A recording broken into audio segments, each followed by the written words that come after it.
doing. So I guess let's see how my microphone is doing. Oh, fuck off, Steam or Twitch or whatever I'm on. Hello, microphone. How are you doing, my boy? Whatever I'm on. Hello, microphone. How are you doing, my boy? Okay, that looks pretty good. And I should also check my not my properties. I should also check my syncs. Yeah, everything seems all synced up. Oh, I can...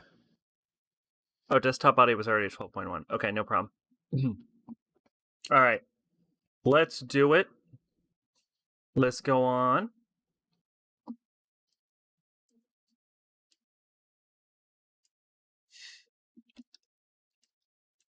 And go at everyone. Well,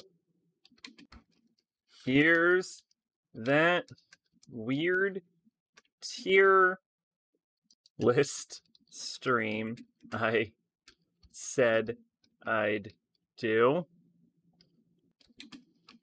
Come hang out. We just chillin' tonight. Also, I'ma finish that year-old vodka bottle. So, there's that. Thank you for reading my stream announcement. Have a great night.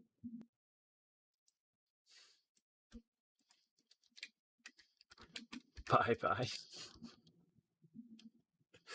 That's how you announce a stream. That's how you do it. All right. Feels so weird without headphones, but I realized I have no need for headphones. Because what the fuck do I need headphones for?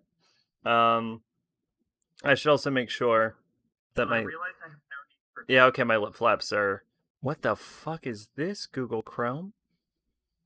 Oh, you can manage my other tabs. Oh, that's so weird. Okay, well, anyway. Here we are with this weird-ass tier list thing I'm doing. So we're gonna start off with the comprehensive RPG list, 500 plus titles tier list maker. I think this came up during Drakengard or something. So I don't know what the point of this one is. We'll leave everything alone and then we'll like condense it. Yo, Kaido, what's going on? How's your night going? We just chilling tonight. If you have any like lists or quizzes you want me to do, just let me know. Yeah. So yeah, we're gonna do this comprehensive RPG list, 500 plus titles. I think Maid sent it to me. Of course, it's fucking audio. Oh, I'm sorry to hear that, Maid. All right, let's start off. The first one looks like Hyperdimension Neptunia 4 Goddesses Online. Now, I own this game, but I haven't actually played it because I'm still playing Mega Dimension, so I'm actually going to put this in haven't played but want to. Looks like next up... God, these games are so fucking small. Hang on.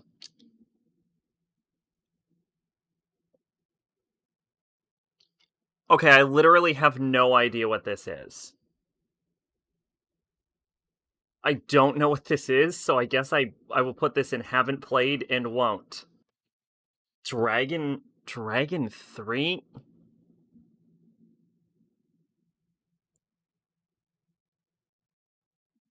Hang on, what the fuck is Dragon 3?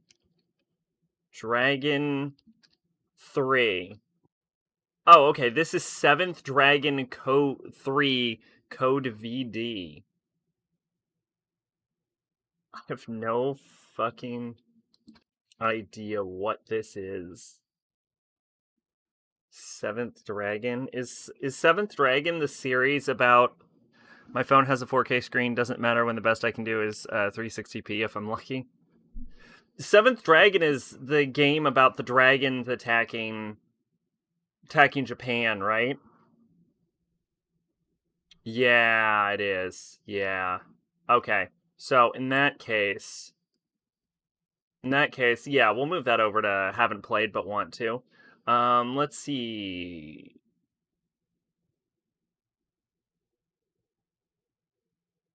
Pool of Radiant. God, what is some of this shit? This is the stream of watching an ad. Hey, Pache. You can't hear me. What the fuck is Pool of Radiance? This is gonna be the whole stream. I have no idea. It looks like it's an AD&D RPG. I'm probably good. Ad is over. Welcome, Pache. What's going on? We just chilling tonight. We're doing the comprehensive RPG tier list, 500 plus titles. Google stream. This is the Google stream. Yeah. We'll put that there. This here is Record of Argist War 0. I actually own this game, and we're definitely going to play it. Record of Argist War 2, same deal. Record of Argist War I have played, and it's actually on the queue, and we're going to play this later. This game is at least an A rank. This game is at least an A rank. That game is great. And finally, like 6 games in, we're at something I fucking played. What do we have here? Okay, so I want to get Final Fantasy 1, but can't decide which version. I don't know. So here's the issue. I can't even read this one. So I'm going to assume I'm never going to play it. What is this? That looks like some Fire Emblem game, I think. Is that some Fire Emblem game? What the fuck is this? I don't know what it is, so I will play. We're going to change this. We're going to change this to probably won't. Probably won't play it. We're also going to spell probably right. SNES is the hardest. PSP is a snooze fest. I played Final Fantasy 1 on Game Boy Advance myself. Either the PS1 version or the PSP. The PS1 comes with 2, but the PSP version has the best sprite art. New rule: if I look at it and I don't know what it is, we're just gonna put it and probably won't play it. What is this? No idea. Probably won't play it. What is this? It looks interesting. If only I could read it. Is there... Can you add a tier? I can... I can, yes. So what should we add? Illegible? What is presentation mode?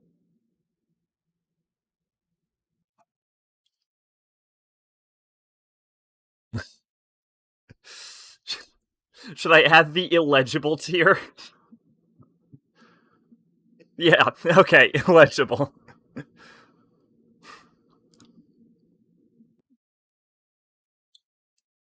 Whoops. How do I do this? How do I add a... Sure, I'll agree to whatever your cookie policy is. We're going to add a row above, and we're going to call it the illegible tier. We're going to add these 3 games to it. And I don't want it to be yellow. I want it to be a different color. Or illegible, interesting, and illegible, uninteresting. I think we're just going to go with illegible for now.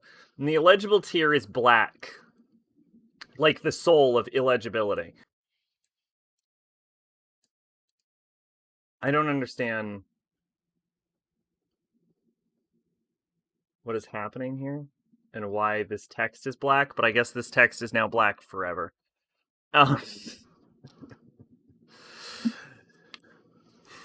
I could also use more PSP games. My only PSP game is Persona 2. Sounds like you. Yeah. See. Let's see. No idea what this is, so it's illegible. What is this? That that looks like art Artelico whatever, illegible.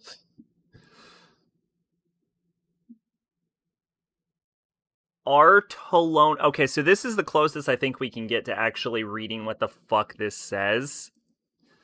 And it is Artonelico. Okay. Artonelico is a multimedia project series made in collaboration by Gus Corporation and Ben Pesto, consisting of a series of video games, manga, and OVA. The name of the series is the name of an amplification complex composed by 3 monumental towers that appear in the aforementioned works throughout the life series. Okay. So, yeah, I'll probably never play these. Hold control and scroll up. Okay. Oh, that's... Oh my god. Here's the thing. I literally forgot you could do that. Okay, yeah, so I'll probably never play... I'll probably never play any of these.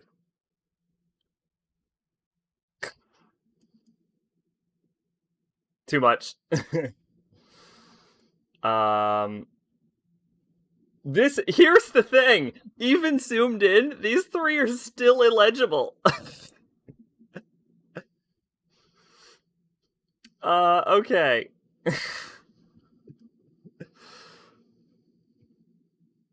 Let's try and make it so everything is still on the screen at once. Okay. What is this? Fucking hell.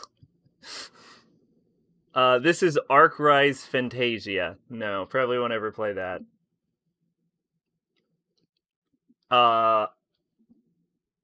Arc the Lad. Now, see, this is a game I've actually heard of. So we'll put that and probably won't.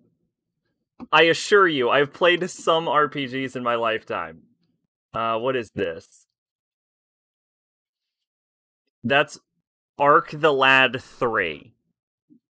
Okay, this is Arc the Lad in Darkness. I probably won't play any Arc the Lad games, so we can go ahead and put these all here. This is something called Arcana.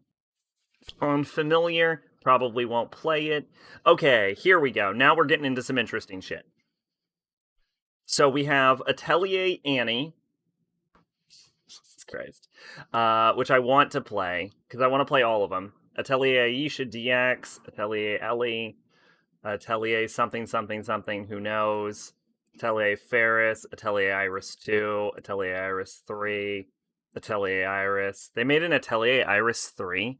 Played Arc the Lad on PS2. It wasn't very good. Yeah, I've heard of it, but I've not played it myself. This is, I think, the original Atelier game. Yeah, these are the old schools, the OGs. Atelier Lulu. So yeah, this is no, this isn't Toturi. Who is this? Yeah, this isn't. Well, this is someone. This I think is. I think this comes actually from the second. Good luck, Sec. Not all is translated. Atelier Violet isn't translated. Figure it out. Yeah, I think this is part of the next Atelier Arlen saga. So we'll put these here. This is Marie, so we'll put this here. Finally, we come to another game I've actually played, which is Atelier Murmuru, which I'm actually going to put in, I think C tier, maybe? C or B tier? Well, let's see. If Argarist is... Here's the problem. There's so many games on this list that I just don't know where to put them. Oh, this is actually DX, but I don't think they have the original Atelier Murmuru, so we'll say C for now. We'll say C for now. No, we'll say B. We'll say B tier. B tier. And then this is Rorona, so we'll put this here. And then this is Riza, and this is probably another Atelier game. Yes, also illegible. So just put all of the other Ateliers here. Okay, They don't have the original. We'll just assume that the games that are on here are like the version I played no matter what. Eligible one is Tales to Azure. Tales to Azure? Okay. I have no idea what that is, but thank you for knowing it. Tales to Azure.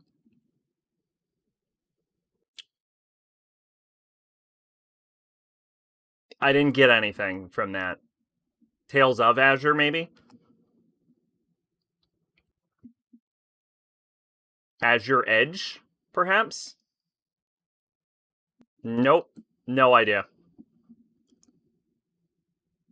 Oh, it's Tales. Okay, hang on.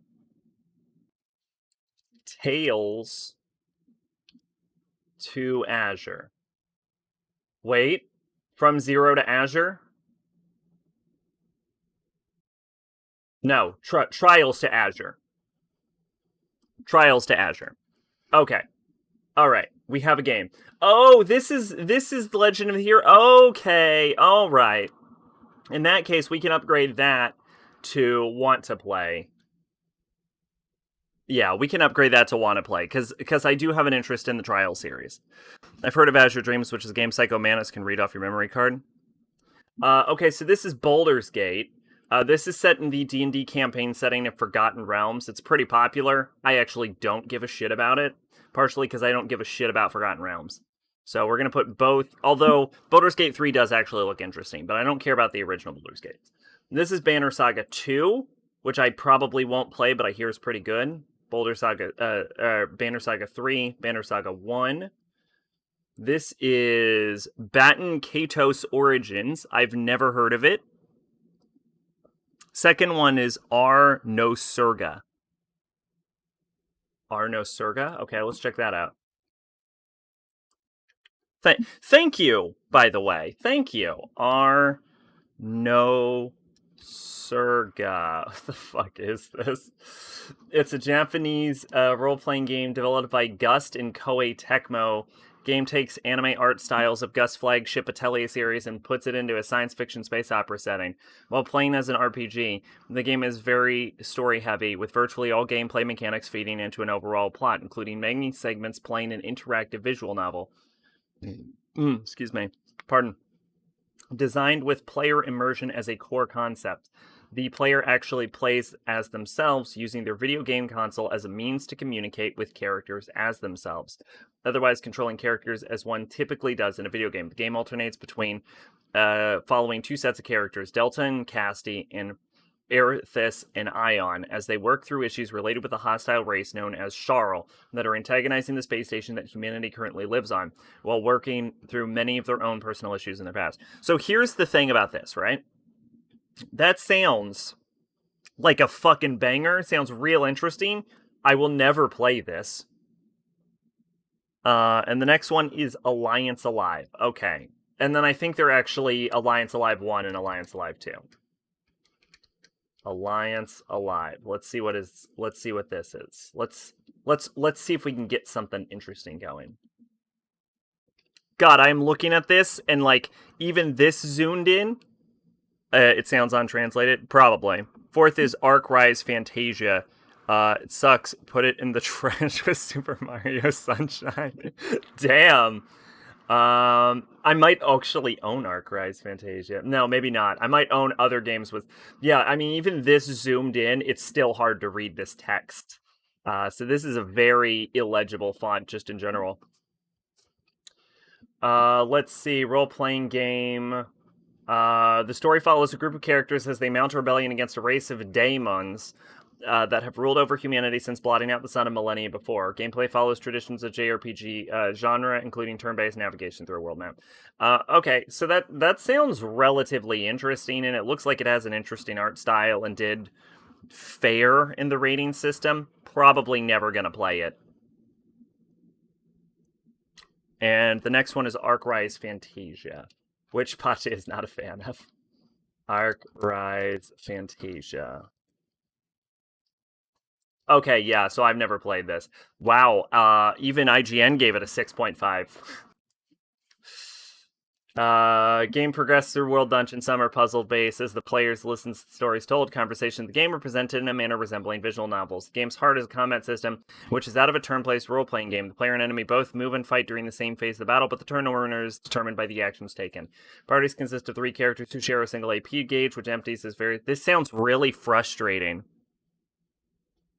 This sounds like a really frustrating and annoying. This sounds like the worst implementation of an APB gauge. I kind of went and played Dungeon Quest 5, but the game is expensive as fuck, and Dragon Quest games are so slow. Check a clip, I dare you. Okay, well, I'm not one for dares, but let's watch the gameplay. Wait. Fuck. Alright. We're gonna play it. But we're gonna make the quality like 144p. and then no one can recognize it. Now it's not this. Oh, watch this? Okay. Voice acting masterclass. Archrise Fantasia. I didn't bring my headphones. I didn't think I'd be watching anything.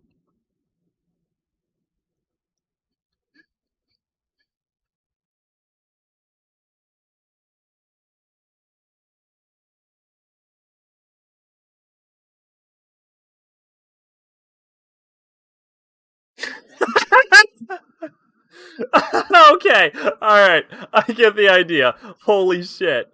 Alright, yeah, I probably won't play that. Holy shit. That was really bad.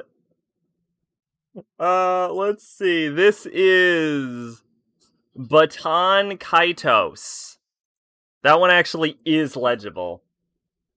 Baton Kaitos. So let's see what this shit is. Eternal Link's Lost Ocean role-playing game developed by Monolith Soft.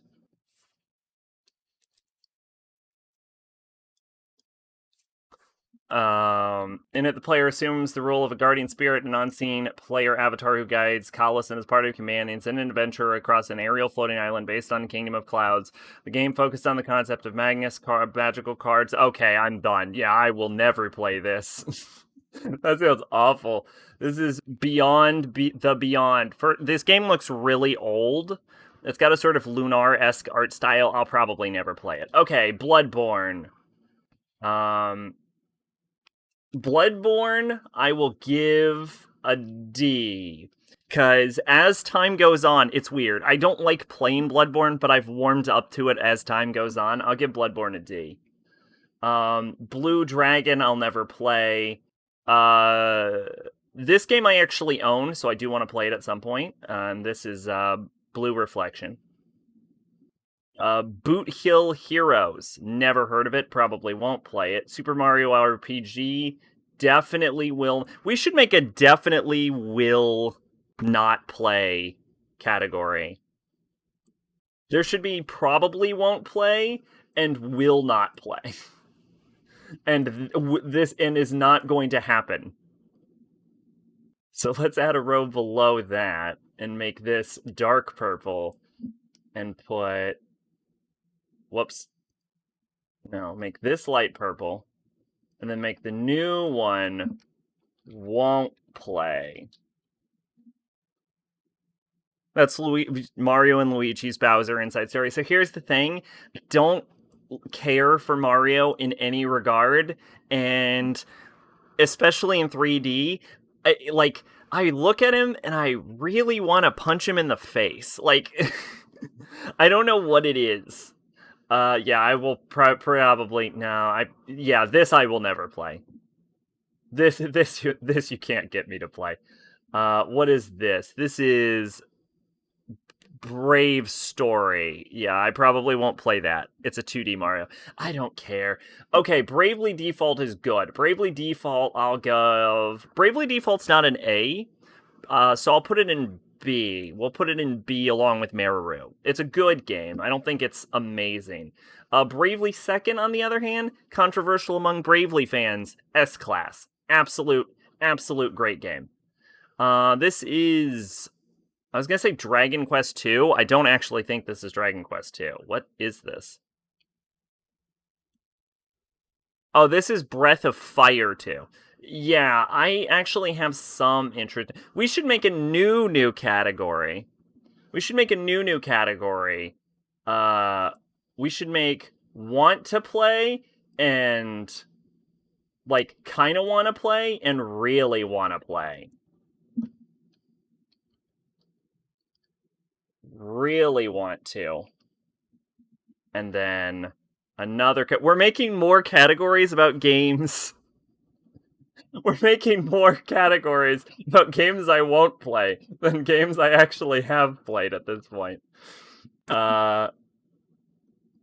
This is the kinda want to play category.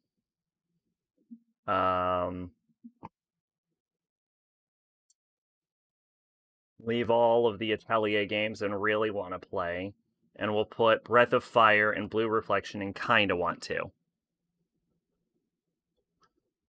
What is this? Another Breath of Fire? This is another Breath of Fire. We'll put this in kinda. Breath of Fire 4, we can put it in kinda want to play. This is Breath of Fire Dragon Force. Yeah, put that in a nice kinda want to play. This is regular Breath of Fire. This is Caligula. Okay, so this is Caligula. That's actually the original Caligula and not Overdose. But yeah, I'm a little interested in it just because I think it has really good character art.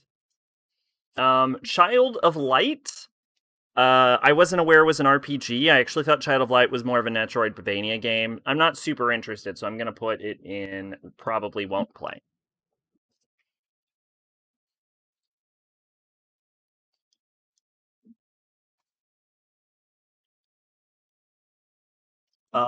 Okay.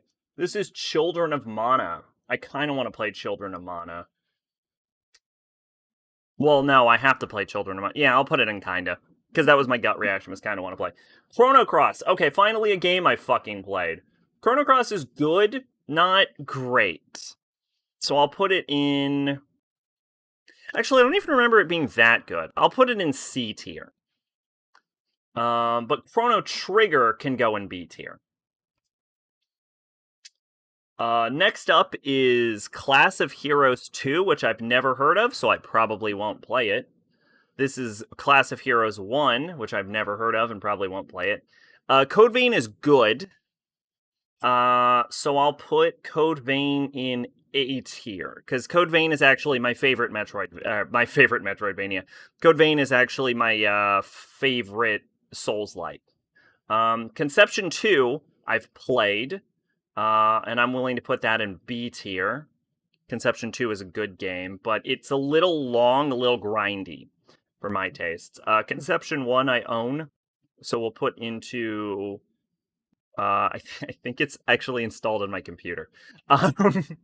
So we'll put that in really want to play. This is... Cosmic Heroine? What the fuck?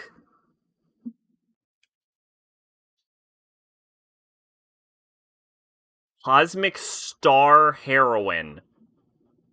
That sounds like some really good drugs. I'd do some Cosmic Star Heroine.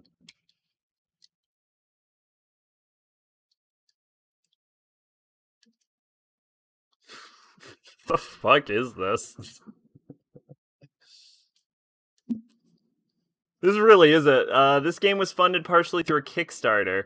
It's a role-playing game where character recruits up to 11 characters and chooses a party of 4 to go into combat with enemies. There are no random battles. Combat takes place over the field, like Chrono Trigger, visible enemies and bosses.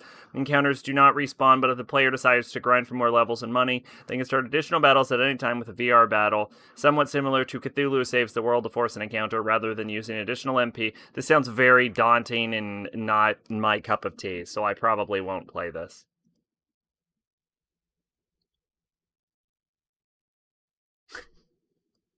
We have to zoom in so much to see these. Costume Quest, I probably won't play. What is this? Criminal Girls 2. So I'm actually a little interested in Criminal Girls just because it seems interesting. You know what I'm saying? Just like in concept. So we'll put Criminal Girls in kind of want to play, but I'm not super enthused about the idea.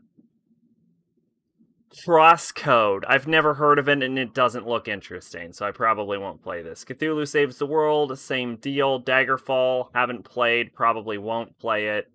Baldur's Gate Dark Alliance, probably won't play that. Baldur's Gate Dark Alliance, probably won't play. Dark Souls 2. Dark Souls 2? Of course, Zach wants to play. Of course I do. I'll put Dark Souls 2 in B as my favorite actual Souls game. Dark Souls 3 is the only video game I've ever given a 1, so that can go right in the fucking garbage can. Zach, if you want to see anime boobs, we can play Drakengard 3 again. We're going to play Drakengard 3 again. There's a reason it didn't leave the docket. Dark Souls. I've actually soured on Dark Souls, but it's still a solid game. I think I'll put Dark Souls in a solid C tier. It's still a good game. I just can't enjoy it anymore. Darkest Dungeon is okay. I've actually played Darkest Dungeon. We'll put Darkest Dungeon in C tier.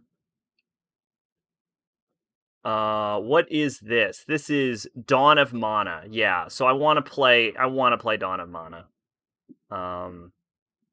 This is Death and Request.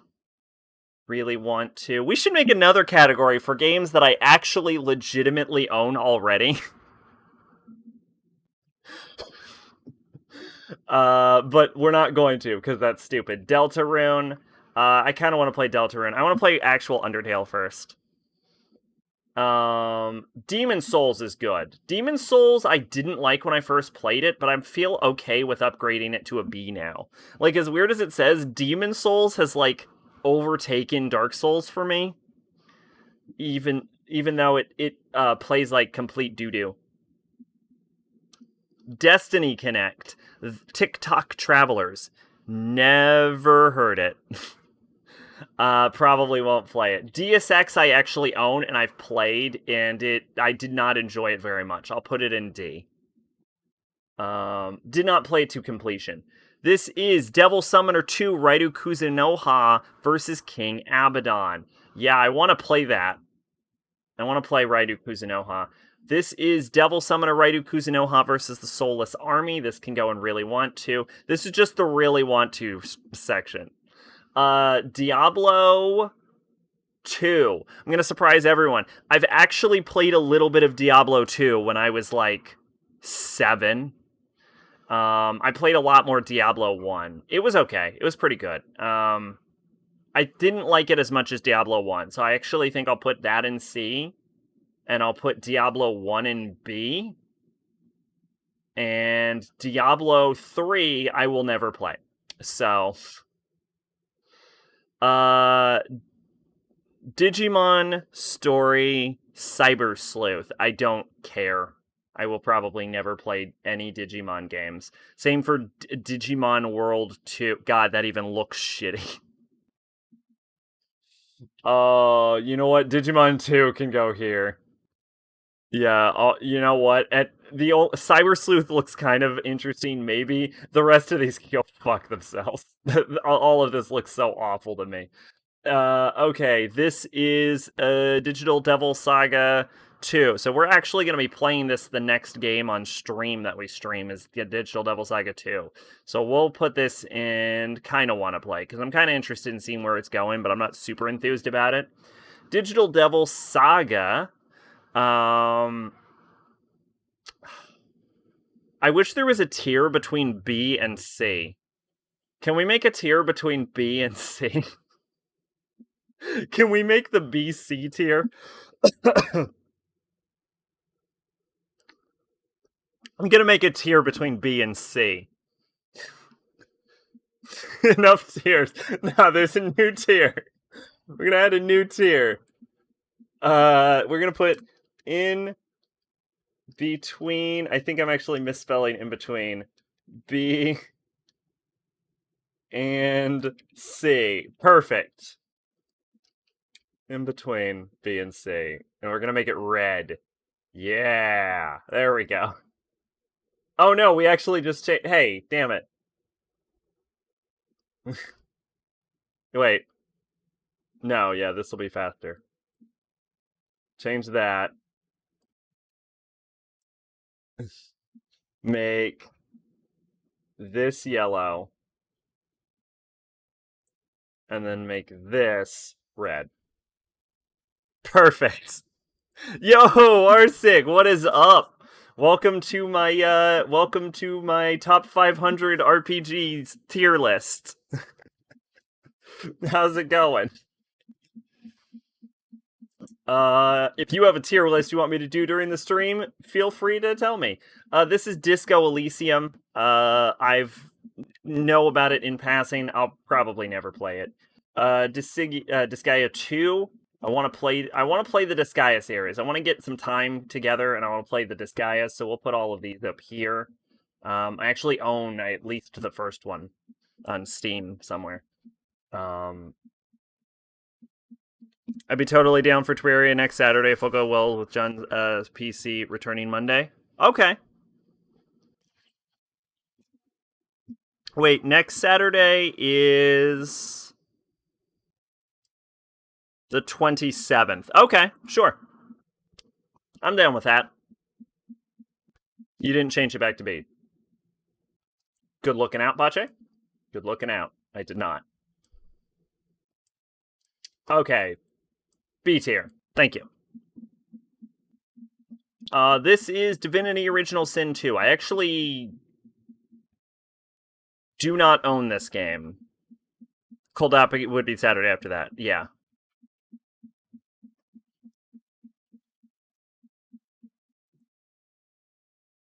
Oh, it was Made that said that. Oh, I'm sorry. Fuck. I don't even know how I made that mistake. You're not even the same color this time. Get a second. Go get your glasses checked. These aren't my real glasses. These are just for blue light. I kind of want to play this game. I want to play the original Divinity more, though. This game I've played a little bit of about. It was kind of fun. I'll put this in C. It seems very involved, though. I thought it through before I'd suggested. Okay, yeah, I'll be down for some Terraria next week. I wasn't sure if y'all were down for Terraria this week. I didn't know the whole situation with that. So if y'all want to do it next week or this week, I guess if John's PC isn't available, he can't do it this week then. I'm down. I've been watching some Terraria streams myself, so. This is Dragon Warrior Monsters 2 Tara's Adventure. I would tomorrow, but I'm working and he's waiting on PC. Okay. Works for me. Dragon Warrior 2 Monsters. So is this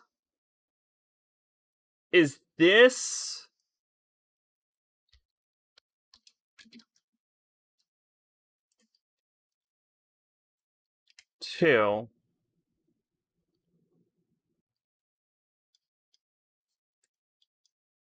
Monsters? Okay, so this is a spin-off. This isn't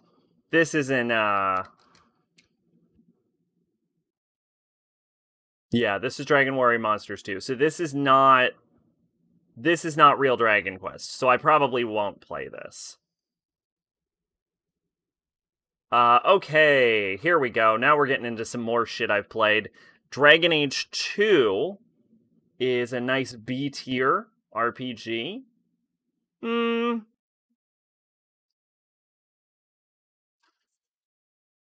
I actually, you know what? Controversially,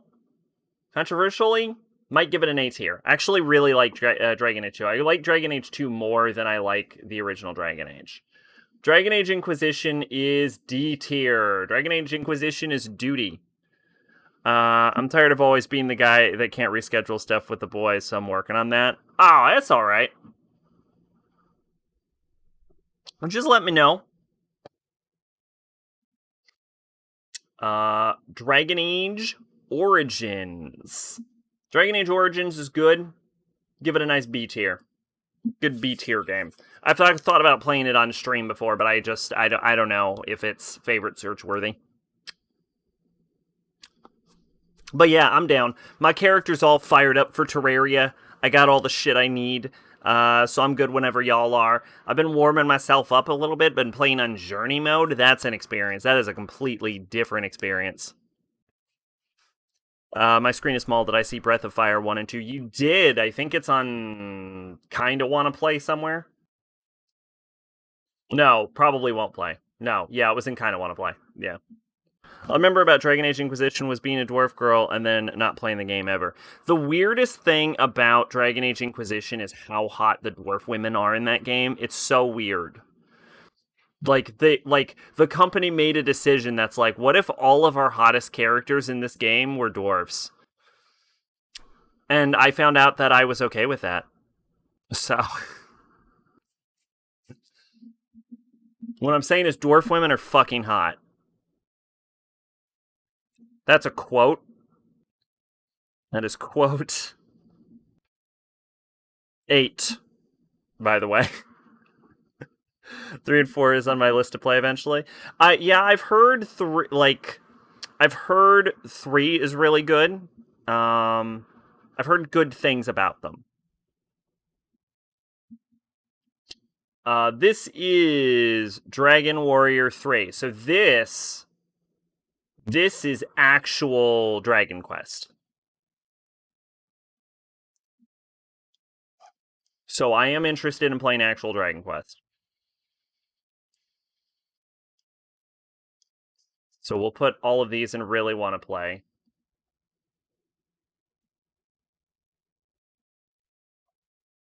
God, they made so many fucking Dragon Quest games. Dragon Quarter is terrible, and 5 or 6 is like a shitty gacha game. Dragon Quarter is terrible, and 5 and 6 is like a shitty gacha game. What is? There are only 11. That's like a million of them. Weirdly, less than there are Final Fantasies, despite being the series that inspired Final Fantasy, though. Oh, Breath of Fire. Okay, gotcha. Dragon. So I have to be careful with these Dragon Quests because I've actually played one. Oh, this one. I played this one. This was good. I'll give this a B. I've played exactly one of them. I played. I did that so fast. I played Dragon Quest 8, I guess. There are 15 Final Fantasies. Exactly. So many of them.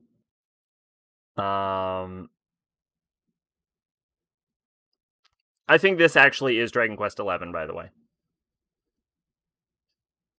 That's Dragon Quest 10. This is Dragoon Quest. This is Dragon Slayer? What the fuck is Dragon Slayer? I like any Dragon Quest 8 after. You probably won't be able to play 10 now. Oh, why not? What the fuck is Dragon Slayer?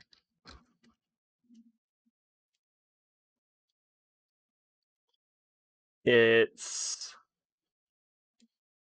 something? What the fuck? Japanese only MMORPG. Oh, okay. So they had an MMORPG. In that case, where is Dragon Quest 10? This is Dragon Quest 10. We can go play this in won't play ever. Thank you. It was an MMO on the Wii? That is weird. Dragon Slayer the game. This looks like a really, really old.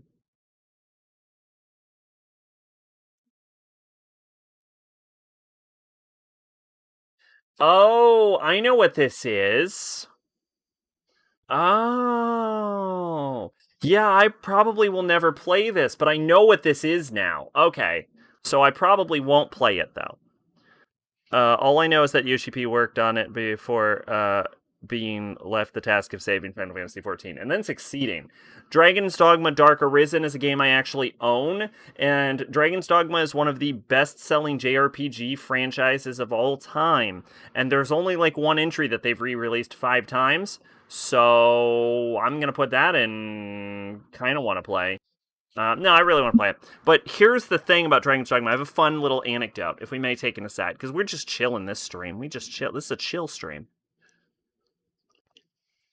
And I know I've told the story before, but when Dragon's Dogma was released, I was at a friend's house, and the demo was out, and they said it was super hard, harder than Dark Souls, and they dared me. They made a bet with me. They were like, if you can beat the if you can beat the tutorial boss without dying, I owe you a cookie.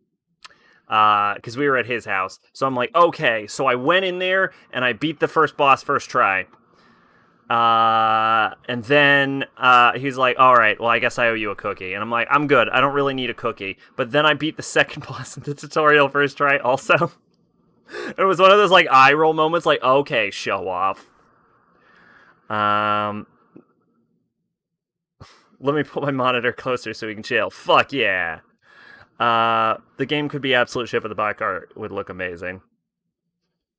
If you play Dragon's Dogma, get the mod that lets you put the original title screen theme. When Dark Arisen came out, that was like the first mod. I mean, it probably won't bother me all that hard. Wait, this is just regular Dragon's. Why did they separate Dark Arisen from regular Dragon's Dogma? Whatever. I own I probably won't play the original then. This is Dragonstar Vanir. So this actually looks interesting, and I also might own it. So I don't even know what games I own anymore. So we'll put this in kind of want to play. Earthbound. Earthbound. Yeah, I want to play Earthbound. It was so inspirational to so many things that I want to play Earthbound. Arena.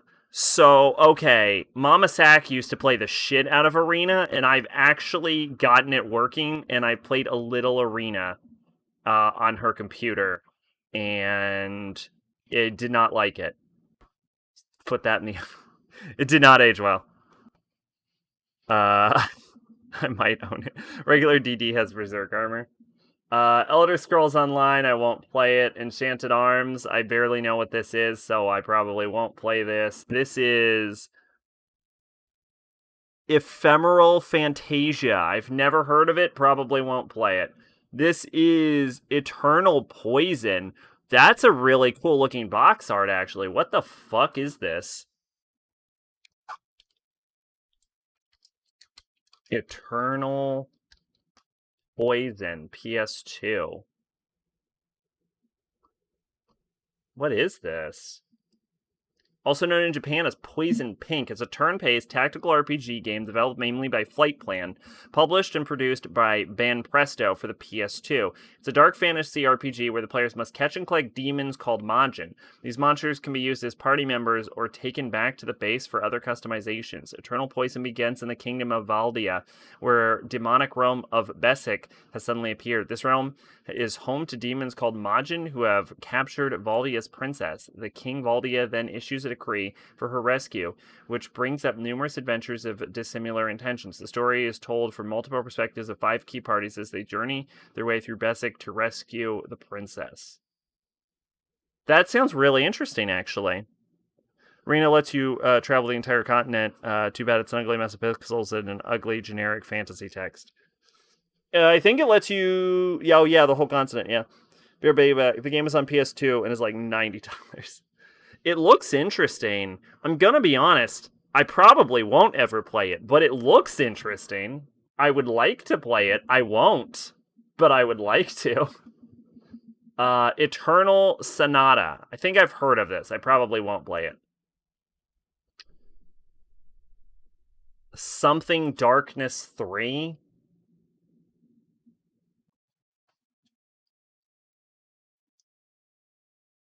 Etrian Odyssey 3. Oh yeah, I've recently gotten kind of interested in Etrian Odyssey.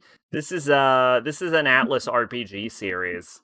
So I kind of want to play Etrian Odyssey. I recently added that to the list of games I kind of want to play. So I'll put that here.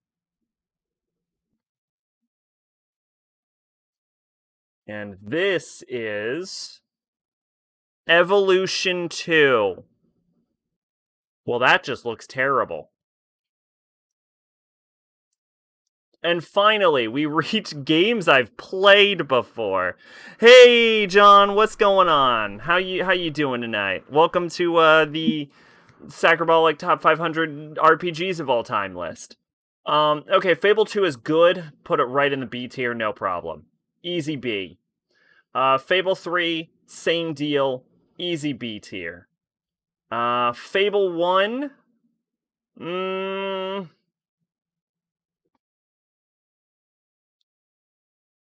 I'm gonna put Fable 1 in A tier and then Fable 3 in between B and C tier. Playing some guitar and watching my favorite co-host. Aww. Playing guitar. That's so cute. Fun story about Eternal. We just chilling, by the way. This is a real chill stream. We ain't going hard tonight. Although, I will say this. I'll tell everyone, I don't plan to do this, but I had this thought when I was getting ready for this stream, where I was like, what if I just do a 12-hour tier list stream? Like, what if I continue my saga of doing 12-hour streams, but I just do 12 hours of tier list? I'm not going to, but I thought it would be funny. Anyway, when I was little, I was at a store to get a game, and I wanted Eternal Sonata. My mom said, that's a role-playing game. I don't think you'd like it, so I got something else. Oh, how things have changed. Socks tier list. Yo, if you have a socks tier list, I will straight... Do we have this? Yeah, by the way, we're going to do a Persona character tier list. Is there a socks tier list or, like, undergarment tier list? What do we got up here?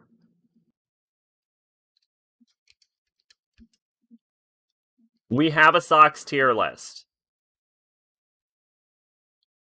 Okay, cool. Oh, there's also a socks of Nekopara? Yes. And I finally installed my main monitor on a VESA arm. Okay, all right. I don't know why you would do that, but okay. Okay, well, there's not what I wanted, but there is a Danganronpa underwear tier list, so I guess this is happening. But I guess that's cool. Anyway, Arsic popped in, John, and he suggested maybe next week, next Saturday, not like tomorrow, but the next Saturday, Terraria. I don't know if he mentioned it to you. It gives me more desk space and lets my monitor be more mobile. You know what? Fair enough. Hadn't considered desk space. My monitors are just jammed awkwardly onto a desk.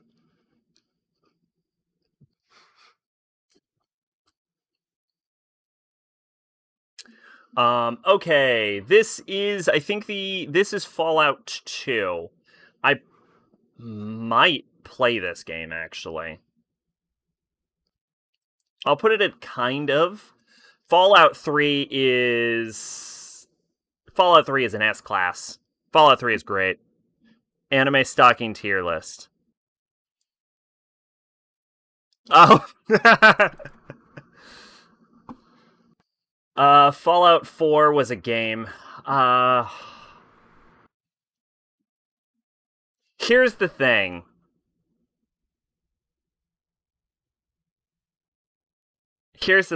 I can't put this in C because that would be saying that it's on the same level as like Dark Souls and Chrono Cross, and that's just not true. But I can't put this in D either. So it's time for everyone's favorite. We're making another tier list.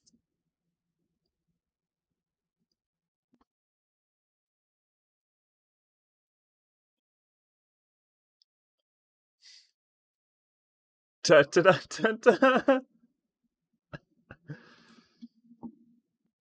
And this one is in between C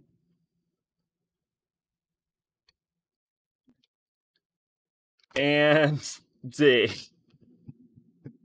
Because I don't want to put, because it's not so bad that it deserves to be in D tier, but oh my god, does Fallout 4 not deserve C tier? Fallout 76, I will definitely never play in my life. New Vegas is fine. New Vegas is C tier. Fallout the original, I kind of want to play Fallout the original. Fallout 4 tier, yeah. We could just rename it to the Fallout 4 tier. Why not? Fuck it. It's the Fallout 4 tier. And then anything that's in oh no, you deserve C tier. And then anything in this is just Fallout 4 tier.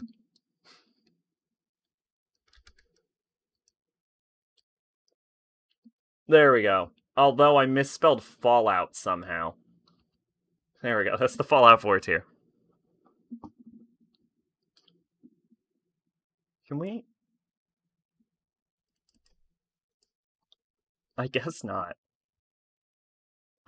This is Fate Extra. So I might play this. I'll put this in kind of. Just because I like. Well, actually, here's the thing. I really like Saber. From what I understand, this is not Arturia Pendragon. So there is that. This is something called Fell Seal. Arbiter's Mark, which looks terrible. This is Final Fantasy Legend 2? I don't know what that is. That's not real Final Fantasy, right? You only like I pretty much only like Saber, yes. Is this no, Final Fantasy Legend is not Final Fantasy 1, right? It's a Game Boy spinoff. Okay. So I probably won't play it then. This is Final Fantasy Legend. Okay, yes, probably won't play this. This is Final Fantasy Mystic Quest. Is Mystic Quest the one that spins off into Mana? Or is Mystic Quest something else?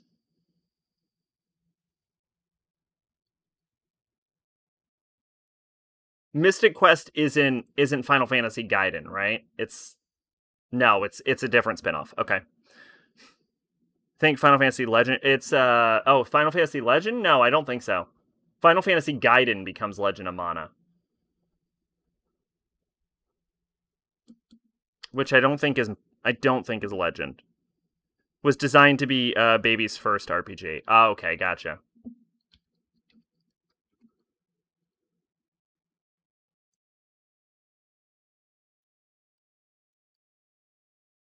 Yeah. Damn it. Damn it. Damn it. Yeah, it should be Final Fantasy Gaiden for Warriors of Light. Is what went into is what became Mana. I think Final Fantasy everyone's saying Final Fantasy Legend became Mana. If everyone's saying it, I'll double check.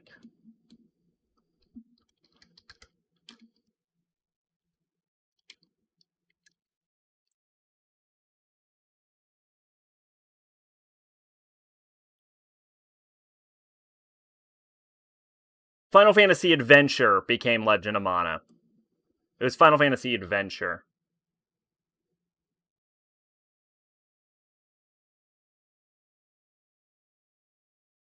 Along with Final Fantasy Mystic, was released as Mystic Quest. So yeah, it was Adventure. So it's this became Mana. So I probably won't play Mystic Quest. This is Final Fantasy Tactics A2. I probably will not play this. This is Final Fantasy Tactics something or another. This is Final Fantasy Tactics Advance. So this I played, actually. Believe it or not, we've finally arrived at a video game I have played before. And I liked it, so I'll give that a nice B tier. War of the Lions? Oh, Advance, right. This is the original Final Fantasy Tactics. I probably won't play it. Final Fantasy Adventure, I kind of want to play just because it goes into mana. And now I think we're getting into actual Final Fantasy games. And not just spin offs. Oh, okay, so this is Final Fantasy VII Remake. This is F tier, maybe. This might be utter trash. You know what? Here's what we need. We need utter trash tier, but then we need another tier below that.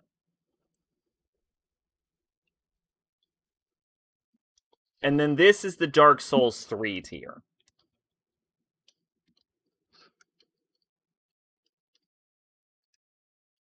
And then we'll put the Dark Souls 3 down in the Dark Souls 3 tier. OG Final Fantasy Tactics is list the Final Fantasy 7 R tier. No. We have the utter trash tier, and then we have Dark Souls. Dark Souls 3 deserves its own fucking scale. It is the only video game I've ever given a 1. I fucking hate that game. I've heard good things about Tactics. I'm just like, there's some games on here that sound interesting in the probably won't section, like what was it? Like Eternal Poison sounded interesting, and I've heard Tactics sounds good, but like realistically, when am I ever going to get around to playing these games? You know what I'm saying? Like, I'm never gonna play them.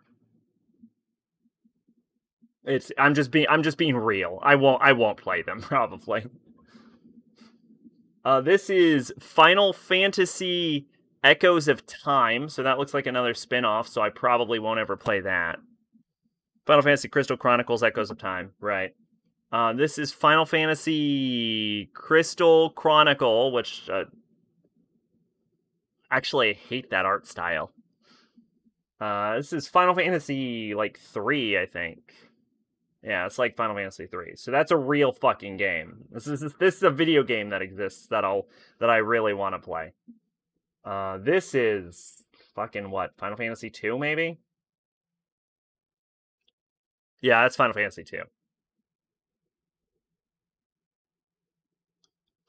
Is Final Fantasy 3 the Final Fantasy game where I can never remember who the main villain was?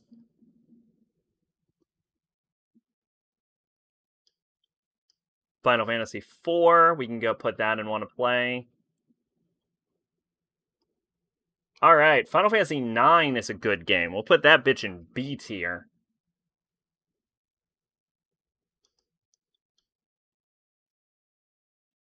Who is the main hero? In 3? I don't fucking know. I think 3 is the one I can never remember. Because it's Chaos, then Emperor, then... And then I think Darkness, right? Yeah, dark. Yeah, then there's Darkness, and then there's X-Death, and then Kafka, Sephiroth, Zand. Who the fuck is... See? Alright, I'm right. Who the fuck is Zand?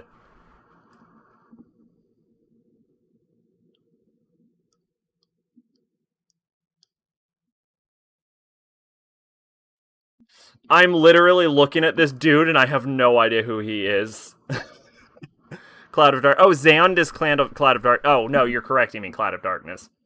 Yeah, I have no idea who this fucking dude is. I'm not confident I've ever. You know what? The reason I might not know who the main villain of Final Fantasy 3 is, I might have never. I feel like I've never seen this dude.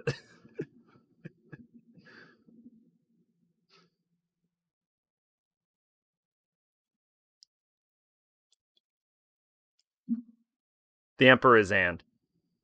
Oh, that does not look like the Emperor. No, that's not the Emperor.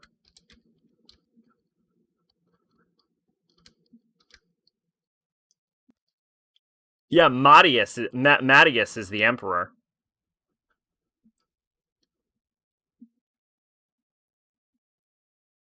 And he's Final Fantasy 2.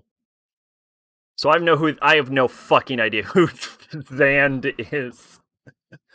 Alright, I've played like 30 minutes of Final Fantasy 8 and it was fine.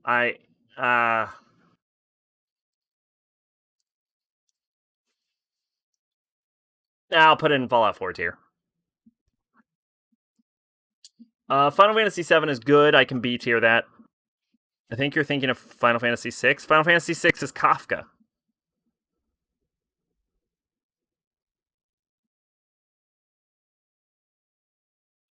So I'll put I can put Final Fantasy 7 in B tier. Like, no, it was Final Fantasy 3. The question was which is the Final Fantasy I can't remember the villain of ever, and the answer is totally 3. I legitimately can never remember 3. Final Fantasy 6, I really want to play too. This is Final Fantasy 5. I want to play all the Final Fantasies. All the Final Fantasies are on my list. Final Fantasy 10 2, I've actually played and enjoyed. We'll put that in B tier. Final Fantasy 10, I didn't like all that much, actually. I'm willing to put that in Fallout 4 tier. I'm sure someone got very upset about that sentence. So, Final Fantasy 13 2 is actually legitimately a better game than the original Final Fantasy 13, but you have to suffer through Final Fantasy 13 to get to it. I'm willing to... Yeah, I'm willing to B and C it. I'm willing to B tier Final Fantasy 13 2. I haven't played Lightning Returns. I want to play it. I own it. See, there's Pache Boo in it. Final Fantasy 13, I liked it when I played it the first time, but when I played it on PC, it was awful, actually. So I'll D tier that shit. That game is not very good. This is Final Fantasy 12. Okay, controversial statement. Final Fantasy 12. I don't like it. I do not like 12. Like, at all. You know what? Final Fantasy 12 can go D tier. Final Fantasy 13 can go F tier. This is Final Fantasy 11, which I've not played, and I don't think you can anymore. And this is Final Fantasy 14, and I legitimately will probably never play this in my entire life. Final Fantasy 15 I want to play. Is this just Final Fantasy? Final Fantasy 13 can go in utter trash.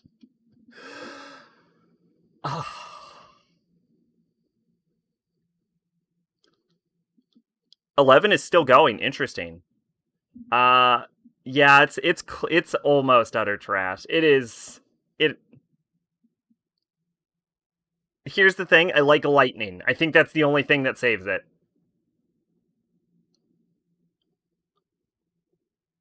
Nah, you're right. Final Fantasy 13 can go in utter. You're right. You've convinced me. Your sentence has convinced me. And then Final Fantasy. I want to play it. No, wait, I have played it. What am I doing? Wait, I played Final Fantasy 1 and 2. Why the fuck am I putting them in really want to play? I really jumped the gun there. I'll put Final Fantasy 1 in C. And I'll put Final Fantasy 2 in C too. I really jumped the gun on that shit.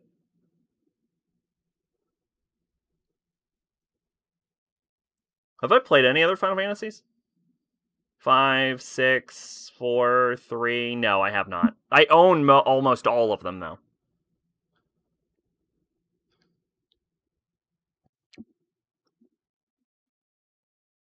Fire Emblem Three Houses is great. Is it S rank or A rank?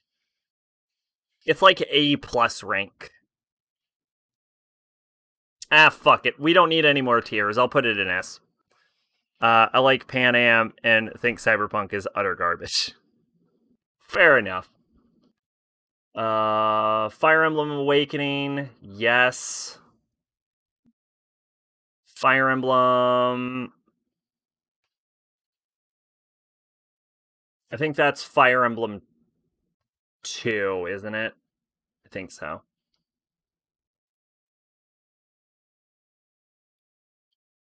One of them got remade, is the thing. They've remade some of the Fire Emblems, so I need to watch out on that.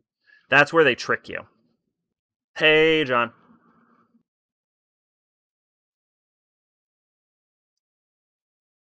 See, this is the original Fire Emblem, but it got remade. You used to putting in stuff and want to play, and then you go Persona 4. Yeah. I'm getting so used to being like, want to play it, want to play it, want to play it. Oh shit, I've actually played that. Echoes is the remake. Okay, of one. Yeah, this is Fire Emblem plates. I've actually looked at buying some of these.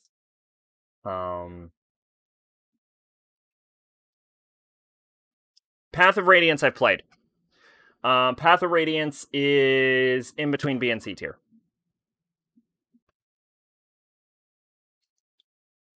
I've also played Fire Emblem 6, which is Sacred Stones, I believe.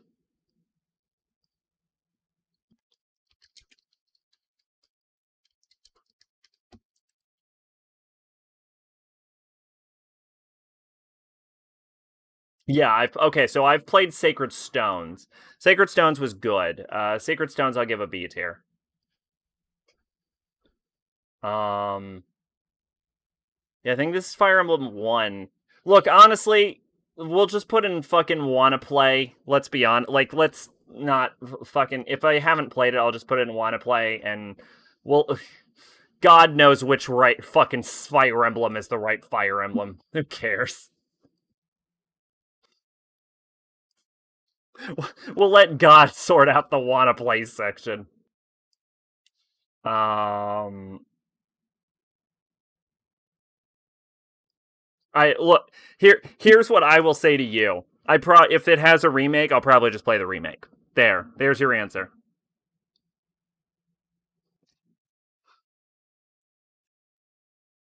All right.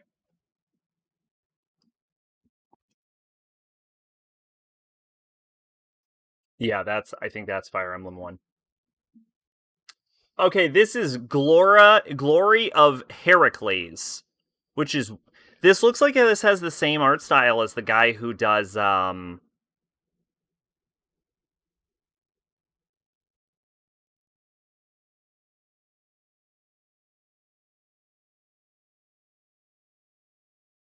Death Note. That took forever, and I apologize to everyone. I probably won't play this, but Golden Sun probably won't play it. Although the family friend that got me into anime played Golden Sun. Grandia, I think I own this game, so I better fucking play it at some point. I better fucking play it. I think I own it.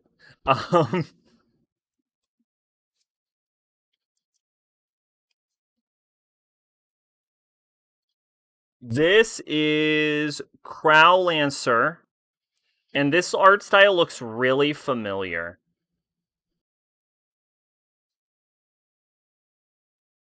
The most annoying part of Arlie only is I almost loaded off that long path. Oh, right, sorry. Yeah, this art style is very familiar, and I think it is from a pretty decent hentai. But that has nothing to do with whatever the fuck Grow Lancer is. Although now that I have said that, maybe it has everything to do with that. What the fuck is Grow Lancer? Is a Girl Answer 2 and 3.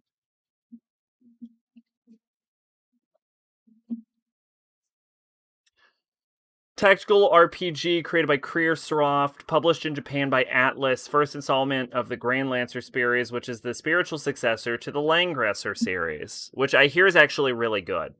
Cameron's a young man living in Rosaria, the capital of the kingdom Roslyn. Rolandia. Rolandia's palace magician Lady Sandra had taken him as... Damn it! Excuse me. As a young orphan and raised him. Once he reaches his majority, Sandra allows him to leave the city accompanied by his fairy-like homunculus Surface teepee.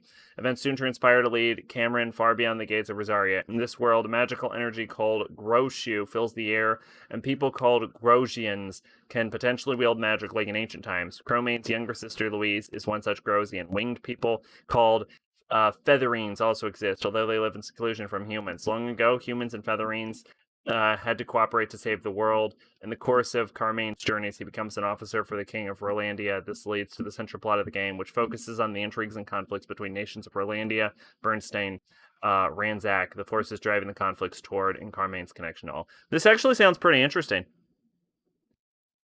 Yeah, it sounds pretty interesting. Let's put these in kinda wanna play.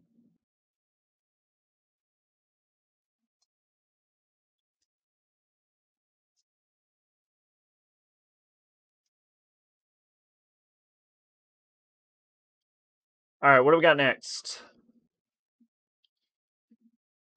Gunneer. No idea what this is, probably won't play it. These are dot hacks. Okay, so I played a dot hack, is the problem. So we now have to figure out which dot hack I've played. I think it was either infection or mutation.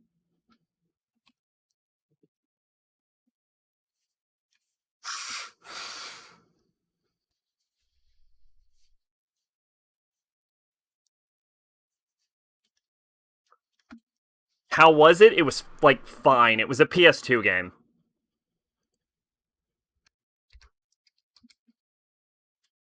Sign, maybe? No, Sign was an anime.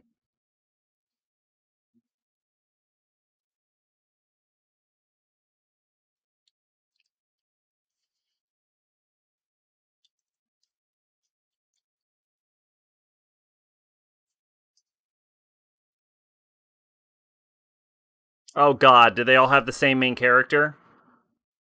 Oh god, they were all for PS2. Oh god. We'll never know. What were the games called? Oh shit. I thought this would be easier to figure out. I didn't realize they were all. What damn dot hack games do you think I played? Oh, is it all of them? I don't know. I want to look at all of them. Let me look at all of them. What were they called? Let me give her a release. Infection, mutation, outbreak, quarantine, and fragment. Okay.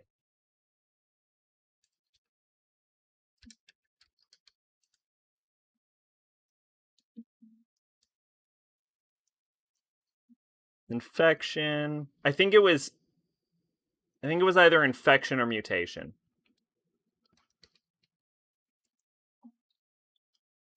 They look the same. We'll figure this out. I'm nothing if not good at figuring things out.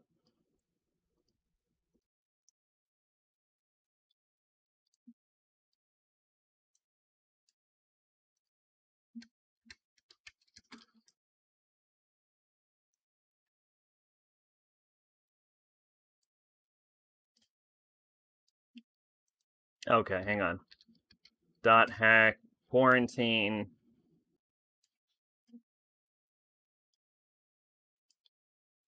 Why is there an accent on the A?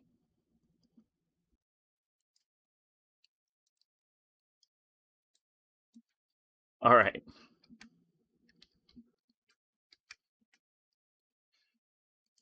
Dot hack fragment. Let's see what we got here.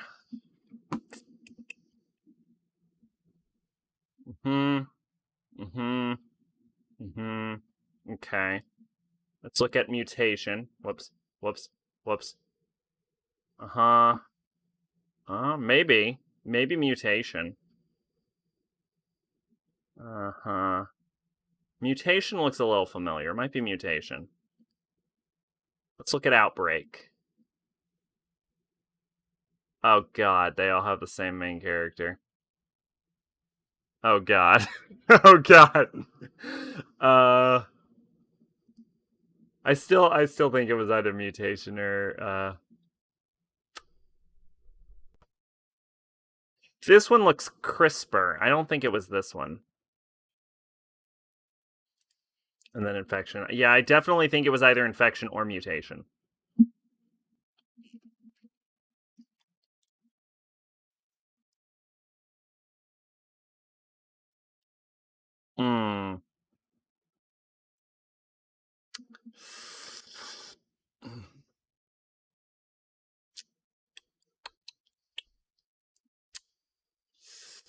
I think it was mutation. I'm gonna say mutation. We're gonna say mutation.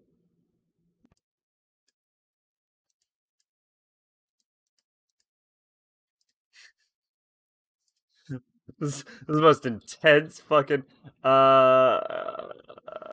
Here we go. Heads up, Doc Hack signed his game, by the way. Fuck me. Whatever. We've just decided it was mutation. What? I don't care. Mutation can go and see. Everything else, I will probably never play.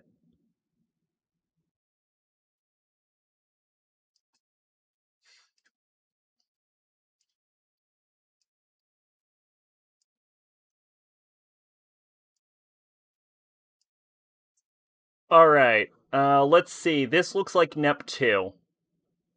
Yeah, this is Nep 2. Okay, thank God we've reached games I've played. Okay, Hyperdimension Neptunia 2 is actually the worst of the Neps, but it's still pretty decent, so I'll put in between B and C.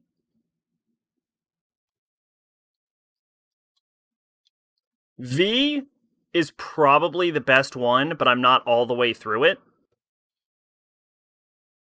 So we'll put that in a solid B right now.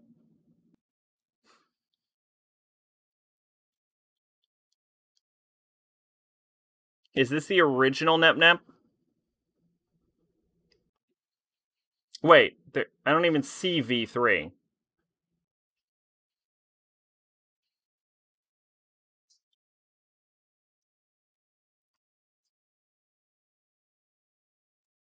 Wait, oh, this isn't Mega Dimension.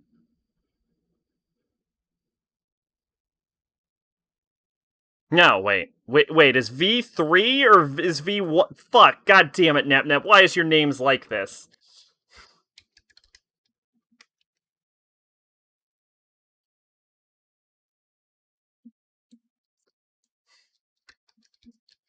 I'm pretty sure Dot Hack Sign is actually an anime, for the record. Because I was just on Wikipedia and it said it was an anime.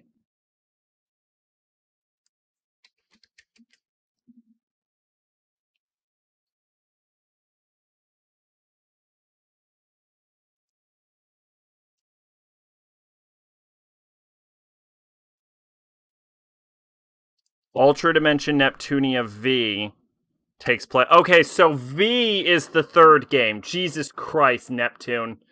Okay. So V is an A rank in that case. The villain of Nep 3 is so fucking good. Ray Wright's absolutely amazing character. Which means this is Nep 1, which is just a solid B. This is Noir, which I own, but I have not played her game. So we can get that and really want to. I Am Setsuna. I probably won't play it. I've seen a little bit of it. This is Icewind Dale. Probably won't play it. Icewind Dale, also a Forgotten Realms location. This is Illusion of Gaia, which I've never heard of, and I probably won't play it because it looks really old. This is Indivisible, probably won't play it. Infinite on Discovery is terrible. Fucking go right into the F. You know what? Fuck it, trash tier. Go right in the dumpster. This is Kingdom Hearts 2. Kingdom Hearts 2 is good. Kingdom Hearts 2 is really good. Kingdom Hearts 2 is like. Kingdom Hearts 2 is. Like between B and A tier, but I. Illusion of Gaia was a really good game. Alright. God, do I have to make a Kingdom Hearts 2 tier? Is that where we at? Because I can't put. I don't want to put it in B, but I don't feel like it deserves an A. Yeah, I think we need another tier. Oh, shit. I think we need another tier. Alright. Alright, here we go.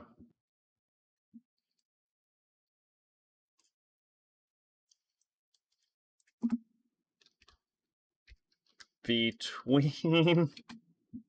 I don't know why I don't just write B plus. I'm just gonna write B plus. Jesus, what is wrong with me? Just write B plus. There we go, B plus.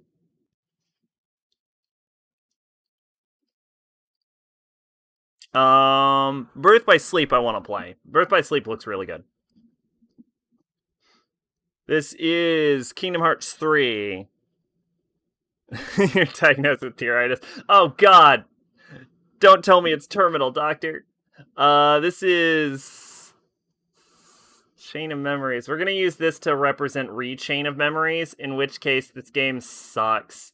This game is bad. This is a dumpster trash game. 3DS looks interesting.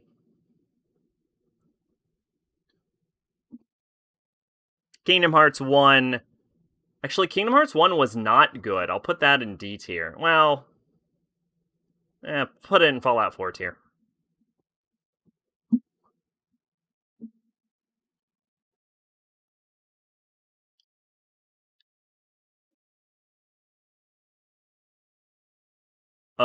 Okay, Knights of the Old Republic 2 is a fucking great game. Put that shit in A tier.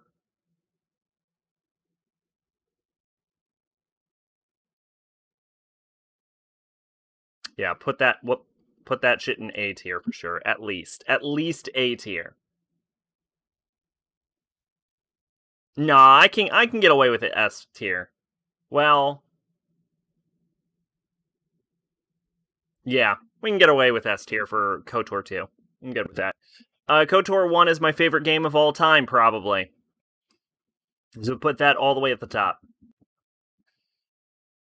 This is Labyrinth of Refrain. This is actually on my list, so we'll put want to play that. They'll really want to play for 500 games. This is so much. This is so how much. Oh God, there's so many of them. What have you done, mate? This is a game that's title is entirely in Japanese. So I probably won't play it. War Song, I don't know what that is. Probably won't play it. Legaia 2 I've played. Legaia 2 is good. Legaia 2 can go in B tier. Legend of Dragoon I played. This will be the whole stream. Nah, we have other tiers. We're gonna do a bunch of them. I'm gonna put this in D tier. Legend of Heroes I want to play, but like only kind of, because it's related to the Trials series. So that's the only reason it has my attention. More because of it's spinning off into a popular series than anything. Legend of Korra the game. So, gonna drop a bomb here. I actually prefer Korra to the original Avatar series. Not that the original Avatar series isn't good, it is, but I actually do like Korra better. I will never play this game. I will never play this. Legend of Legaia 1, I actually don't think I've played, but I do want to.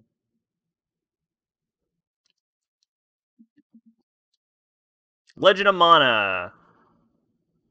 Okay, I don't want to get Legend of Mana mixed up with the second game in the series.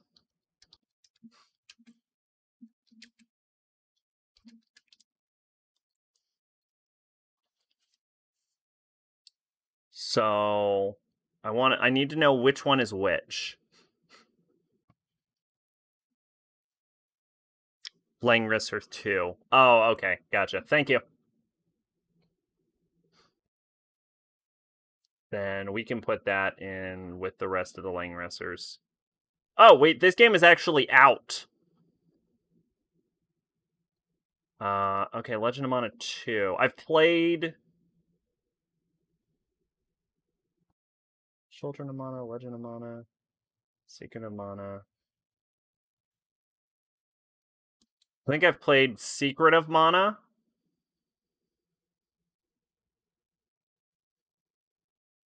No. I played Legend of Mana.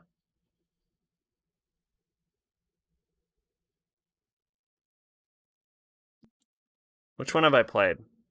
Trials of Mana?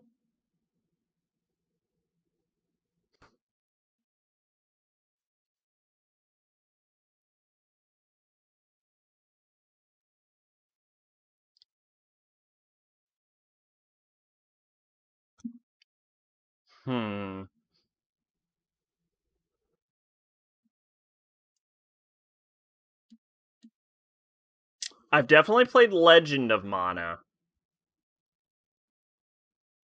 Well, actually, hang on. What was the Mana game that came out right after Legend of Mana? That's the easiest way to tell. Trials of Mana was Japan only until a few years ago. Okay. Sword of Mana. So I probably played Sword of Mana.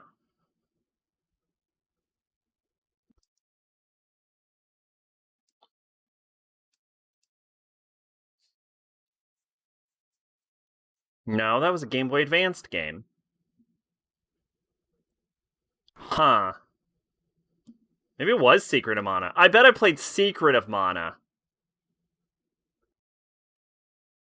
And Legend of Mana.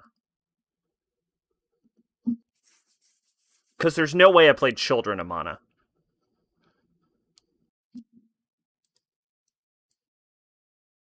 Yeah, I bet I played Secret and Legend.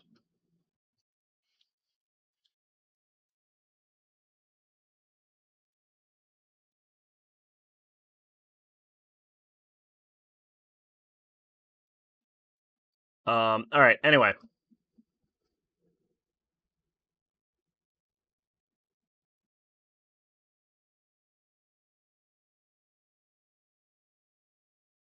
Oh, alright, I don't even see it. I forgot about the booze I was supposed to be drinking.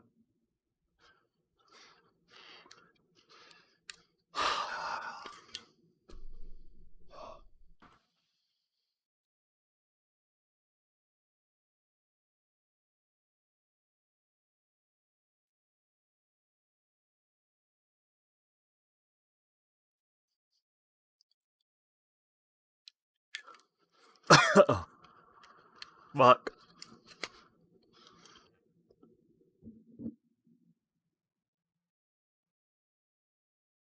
Oh. Fuck. Oh, I forgot how hard that hits. Shit. Okay, Legend of Mana. I don't even see whatever the fuck I was talking about when I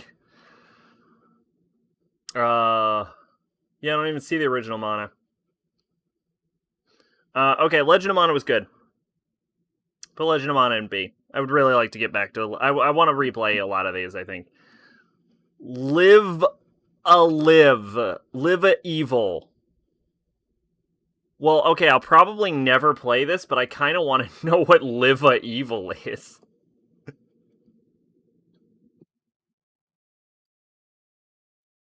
Live a evil. It's apparently an album by an English heavy metal band, Black Sabbath. It's also a video game. Here we go. Oh, it's Live a Live. Alright. Live a Live, 1994, published for the Super Famicom. It's Japanese exclusive, given a fan translation by Aeon Genesis. That's a cool name for a translation group. 7 distinct scenarios scattered across different time periods, 2 unlockable scenarios linking narratives through the recurring antagonist Odio. Gameplay is split between exploration with story-specific twists and turns, combat placed on a grid. Production began in the late 19th. This actually sounds interesting, but I'll never play it, apparently. Lord of the Rings, The Third Age, probably won't play it. Lost Kingdom, don't know what that is, probably won't play it.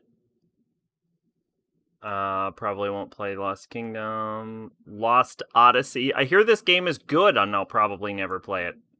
Lost Sphere, never heard of it. Lufia, no idea, probably won't play it. If I haven't heard of it, I probably... Aeon Genesis did an absolutely terrible translation of Shin Megami Tensei. So what you're telling me is that not only will I probably never play Live a Live, it was also probably terribly translated. Good to know. Ugh, pardon me. Okay, this is Luminous Arc 2, Well, alright, now, see, here's the thing. The cover looks very interesting to me, and I want to know what this is. So let's look up Luminous Arc 2. This is the stream. This is the stream. This is what we're doing. What is Luminous Arc? Role-playing game developed by Marvelous Entertainment for the DS. Features voiced scenes, character designs by Kaito Shibano, and music by people I've never heard of.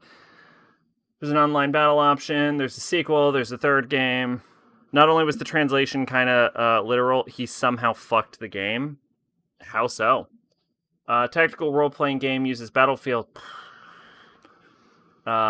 grid viewed from isometric perspective. The top screen is used to display unit information, while movement and attacks are determined on the lower screen.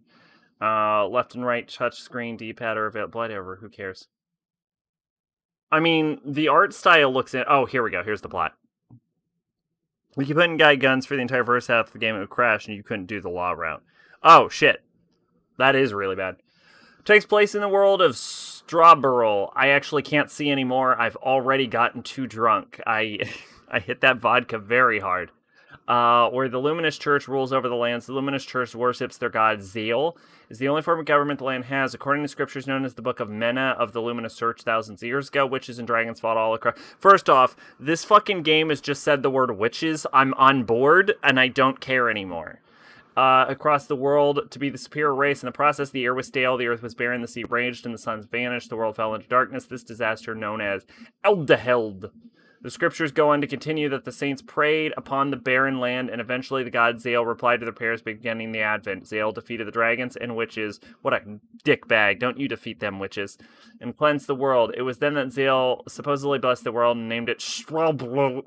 After he endowed the saints with knowledge and went into a deep slumber, the saints went on to create the Luminous Church. The actual game begins with the Garden Children, a group of people raised in an elite force for the Luminous Church. In the beginning of the game, the Garden Children are called to a town to be ordered to the first church. They're hunting for witches. Fuck yeah, I'm on board. Fuck it. Whatever. I'll play it. I'll fucking play it. I'm in. You say hunting for witches? I will hunt for witches right now. How do I start? I love witches. Witches are the best. I want to fuck every witch in the world. Especially the green ugly ones. Lunar 2 is actually on the list. Lunar was the favorite game of my shitty stepfather, but it does look good, but I never got to play it because I didn't play video games as a child.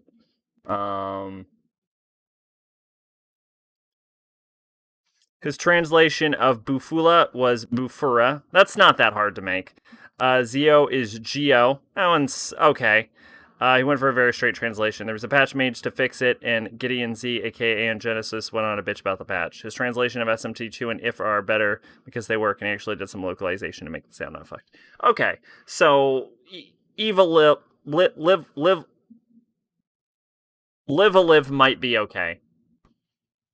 So this is Lunar 1, 2, and 3, which is on the list of games I want to play at some point. I can't read anymore. Yeah, fuck yeah. I want to fuck every witch in the world. That's a good quote.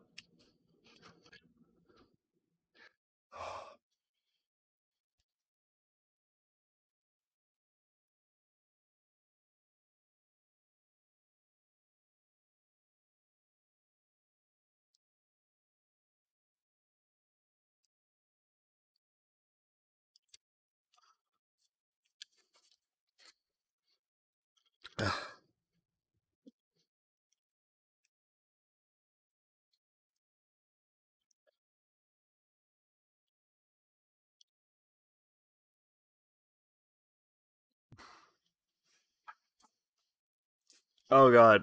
Oh god. There's apparently a difference between taking shots and whatever the fuck that was. Drinking straight from the bottle. Because I'm fucked up now. Holy shit! And it's done. We did it. We finished the bottle of vodka. But I'm fucked up now.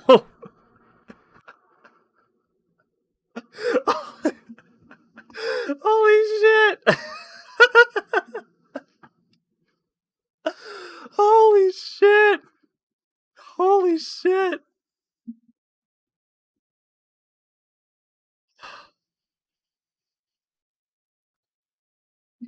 Mm. Oh god. Oh god. I hope I don't puke. Okay, this is Magna Carta 2. That's a cool art style. Nice job, Zach. There's so much alcohol in her spit, it could be used as light. Well, it's all so fun fact about me, my saliva is very acidic. It is very acidic. So it could probably have been used by lighter fluid anyway.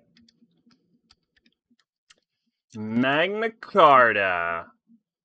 The game, not the fucking document, you dumb shit. The Magna Carta was signed in June 1215? Really? Oh, I thought it came in like the 1500s. Magna Carta, Avalanche of the Phantom. It's got a very pretty art style. It's developed by Softmax. Nobody knows what that is. Oh, it's actually literally a PC game. Similar to Final Fantasy, relies on energy patterns carrying distinct energy patterns of the energy patterns, turn-based battle system of turn points. I am a mutant from X-Men, correct. Once having been a high-ranked royal guard, left his home in Sheldamere left his home in a peaceful state, returned home years later. Shit's crazy. There's monsters everywhere, and there's two factions, and he's got to fucking join the Schwarzstrom as the 7th leader of the Schwarzstrom. Rumors have surfaced about the origin of the monsters. Maybe the new Emperor Shunlord did it. Who knows? Vermilion, one of the two rising factions, is releasing creatures in hopes of dethroning the new empire, so obviously he did it.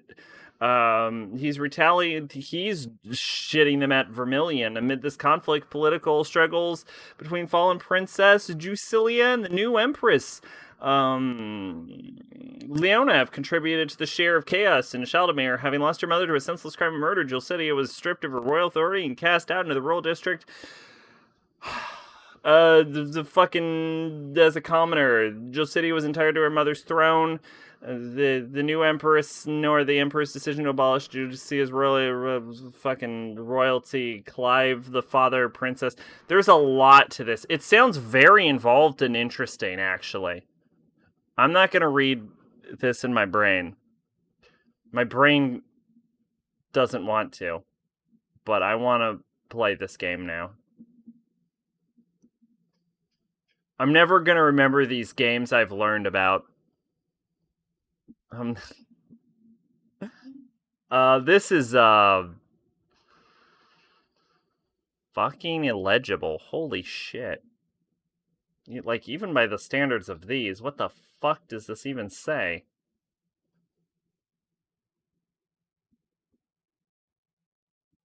This is Mania Kalhania or some shit. I've actually seen this game around. Here's the thing, I'm not gonna look this up. I've seen this game around.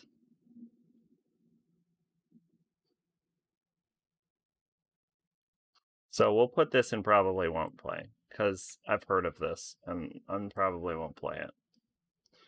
This is, I'm drunk. This is Mario and Luigi. I don't like Mario. I don't like Mario as a person. Think Atelier meets Persona. Oh, Mana Chemia. It's an Atelier spinoff. Oh, it's an Atelier spinoff. I probably won't play it, though. For realsies, though, I don't tend to play the spinoff games unless I'm, like, super into the franchise like Persona. But thank you. Mary Skelter Nightmare, I actually will definitely play because I already own it. I've played, like, 3 minutes, but, like, I've counted playing a game as I've played a game for 20 minutes for the purpose of this list, just because I need to put something in these fucking lists, but I've not played barely anything. Mass Effect 2 is a fucking A rank game if I've ever seen one. And Mass Effect 1 is a fucking B ranked game if I've ever seen one. And Mass Effect 3 is a fucking S ranker if I've ever seen one.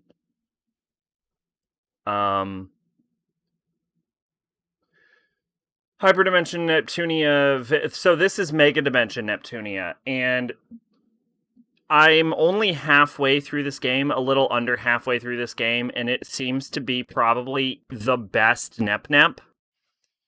But I can only put it in like B plus rating right now because I'm too lazy to move the mouse down to B. Uh, right now because I haven't gotten to the end, but I'm going to acknowledge that this has the potential to be an A or S rank game. But I'm not all the way through it yet, so I don't want to be like, because it might go to shit at the end game. Monica Mia, from what I understood, is loved by people who played Iris, but disliked by people who played Atelier game that plays like an actual Atelier game. Gotcha. So it's more like the old school that I haven't tried out. This is Morrowind, which grows on you like a wart. So we're gonna put it in Fallout 4 tier. But honestly, it plays and controls like absolute dog shit. And despite like you read the text, and the text isn't even that interesting, it's just like meandering bullshit. Like the game is better in your memory than it is in practicality, and I know this because I've played it recently. This is Mother 3, which I want to play. And this is Mother, which I want to play. This is Mugen Souls is 2. This is Mugen Souls 2, which I own. This is Mugen Souls 1, which is good. This is a good game. I'm gonna give this a B plus A rate. No, I'll give this here's the issue. I couldn't fucking read it when I was playing it because of how do hands work? um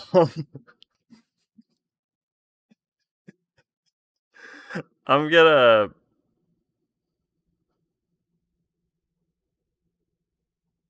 put this in B plus.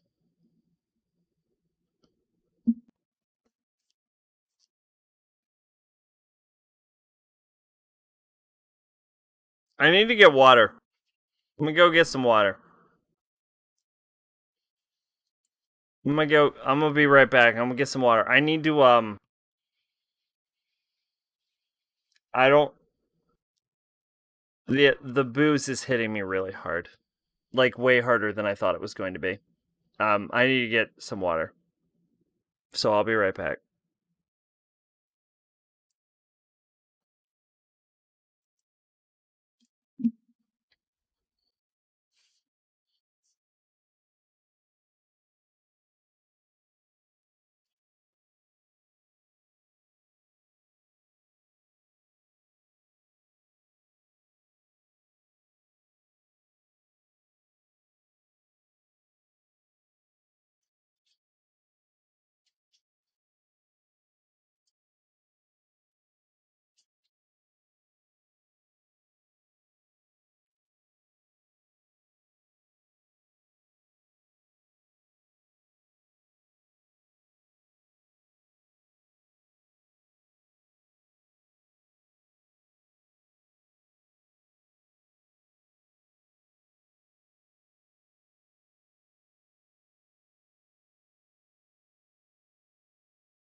Back. I forgot to mute the microphone. Um,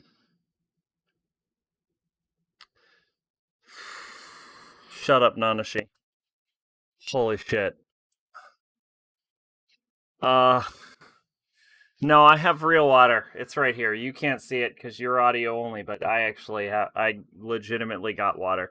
No, if I vomit, I actually think I have to stop the stream. Because that is the point where Twitch says that you are endangering yourself. But I don't think I'm going to vomit. I think I would have already have vomited. And oh, great Twitch overlords! Please be aware that this isn't endangerment because the alcohol's gone. I've did it already, so I can't endanger myself because there's no more booze to drink. So don't worry about that. So we're all safe. Because stuff like Arland is more like the older Atelier games, Iris was made more like a traditional JRPG. Pardon me. Iris 2, from what I've heard, is like a mix because you play as two characters. One is alchemy focused, the other is combat focused. Weird. Where was I in this list? Now, most of these are illegible. Now, this is, that's a fucking Atelier game. That's straight up Nelk, yeah. This can go with the other Atelier games.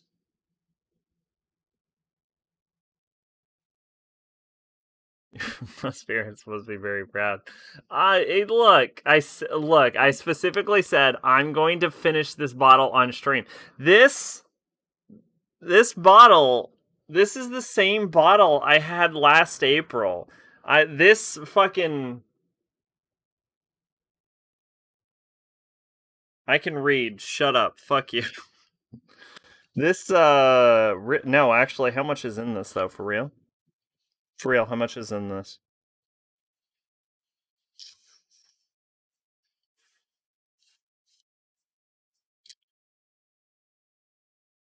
Whatever.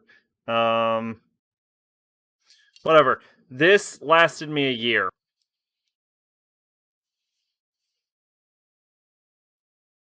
Didn't Elk like town building sim? In a way, so was Meru. Neverwinter Nights, whatever. I played this, actually, believe it or not. Believe it or not, I played this.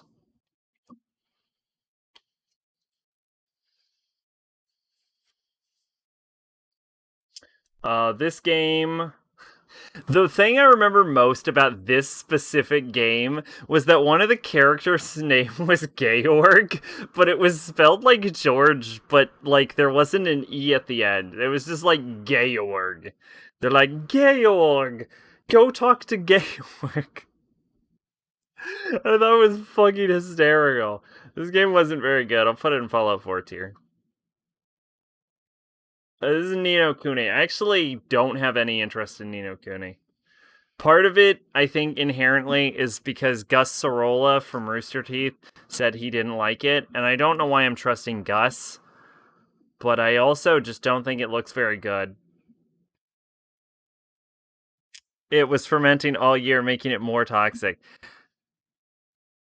I don't know if that's how that works, but I don't know it isn't, so... Nier Automata was not very good, but it wasn't absolutely atrocious. I'll give it a fucking... I was gonna give it a D tier, but I actually think it's more of a Fallout 4 tier. I think Nier Automata is Fallout 4 tier. What the fuck is this?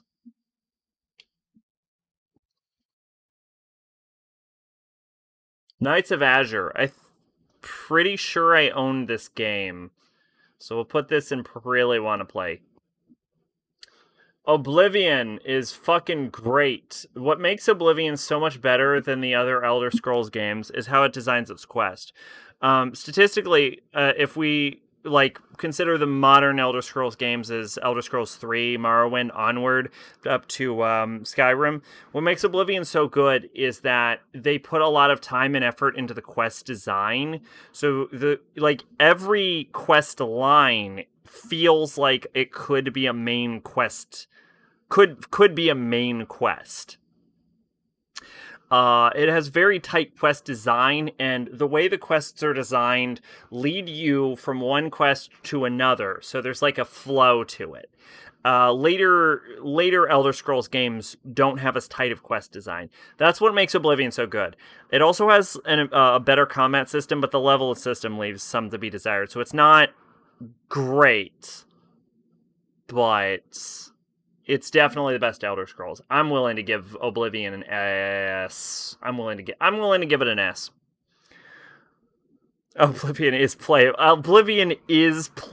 That is a good point. Morrowind gets better the longer you play it. It's like Dark Souls 2.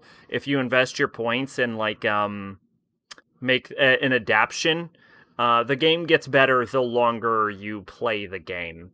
And it's not just like Stockholm Syndrome. It's like as your stats develop, the mechanics of the game are improving around you. Do I think that's a good system? No. I think it's fucking terrible, but that is how Morrowind and Dark Souls 2 work. Dark Souls 2 actually gave an impassioned speech about why I like Dark Souls 2 when I reviewed that game. Nier Automata is not an RPG. I agree with you, but it's on this list. Octopath Traveler is on my PC, and I'm going to play it once I'm done with the final route of 3 houses. Isn't this Azure Knights 2? This is something called Odin Sphere, which I actually think I've heard, and I'll probably never play. Morrowind needs mods to play like most Pacific. You are right. This is Okage Shadow King. I've never heard of this, and it doesn't look good. This is P3P. Honestly, I don't have too much interest in P3P. I'm not the biggest fan of P3 in general. But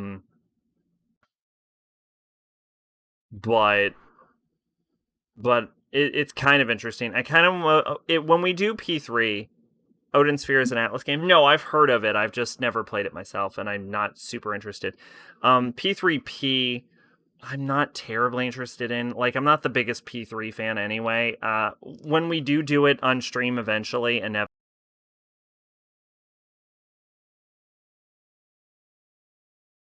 paused. I hope I'm still live. Am I still live? Yeah, I'm still live. We dropped a few frames, everyone. This is a Mario game I won't ever play. This is a Mario game I won't ever play.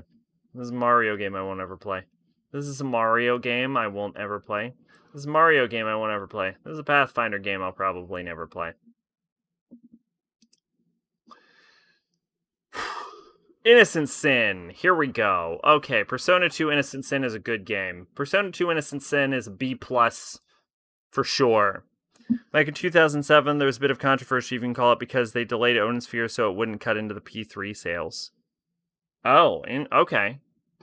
I thought Odin Sphere was a Wii game for some reason. Eternal Punishment, we'll put that in really want to play. It's actually the only mainline Persona I have not played. Fess is good, but mostly because of the answer. I'll give Fess a B+ rating. Persona 4 is... My gut reaction was to put it in utter trash, but I know that's too harsh, so we'll put it in D tier. Fuck Persona 4. Fuck Persona 4. Persona 5 is great. Right to S. Persona PQ, I own this game, so I'll play it eventually. The alcohol's wearing off, by the way. My body processes poison at a stupidly high rate. It also heals very fast.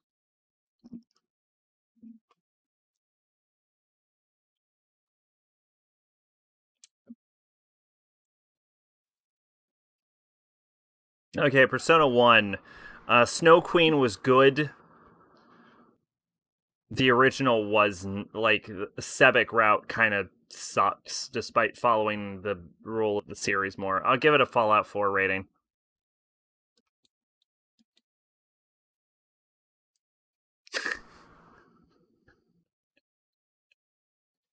Oh, fuck you, Butch. Actually, no, Butch is cool. Shout out to Butch. This is Phantasy Star 2. This game is actually available on Steam, and I still won't play it, I'm sure.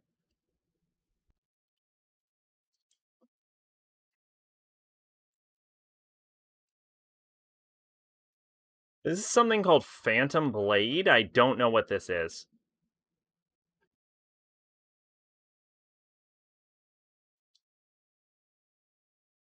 Oh, this is Phantom Brave. Oh, yeah, I've seen this. This kind of looks interesting. I'll put this in kinda. This is something called Pier Solar. Never heard of it, so I probably won't play it.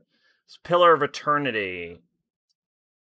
I've heard of this. I probably won't play it. This is Planescape Torment. I kind of want to play it. I own it. So I should want to play it more than I currently do. Pokemon Black. Okay, we're into the Pokemons. This is where we get into the shit. We're into the Pokemons now. I had Phantasy Star game on one of those really shitty plug and play things that was just cheap boob like Sega Genesis Simulator. Pokemon Black and White. Black. First off, I played White, which is actually more interesting because if you're playing White, you're the bad guy. I actually didn't like it all that much. I thought the way your character works in that game was really interesting. So I guess I'll give it a Fallout 4 tier, but the end of the game was really shitty. Like, Black and White go to shit at the end game. Red and Blue is the worst, is like one of the worst Pokemon games, actually. Um, I'll actually give it a C tier, though. Wait, why did I give Black and White a... Yeah, no, actually, I think Red and Blue is better, but just because Black and White go to shit at the end. Pokemon Coliseum I played. I liked it as a kid, but as an adult, I look back and think that was really stupid and edgy. So I'll give it a C tier. I'll split the difference. Gold and Silver is okay, but I can't give it past and in between B and C. Pokemon Ultra Moon I haven't played. I own it, so I should probably want to play it more than I currently do. So we'll put it in kind of want to play. Pearl. I own Diamond, so I should play it at some point, but I also recently bought Platinum, which I should play at some point, but also they're coming out with a remake, so I probably won't play Pearl ever.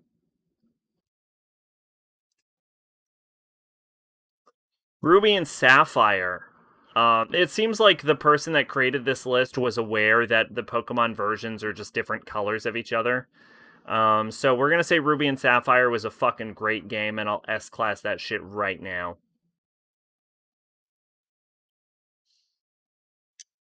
Sword and Shield is the worst Pokemon game since the original. I'll say Fallout 4 tier, maybe. No, I'll say C tier. It's not that bad. Marnie is great. Black 2 and White 2 I got bored with. I'll put that in fucking C tier, maybe. Maybe Fallout 4 tier. No, it was okay. I'll give it a C tier. You can be a movie star in that game, so that's cool. Pokemon XD I never played, and I probably won't, because it's a GameCube game. Pokemon X is great. Pokemon X is a fucking S tier game. I know a lot of people just got very mad at me, and I don't care. Fuck you. Pokemon X is great. This is something called Project Zone 2. I've never heard of it. I'll probably never play it. This is Project Zone. I'll probably never play that either. It's something called Phantasy Star Online. I'll never play a fucking Phantasy Star Online. Something called Phantasy Star Online. There's something called Quest 64. It looks like complete garbage. I've never beat a single Pokemon game. Here's my advice with you. If you want a good Pokemon game, start with one of the later ones. If you want a good like Pokemon game as far as like this game is fun to play Alpha Sapphire or Omega Ruby. Excuse me. I'm a Sapphire boy myself. Call it nostalgia. Because it's nostalgia. Um if you want a Pokemon or X and Y. X and Y or Alpha Sapphire, Omega Ruby. They play good. XP share works on the whole party. It's just an item you can turn it on. If you want a good story, but a little bit hard, like I found it got hard at the end. But if you want the best story Pokemon ever delivered, you want Sun and Moon, not Ultra Sun and Moon. You want regular Sun and Moon. That fucking ending is great. What I'm saying, I think, is you want like Gen 6 Pokemon. Gen 6 was a good generation for Pokemon. A lot of old school Pokemon fans are like, Pokemon got worse after Gen 5. And fuck you, ass. Pokemon Gen 6 was a great generation. And you can't argue with me. I'm drunk. And you can't argue with drunk people. I was told the fact I play SMT makes it so I can't enjoy Pokemon. I don't think that's true, but I can't disprove it. I don't think that makes sense. I don't know why you couldn't play both. You can play both. I don't see why you couldn't play both. This is a Radiant Historia. Actually, this is This is Radiata Stories.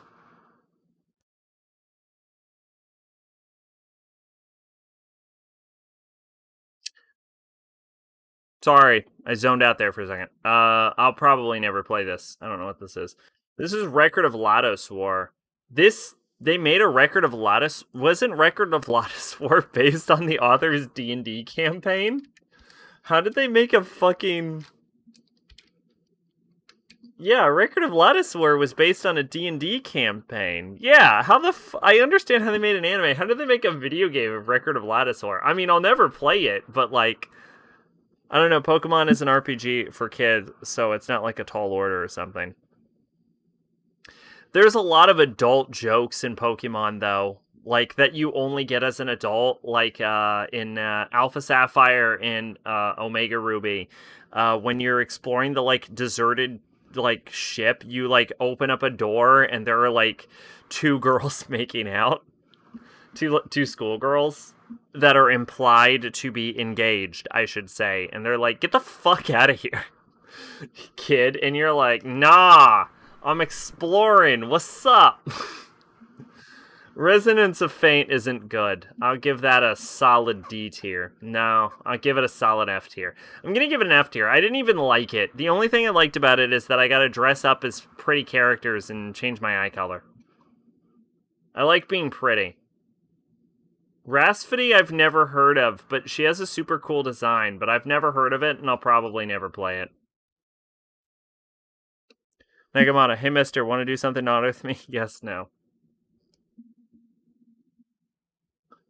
Rivera the Promised Land I've never heard, and I'll probably never play it. This is Romancing Sage. I think this is supposed to be Saga.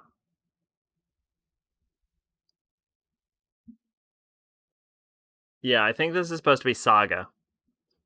Which I don't care about.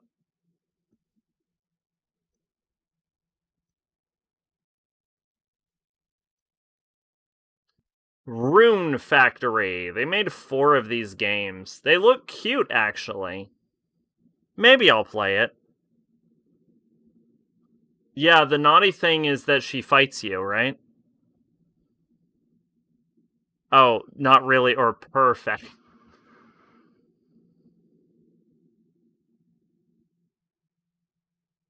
They look cute. Maybe I'll play a Rune Factory one day. I don't know. Shut up. I'm drunk.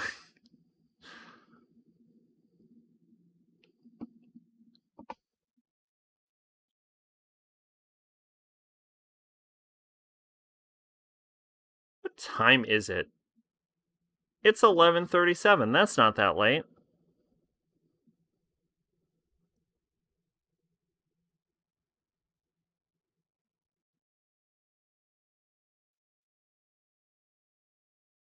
Okay, Saga Frontier 2. Yeah, no real interest in Saga.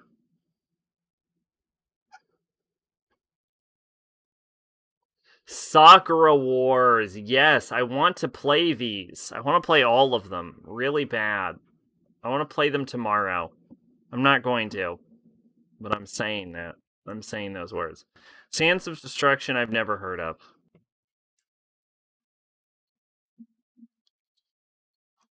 I'm gonna put this and probably won't play because I don't know what this is. Secret of Mana I've played. It was okay. I'll give it a C. I didn't like it as Legend of Mana. Can you mix cough drops and a lot of alcohol? I'm about to.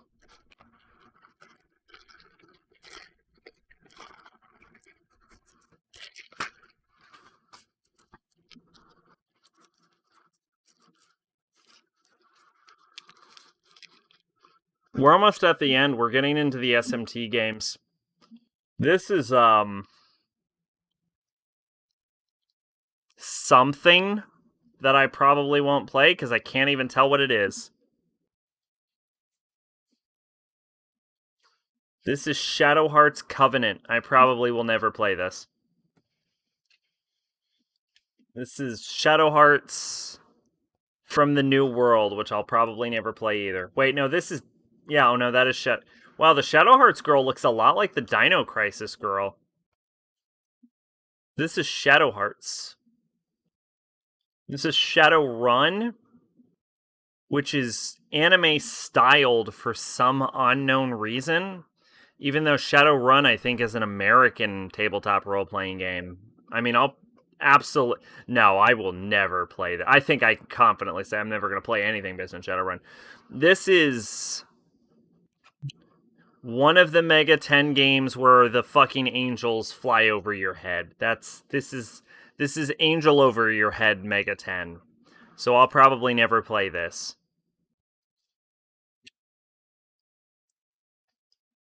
This is If. This is Persona If. No, SMT If. Which I kind of want to play. Mostly for the history of it, not because I want to actually play it. Wait. Oh, I put Sakura Wars and kind of want to play and not really want to play. That's wrong. I'm wrong. There you go. There you go, Sakura Wars. Yeah, and I only kind of want to play. Okay, that's fair. This is, I'm gonna say either Shin Megami Tensei 1 or 2 or something. It's just like a dude with a bunch of demons. I'll probably never play it. I don't really have a lot of interest in the Mega 10 series. The Shin Megami Tensei series, I should say. Or no, yeah, that is Megami Tensei, right? Because these other games are the SMT games. Because that's Strange Journey, Soul Hackers, Nocturne 4, Apocalypse. No, those might be. No, I think those actually are SMT 1 and 2, which I'll probably never play. This is Shining Force 2. I'll probably never play it. This is Shining Force 3. I'll probably never play it. This is Shining Force Resonance Refrain, which I own, so I better play it. Out of the weird maternal instinct for the drunk man, possibly 10 years older than me. Yes, you can mix cough drops with booze, not cough medicine. Well, I wasn't going to use cough medicine anyway, but thank you for... Thank you. Let me get the data on so I can actually see the SMT stuff. I think we're done with it, aren't we? This is Shining Force Exa, which I'll probably never play.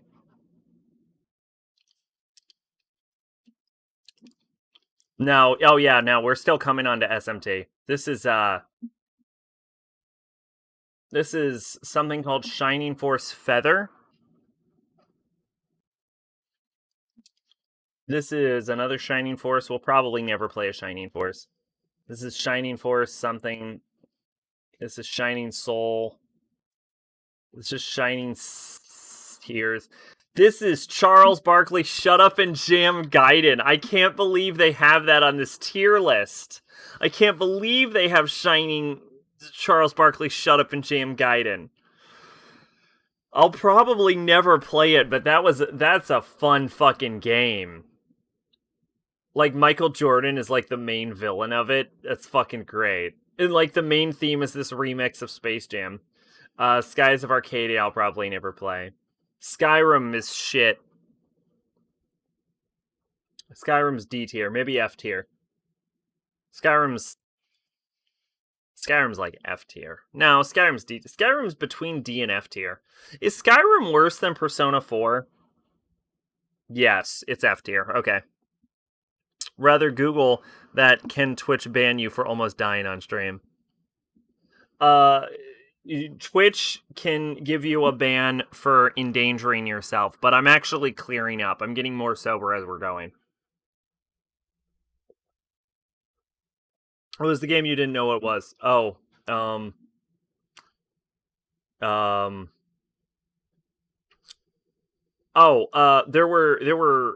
it's the one with it's the Megami Tensei game with the angels, and the Megami Tensei game where it's just a bunch of people standing with a bunch of demons behind them. And then there's whatever this Japanese game is with a 3 in the title.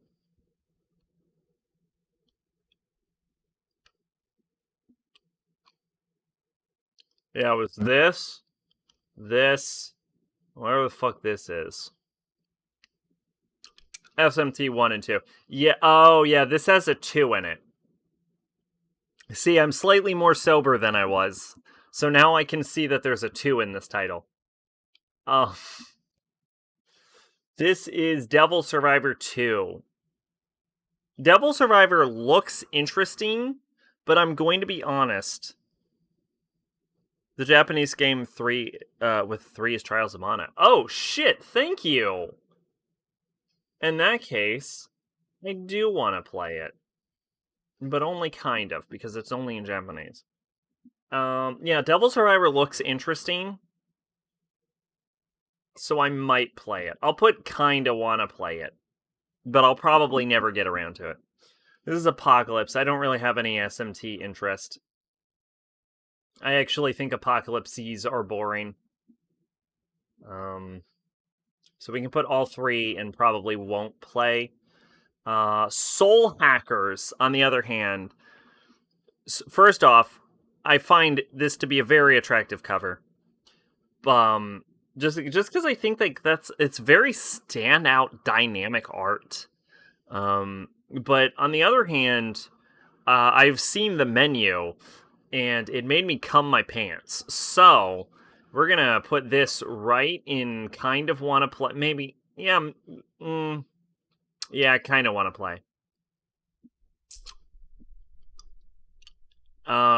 Same for Strange Journey.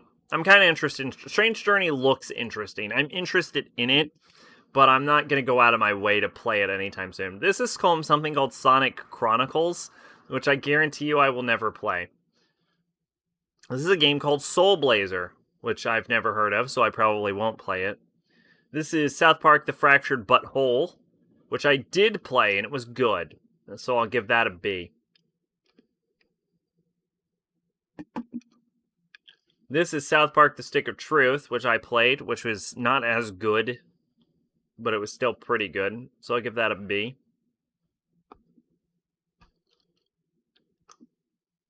This is Star Ocean, which I probably won't play. Star Ocean, probably won't play it. Star Ocean. Star Ocean. This is something called Steam World Quest Hand of Gilgamesh, which sounds terrible. This is Stranger of Swordkurt, which sounds which looks terrible. Suikoden I probably won't play.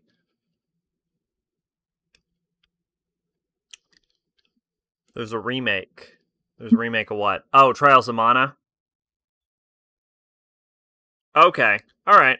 Well, then I might play the remake, so we can upgrade that.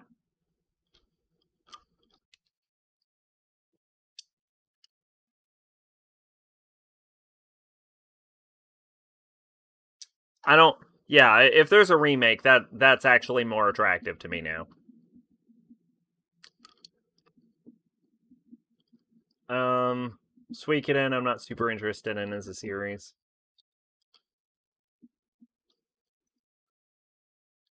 God, they made a lot of Suikoden games, didn't they?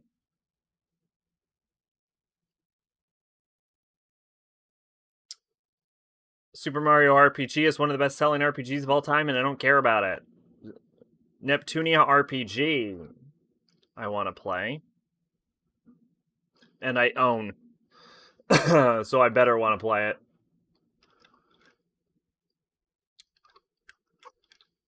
This is something exceed. Well, I don't know what that is. So I probably won't play it. We'll put it in illegible, because every time I put something in the section of games I can't fucking read, someone figures out what it is. Super Robot Talbot OG Saga. That sounds terrible, and I probably will never play this. Sweet Home. I didn't realize Sweet Home was an RPG, actually. I kind of want to play it just because of the history of it. Because everyone keeps fucking talking. Every time I stream literally anything, someone mentions Sweet Home at this point. Sword of Mana I want to play. System Shock 2 I own, and I'm interested in it. I hear this game is a classic, so I'm interested, so I want to play that. I also own System Shock 1, which I'm less interested in, but I'll play first anyway. So, Sweet Home has permadeath. Lovely. Tactics Ogre. Oh, I've actually heard of Tactics Ogre, believe it or not. I'll never play it, but I've heard of it.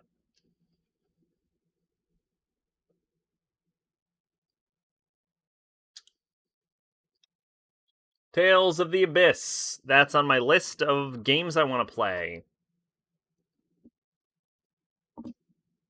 Tales of Berseria.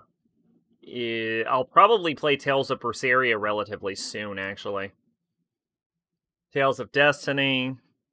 Be careful with encounters. Gotcha. Another Tales game. Hang on. Let's zoom out.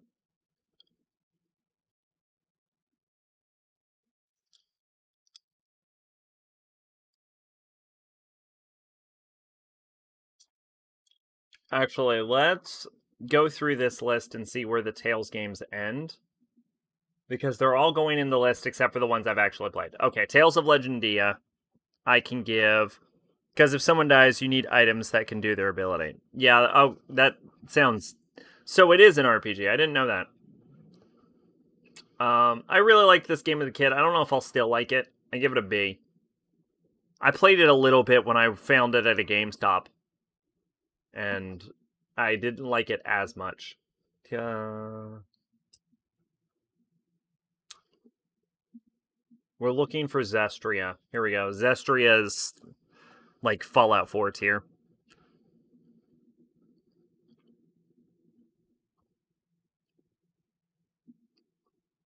And then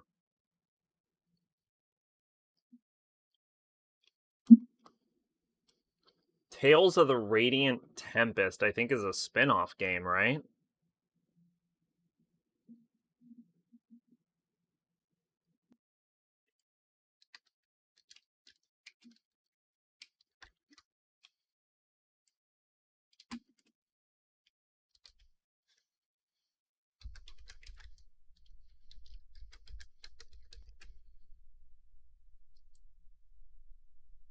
Yeah, it's some weird action RPG.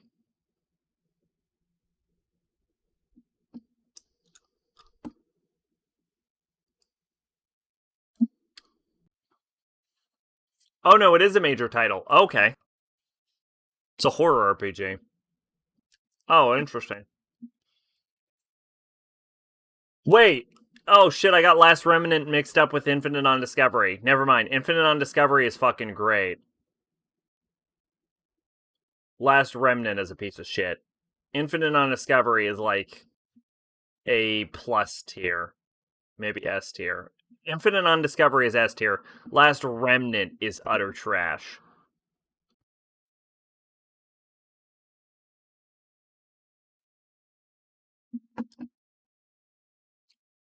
Okay.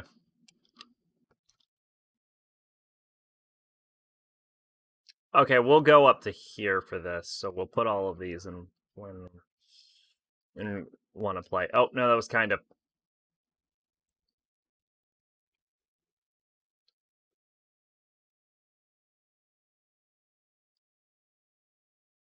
This list is like outrageously oversized. Sweet Home, not Tails. Yeah, no, I know. I know.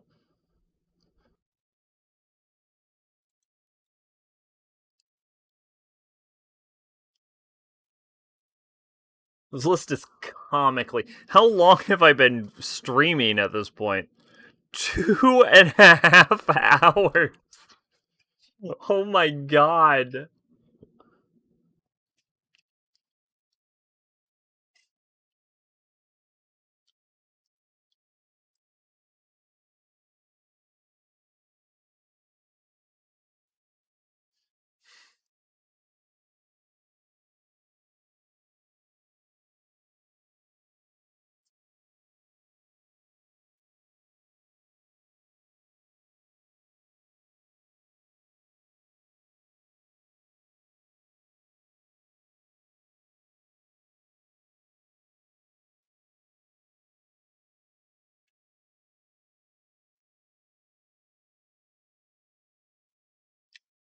You drank nasty fermented tonic water, so you gotta make sure.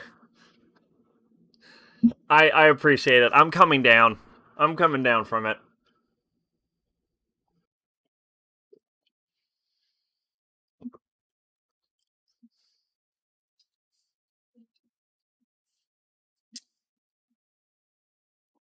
Let's see, Vesperina. Something. I don't know what this is anymore.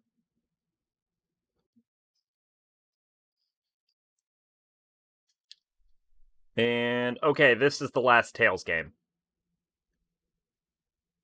Okay, cool. Let's be honest. These are the tiers that matter.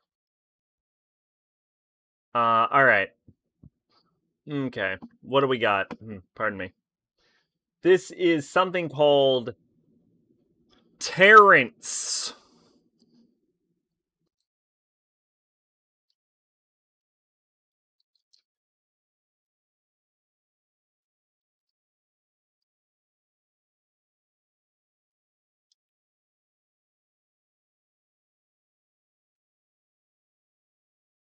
Terranite?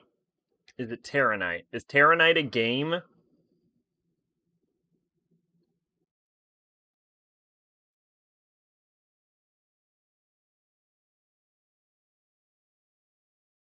That okay, this is very clearly Terranite.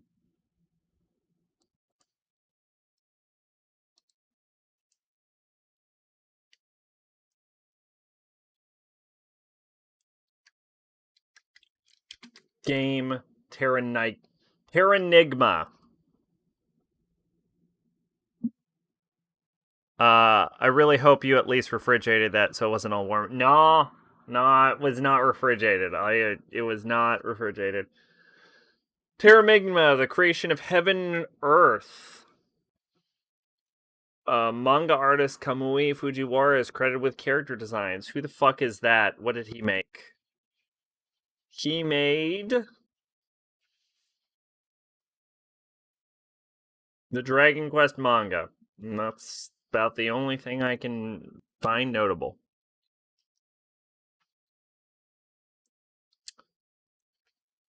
I assure you, it would have been gross or cold. Besides, cold beverages are bad for my throat. It's a top down. Real-time battle system.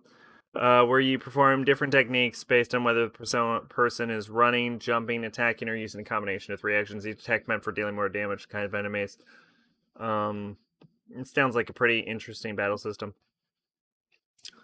Holosphere, external, internal face. Since the beginning of Earth, the internal light side surface stood for growth, whereas the internal dark side represented decline over thousands of years, billions of years. Two forces came to be called God and Devil, regardless of the antagonism. All right. This is the entire plot of this game. So we'll just read the opening of it. First chapter is the outset, introduces Ark, a mischievous boy who lives in Krista, the only village in the underworld. After opening a forbidden door and touching a mysterious box containing a friendly demon named Yomi, every citizen in the village is frozen. The only person not affected by the curse, the Elder, guides him to resurrect the contents of the surface world in order to unfreeze the people. A way out of his hometown appears. For the first time ever, human leaves Krista to explore the underworld, which is portrayed as frozen wasteland of imposing crystal mountains crossed by rivers of magma. He conquers the trials of the five towers, each one representing a continent, revives the mainland and Earth. Upon returning to hometown, the Eldar instruct him to travel to the surface and resurrect all living beings with a heavy heart. Ark says goodbye to his lifelong friend Ellie and sets out to the light side. So it sounds like it would make an interesting story, but it sounds like it would make a very boring game, if that makes sense. So I will just probably won't ever play it. Like, the idea sounds last story I'm kind of interested in, but it's very far on my list. Time and Eternity I've never heard of, but I probably won't play it. Tokyo Mirage Sessions I'll probably never play.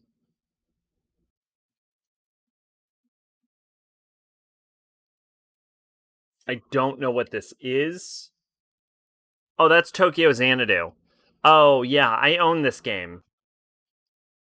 So I'll play it at one point. I hope.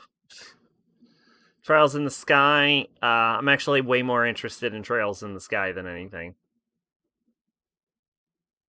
I want to play Last Story, but it's like $70. Oh, really? I saw it in a GameStop for like $20 at one point. I should have bought it and then didn't.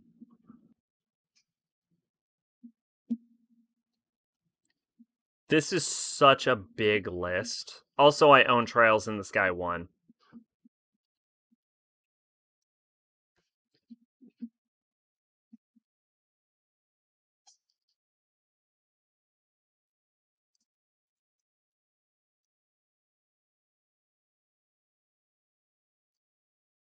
Cold Steel, same difference.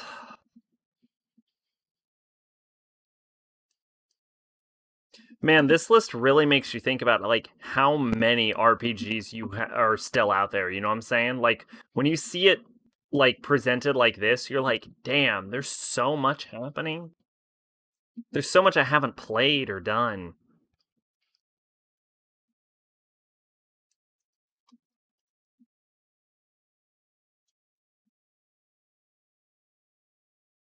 I think that's Cold Steel 4.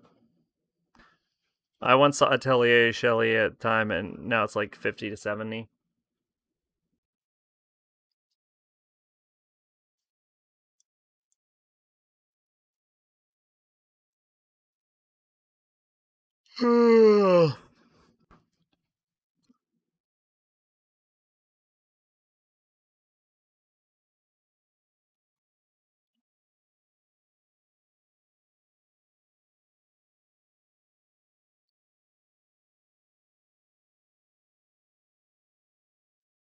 All right, Cold Steel is done. This brings us to something called Trinity Universe, which I've never fucking heard of, and I probably won't play.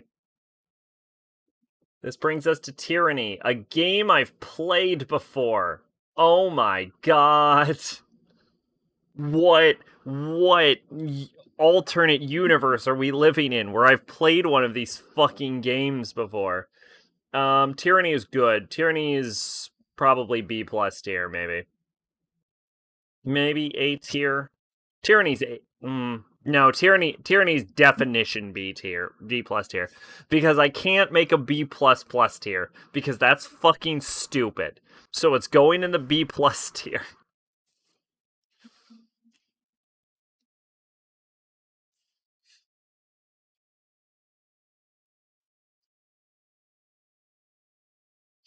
This is something called Ultima, which I think I've heard of, but I'll never play. This is something called Ultima 3 Exodus. This is Ultima 4 Quest of the Avatar. This is Ultima 5 Warriors of Destiny. B plus plus is just a no. Ultima 6 The First Prophet. These have really interesting cover art, but let's be honest, I'll never play them. Ultima 7 Part 2 Serpent.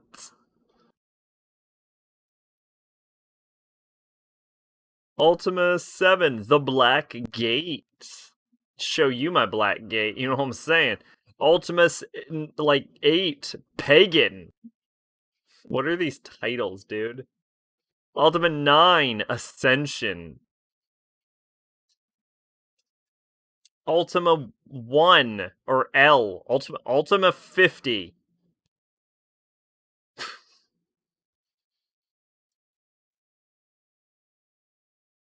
Alright. Undertale. I only kind of want to play Undertale because I've seen a bunch of people play it myself, and, like, I kind of know the story, so I'm less interested.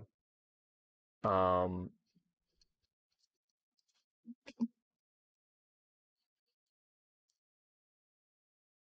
Okay, Unlimited Saga, I've actually played a little bit of, and I didn't like it. I think Ultima was some board game turned video game. Oh, really? Weird. I'll put it in D tier because I didn't play too much of it, but I played enough to know I didn't enjoy it. Valhalla Knights, I've never heard of, so I will never play.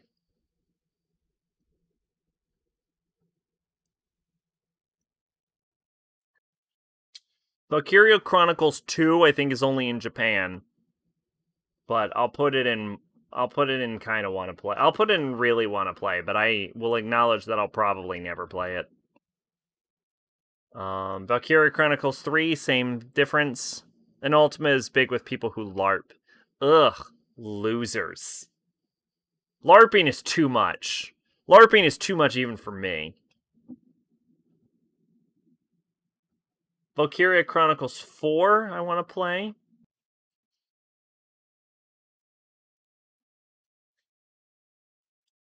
Valkyria Chronicles 1, I actually have played a bit. It's pretty good. Not great, but pretty good. I give it an in between B and C.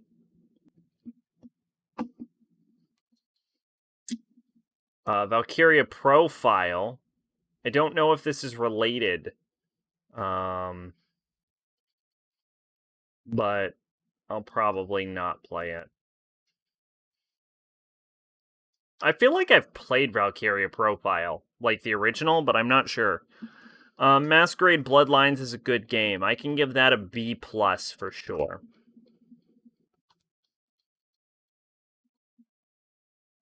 Nah, I can give Bloodlines an A. Bloodlines is a good game. Saw people LARPing in a parking lot of a Walmart. What the fuck? Why? Vampire, I don't care about. I hear it's good. I'll never play it. Vanguard Bandits, I've never heard of. It looks shit. Vandal Hearts, I think I've heard of, but I didn't realize it was a video game. Wasteland 2. Wasteland 1, 3. Wasteland 1. White Knight Chronicles I've played and it was garbage. Like actual fucking garbage.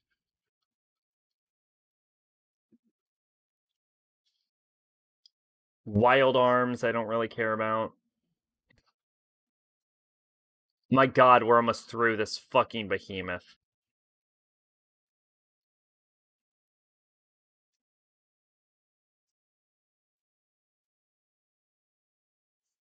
This is something called Witch in the 100 Night.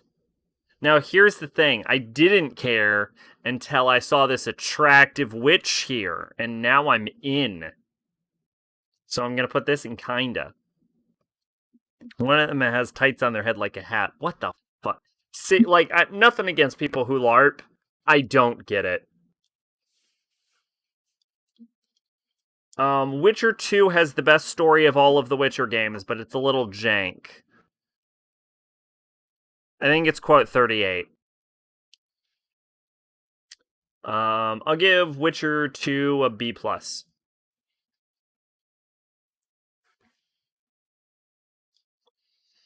So, okay, this brings us to Witcher. Well, no, Witcher 2. No, I take that back. Witcher 2 is a B. Witcher 1 is the Witcher game with the best storyline, but unfortunately it plays like poopy. Do we count Blood and Wine as part of Witcher 3? Like, does the DLC count as Witcher 3? Because that's the difference between an A and a B+. Because the actual base game story of Witcher 3 is not even that good. But it just had really strong DLC. I'll give it an A, but with the acknowledgement that it's mostly the DLC that puts it an A. Witcher 1 is a B+. Because it plays like hot garbage. Like, you need a guide just to make sure your story doesn't break. Does it come with the game in new editions? Witcher 3? Oh, I don't know. There might be a Witcher 3 Game of the Year edition. It probably doesn't come on disc, though. I'd be surprised if it came on disc.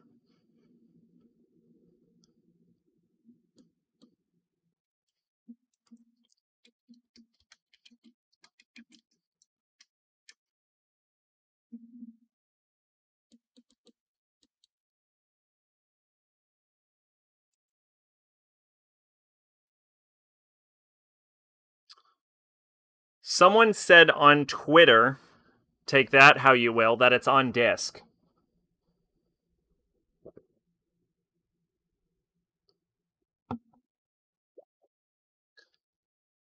But it looks like it might need an install disc.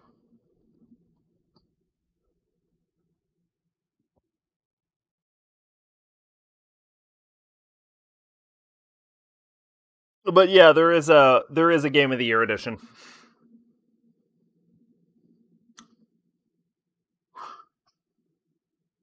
This is something called Wizardry. I've never heard of it.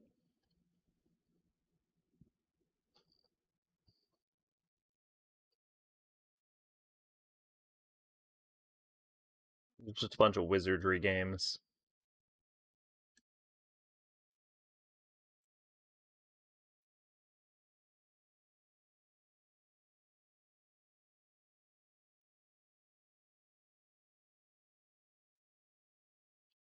This, we're almost done. We can see the ending now. Is something called Xanadu Next, which I've never heard of ever. Xanadu Next. Oh, it's like Tokyo Xanadu. It's in that series. I probably won't play it. I probably will stop at Tokyo Xanadu.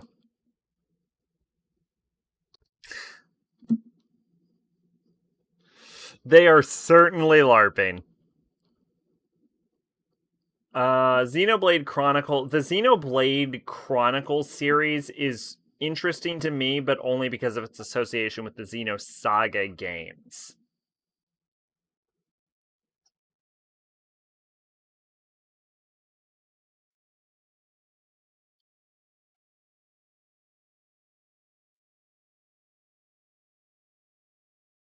Same with Xenogears. It's mostly interesting because of Xenosaga, not because I give a shit about Xenogears. Okay.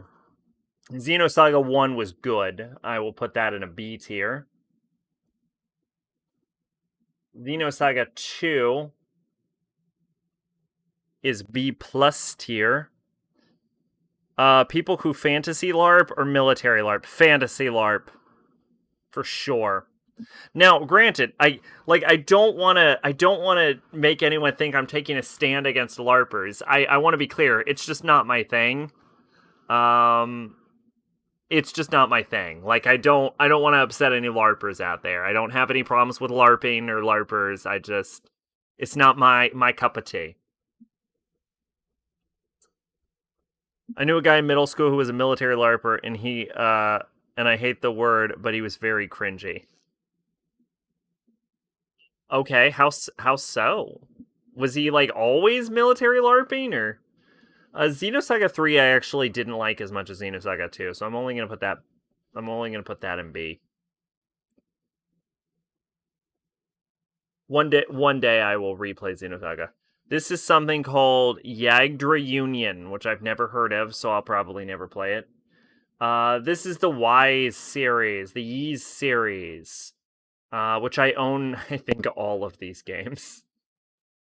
I haven't played them, though, so they can all go in, probably.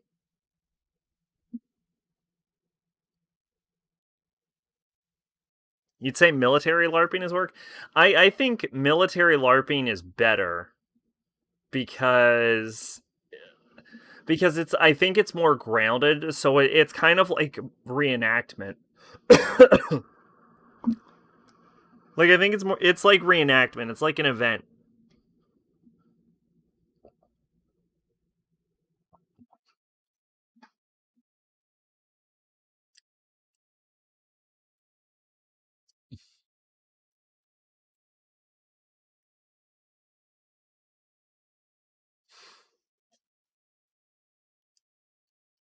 Oh boy. I will put I'll try and download all of these and then I will put them on the I'll put them on the Discord for everyone.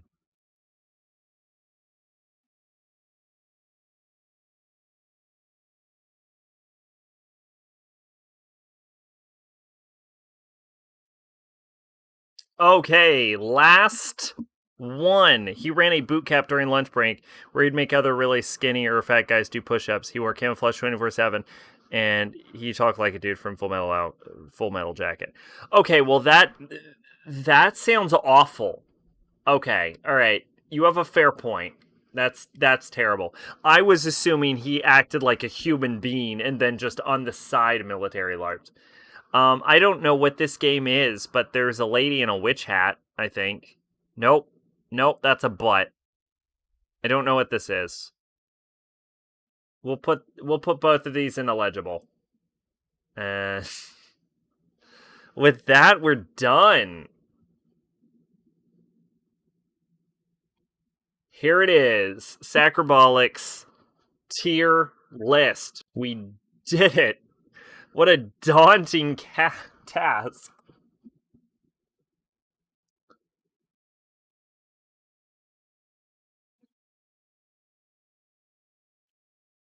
Let's download it.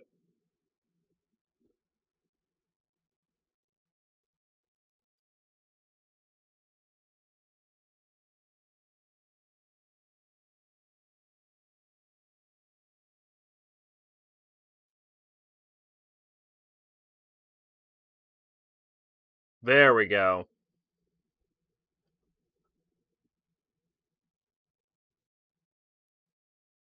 There we go. There we go. It's downloaded. Okay, here we go. Whew, boy. And now I'll give everyone an opportunity to look at this fucking monstrosity. This goddamn behemoth. He in this was hilarious. He was really into airsoft and was willing to bet his obsession with the military was purely because he was a gun otaku. Huh. Yeah, that sounds possible. Plausible. I don't know. There it is. This is, by the way, these are not in order according to their tier. I could put them in order according to their tier, but that seems like more effort than I want to put into it. So here we go. Sacrabalic's tier list. 500 RPGs rated. This took so long. This took so much longer than I thought. This took 3 hours. to do. Holy shit, this took 3 hours. Oh my god. Oh shit. I literally drank I took like 3 shots of alcohol and then the 3 shots wore off in the time this took. He had a book on how to survive a zombie apocalypse, and from what he let me see of the book, it was 100% serious. Oh, fuck. What Call of Duty? I've played a little bit of Call of Duty and I wasn't very good at it. It was at the same friend's house I mentioned Dragon's Dogma in.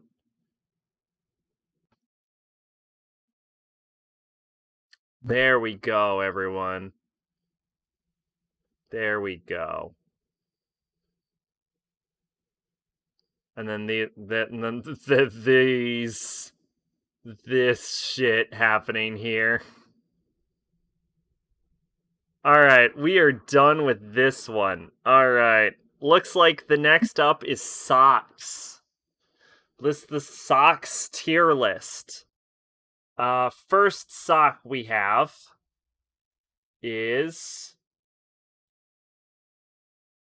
padded bottoms. I think padded bottoms are okay. I think that's a nice C tier. Next up we have black socks. I like black socks. Or like regular plain socks. I'm gonna put those in A. This is a barefoot. Why are there 2 different bare feet? What the fuck is this? All right, fine. A regular barefoot. I'm not a big barefoot fan, so we'll put D.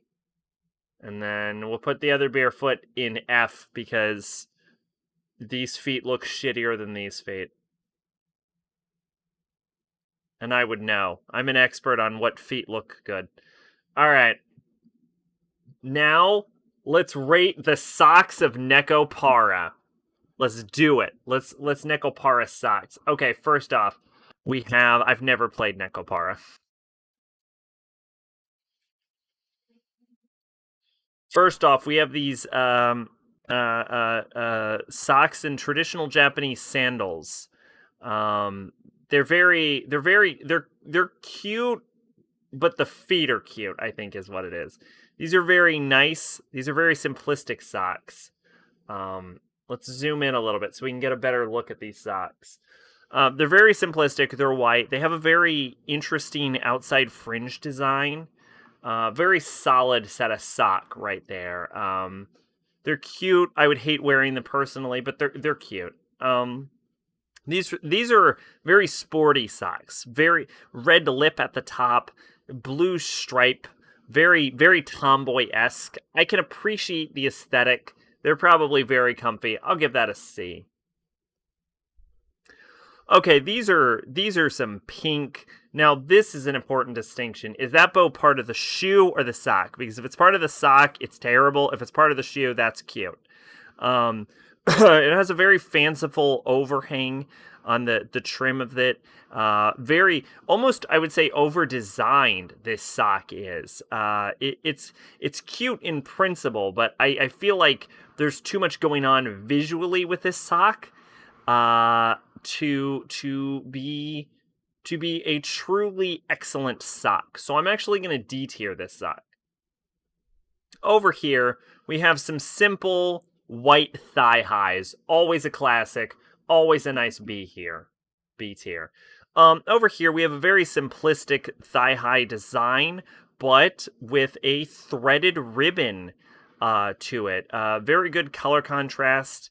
Very good complementary colors with this. Light pink to the white of the sock, but a harsher red itself to the ribbon. I'm very clear B tier.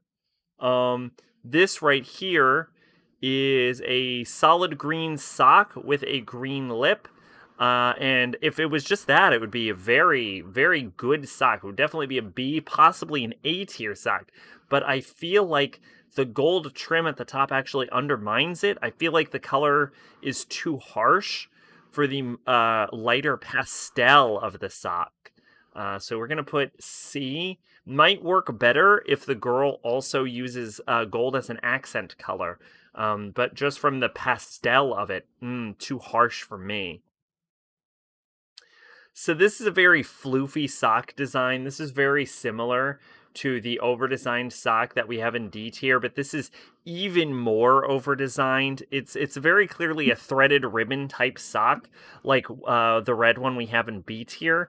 But this is using green as the base color for the sock, and then blue as the ribbon, which could complement each other. But with the white from the frills of the top of the sock, it just seems like it clashes too much. I'm not a fan of this sock. This right here is no socks. No socks are always an acceptable level of sock, but unfortunately, this is a sock rating, in which case we need a new tier for this list. Which is, of course, not a sock.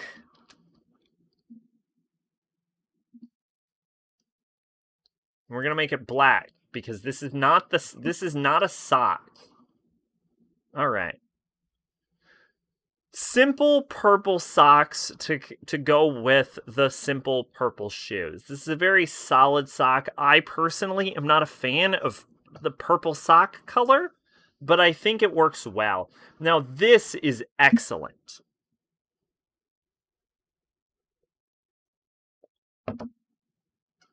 This is an excellent level of sock right here. This right here is a simple red and white striped sock and a simple blue and white striped sock, but with a very heavy, bold stripe pattern on the blue and a thinner red stripe pattern on the red one. And it uses contrasting colors of red and blue to create a sort of like dynamic like aesthetic, like you look at it and like imagine these legs in motion, you know what I'm saying, with the red moving past the blue, sliding past each other's, contrasting each other as they move, brings a lot of attention to the thighs. This is very good. This is an A tier level sock, possibly S tier. This is excelente. And you know what, S tier level sock, probably. Absolutely great. These are simple tights. These are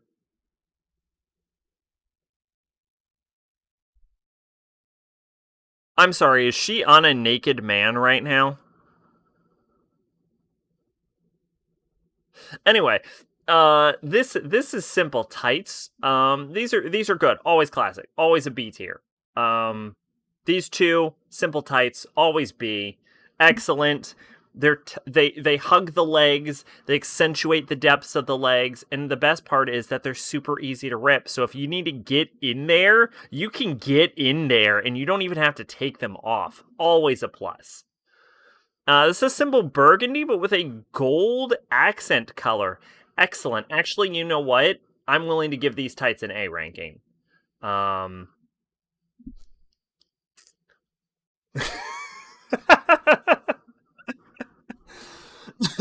I'm willing to give, gold and burgundy, always complementary colors. These are just high waisted, white socks, very plain, very acceptable. Classic, classic teal and white striped socks. Always a good B tier myself. These are black tights. Black tights, very good, very top tier, A tier, always. Now these are very cute socks. These are very cute little white socks. They complement the shoes very well. The socks themselves are very plain, very C tier, but the fashion sense of the combination between the socks and the shoes very well matched. You can tell that whoever is wearing these socks knows what they're doing with socks. These are white tights. I actually think white tights are so very situational as far as how high they go up to. If they're a thigh high, I think they're actually better than if they're full tights. I think if they're full tights, they're sort of too all encompassing. I think they wash out your skin tone too much. There's a little bit of a like a moe to being able to see ever so slightly the skin peeking out through the shades of the white, but that's not necessarily my thing. I'll give it a C. It's a very acceptable flavor. These are classic fishnets. Everyone loves fishnets, but they're not the most practical of sock flavor. I will put them in a nice B. Now, see, these are deceptive because they appear to be, at first glance, just black tights. But if you look at them, they're actually ribboned black tights with a nice red, with a red ribbon to it, and little cat ears. Now, these are cute. I personally cannot help but look at these stockings and think to myself, now hold on one second. Wouldn't the cat ears fall down while you're wearing them? How tight can these cat ears possibly be? They're cute. I'm worried about this. I'm worried about the practicality. So I can only give these B, but if someone can assure me that these cat ears, I could raise these to A. Not a big fan of the ribbon on the side, though. They might just be straight B. These are some very attractive high-heeled shoes. Very much would love to take these out and just, get all up in there, kiss them feet. Here's the thing. She's not wearing fucking socks, and this is a sock rating. So these aren't fucking socks. Okay, so these are actually cuter. These don't have the ribbon design. Zach, what do you do? Are you fashion designer? You work at TJ Maxx? Maybe. Um, these are very cute white socks. So I've already talked about white stockings and how there's a sort of moe to the skin. They don't have the ribbon. The cat ears are very good. I'm worried about these. I'm gonna give these a B tier. I'm worried that the cat ears will fall down. When you look at them, you're like, yes, the cat ears are adorable and they're cat girls, so this is perfect. But the problem is, if you wear these socks and the cat ears fall down, then you just have shitty socks. Can't get behind this. This right here, this girl is just wearing boots. I don't think these are socks. I think these are boots. So this doesn't count. So this is not a sock. These right here, these are cute boots. I really like how these boots complement these boots. They're shorter, they're more demure compared to the longer ones. You can probably assume that the blue girl is less domineering than the red girl, but they're probably related sisters, perhaps? Mayhaps? Good character design. Not fucking socks, though. Okay, hold on a sec. What if Heel's picture is a nude pantyhose and you can't tell until you take the shoe off and see the reinforced toe? I don't think so, but that's a fair point. In which case I don't like nude pantyhose is the thing, though. I'm not a fan of skin tones. If they're a sort of darker, almost blacker skin tone, like in the A category, that's okay. Where you can tell that there's something there, but if it's trying to like blend in with the skin, I think it kind of adds this weird texture, so I'm not super into it. But that would probably upgrade it to a D because it is in fact a sock. I lost a pair of socks somewhere. Here they are. So this is super cute, actually. This is a simple blue sock with a light frill at the top and a simple ring with a red heart. This is actually less over-designed than the overly frilled red pair of socks over here. It's simple, it's cute, it's very adorable. This would fit in very well for a sort of young girl type. Wearing some Mary Janes or something. Very, very good. I would almost give these an A rank. This is an A rank sock right here. You're a fan of scales then, since you don't like skin. Technically, I think pantyhose are considered underwear, but yeah. Well, I'm judging what I have here. No, I mean, skin is okay. I don't like skin tones. Like, I'm not a fan of, like, tan colors or, like, light browns or darker browns, I suppose, if you have a darker skin tone. Anything that, like, blends in and doesn't draw enough attention to itself is just as bad as something that draws too much attention.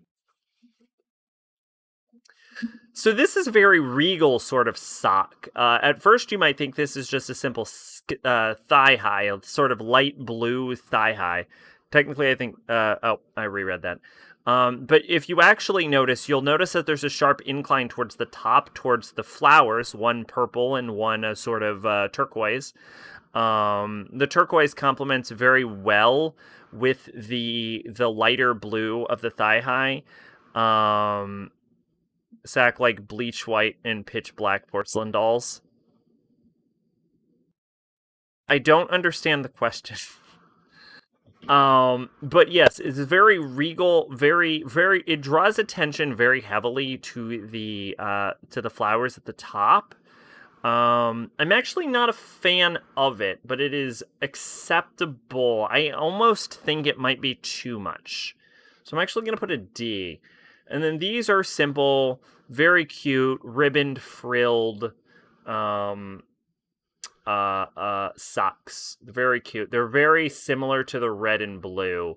I almost wonder if these red and blue contrast colors are the main girls in the game, because there seems to be paired socks for all of them. So I bet these are the main cat girls that you get to fuck. They don't have skin tones. No, I'm okay with it's skin-toned clothing. I suppose I should clarify. This is a very B tier. So here we go. This is the socks. This is the Necopara socks list. Why have I done this? What am I doing with my life? Oh, shit. Alright.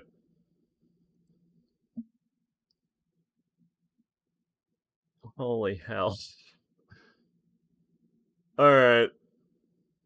Alright, we're gonna do... It looks like we have two more because no one's come in with anything else. So we'll do greatest video games of all time 100 plus tier list, and Persona 1 through 5 tier list for all characters later. We'll do Danganronpa underwear tier list, then I'll go to the bathroom, then we'll come back and do the rest of them. So this is the Danganronpa underwear tier list.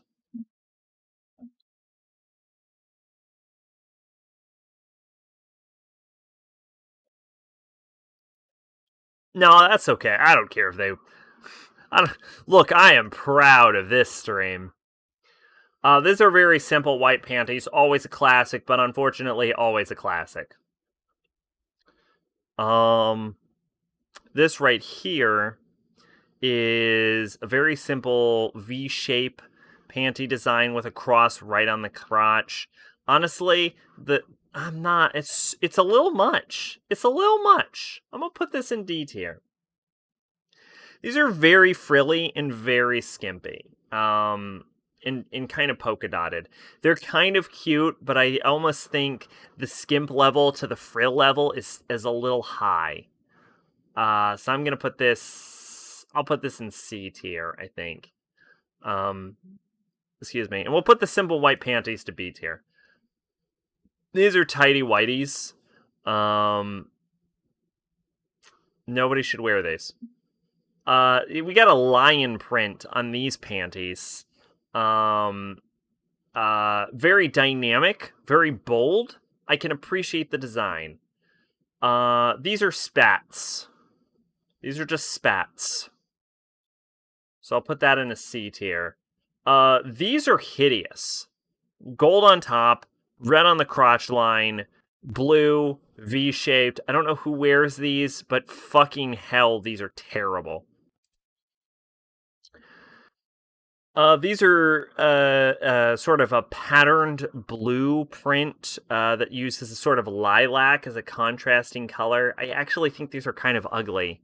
So we'll put these in D tier. This is a simple pink ribboned V-shape girl's panty. Very cute, very delicate, solid.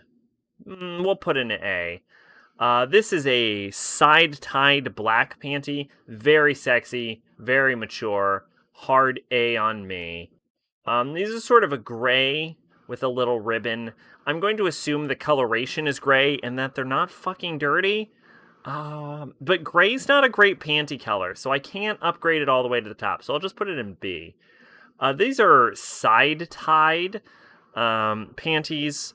They could be cuter in real life than they are in video game, but the sprite not doing it for me. I suppose it would be relatively attractive on a lady, so I guess I'll give it a B. But I don't know. Seems a little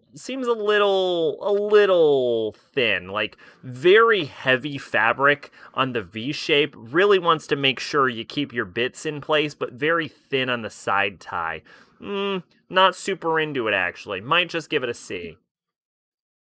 These are Kimiko's panties, I'm pretty sure. Very floofy, very cute, a little over elaborate. Probably gonna give it a B. This right here is just checkered boxers. Pretty good panties. Pretty good panties on that. I'll give that a B. This is nothing. That's hot. That's hot as fuck. That's S tier. This right here, these are swimming trunks. I can't count my underwear. I'm wearing no underwear, so I have no right to judge. These are just swimming trunks, which I guess is a C. This right here, flower print, purple, nice lilac flowers. Pretty good, actually. Give that a B tier. These are just simple briefs. This is F tier. Nobody should wear this. This is garish, but it's almost so garish that I like it. Very, very Speedo men's underwear-esque with harsh purple and bright gold. Oh, this is so terrible, it actually becomes pretty good. This is a very delicate V shape, white panty. Very classic, very basic. Can't give it harder than a B. This is a very delicate V-shaped, traditional sort of pink panty with polka dots. Not bad, not great, B shape. This right here, very wide, very attractive coloring, uses pinks as an accent color, but very large, sort of overdone panty. Can't give this higher than a B itself. This is a very simplistic panty style, designed for a young girl. Yellow, pink flowers, bold, dynamic, definitely a B. This right here is an interesting one. Very long strings. I'm a much bigger fan of long string side tie panties. First off, it makes so much more sense on how you get those fuckers off. Also, larger finger hold when removing them. Very practical, in fact, and it also adds a sort of flourish to the design. Very large V, definitely keeps your bits in, probably a little underconfident in that regard. Very confident on the sides, very underconfident in the V shape. But I think that the sort of large amount of V-shaped fabric towards the groin area, I think that's made up for with the polka dots. Very B shape, very, very B panty. Maybe an A. Maybe an A. I think the polka dots redeem it to an A. This is just a simple white panty with a bow. Can't hate on that. That's a B panty. This is a very sexy red lacy undergarment. Kind of a fan of it. I'm willing to give that an A. This is just a straight up black thong. That's an S tier underwear. That's an S tier underwear. This is very clearly a men's underwear. Very, very boxer briefy style. Red stars on a black background. Red and black, very complementary colors. Very high class. Very good underwear. I dare say this is an A underwear. This gentleman, whomever he may be, very, very good underwear choice. Very good underwear choice, I should say. This right here is a simple pair of briefs. Holds the balls very well. It probably doesn't, hug them very well. Very loose fitting in the ball region, I'm sure. This is an interesting little dynamic coloration. The underwear style itself is actually terrible, but the colors so complementary. Green on black with a teal waistband. Excellent. Very, very futuristic, very dynamic. I wonder if these are Kibo's underwears. These feel like Kibo's underwears. I'm going to say C. This is a loincloth. This right here barely qualifies as underwear. But what I will say about a nice loincloth, you think about it and you're like, oh, that doesn't protect your bits very well. It barely keeps them out of view. And you're right. But what you're not thinking is about the raw, unadulterated sexuality of a loincloth, the sort of caveman primal vibe you get from it, and the fact that you know that with just the right wind blow or the right movement, you're gonna get a peek of something good. Yeah. There's a sort of like sexuality, a sort of moe, to a nice brown loincloth. They give that fucker an A right there. This right here, it makes a mistake. You see burgundy and gold, very tight underwear, very comfortable. I would wear these. Sacklarf says came in when he fucks confirmed. um, I would wear these personally, but they are hideous. They are very bright red on a very harsh gold with a white waistband. A lot of contrasting colors. Burgundy complements gold very well because gold is a sort of brownish yellow color, but bright red, a sort of pinkish red like this, too high of a contrast, draws too much attention to itself. Granted, you can look at this and be like, oh, that'll keep my package safe and comfortable, and it'll feel good, but god damn is it hideous. So I'm going to give this a nice C for the ball protection, but I can't put it any higher because god damn, that is ugly. These are very simplistic camo pants right here. I dare say these are probably Mukaros. Very olive drab, very simplistic, lighter green waistband, sort of black almost belt design. Attractive. Very attractive. Very solid. A? I'd give that an A. Maybe. You know what? I like it. I think it comes together well. Very complementary colors. This is what I don't. It looks like it looks shiny is the biggest problem with this. Like it looks as if this is a sort of shiny fabricy material, a sort of like pleather or like or like plastic material on a sort of like almost metallic crotch guard. This looks uncomfortable. It doesn't look attractive. It's a very high-waisted V shape, which means that while wearing pants or skirts that like show off the midriff, it would be very attractive. But then you pull it off and you're like, girl, what the fuck are you wearing right now? This is like, it would draw these are the panties that you would wear if you were planning to look hot, but you were also never planning to remove your fucking panties. Like, these are please don't look under the skirt panties. So I'll give them a D because of the V shape. It draws, like, it makes a very attractive, especially sitting on the hip bones. But once you take them off, you're like, what the fuck are you wearing? I wear camouflage panties because I must hide my ass. I can only assume. These are like your grandma wants to look sexy panties. Very lacy, very purple, but a very bold, wide V shape for the crotch, hides all the crotch, and then comes down very lacy on the sides. Like, honestly, even if you removed the lace to the sides to create a sort of like thicker panty line. I don't know technical terms for panties. Even if you removed all of the fabric, it would still be too wide shaped in the V area. Like, there's too much coverage for what's very clearly trying to be attractive.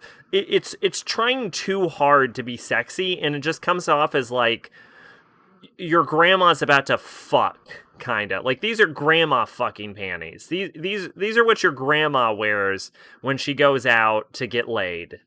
Very D-rated panties right here. These are simple floofies.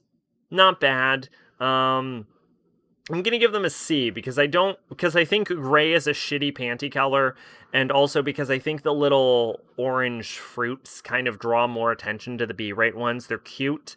These are functional, but I can't give them higher because they're functional. This is a very thin, stringed V shape with a slight dip towards the upper pubic region. Very high caliber panties, very sexy, very thin, very well constructed. These are the panties you wear if you know you are getting laid that night, or at least you very much have a plan to. These are A tier panties for sure. Maybe ist. You know what? I can't fault these panties. These are damn near perfect panties. I'm gonna S tier these panties.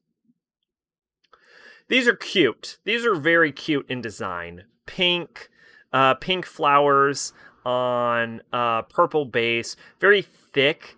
Very comfortable. These are very comfortable panties, and they're sort of a show panty. I think they would very much help you out on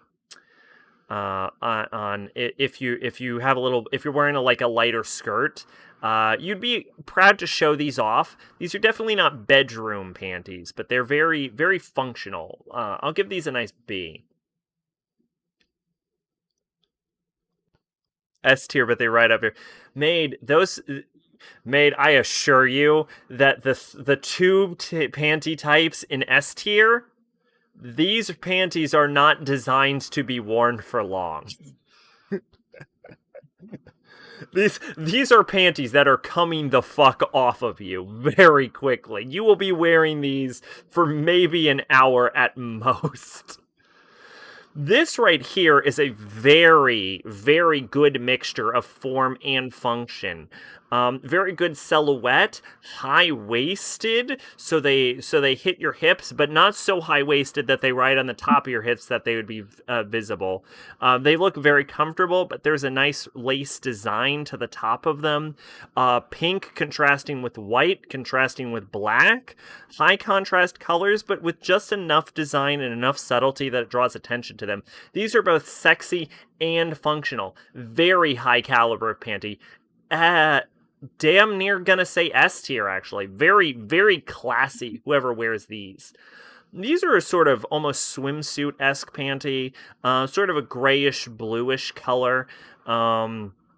Not the best color, but the blue highlights kind of add to it, keep it away from the gray zone. Very lacy at the top, very simplistic, cuts a very good V-shaped silhouette, high-waisted, very attractive, very thin fabric toward the top. A-tier panty for sure. These are simple, low pubic region. S tier based off. Made all of these are based on my dick right now. Let's be honest. Very low riding V shape. This isn't high waisted. You can tell this doesn't go up on you to be shown. Granted. These are the panties where you're wearing them and you're like, I'm probably gonna have sex tonight, but I don't want it to be uncomfortable. So it creates a nice V towards the pubic region.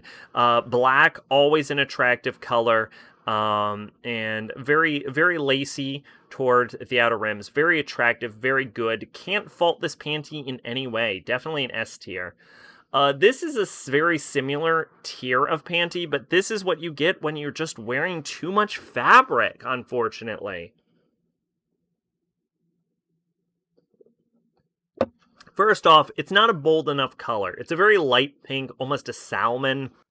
I'm not a fan of salmon as a color. It's one of those like flesh-toned colors that just does not work well. This is much thicker than the other similar shaped panties, not just based on the fact that there's no V shape towards the pubic region, but the overall like width towards the like center of the pubic region, towards the center of the hips, much higher level of fabric. Cute enough with the lace design towards the top and the leggings, but just simply does not come together well. It's cute, but it's not bold. I can't give it higher than a C, unfortunately. And this is just a nice pair of gentlemen's boxers, like sort of black and sort of whitish gray plaid. Looks very comfortable.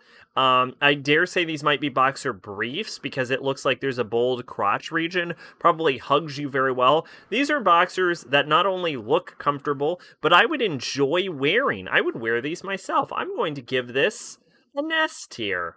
Very good set of men's undergarments. Would wear this myself. And if you didn't figure it out, the ladies' underwears are based on how sexy they are, and the men's underwears are based on whether I think they're wearable or not. Okay. Yeah, there we go. That is my Danganronpa. I don't know who any of these people are. Like, I don't know whose underwears these are, but that's based on pure underwear. So, there you go. All right. So, I am going to go ahead and download this now, and then I'm going to go to the bathroom. And remember, I'm going to put all of these on Discord, and then we will come back with, I guess, the Persona character tier list. Why are there so many of these fucking characters? Holy shit. Why are there so many Persona characters?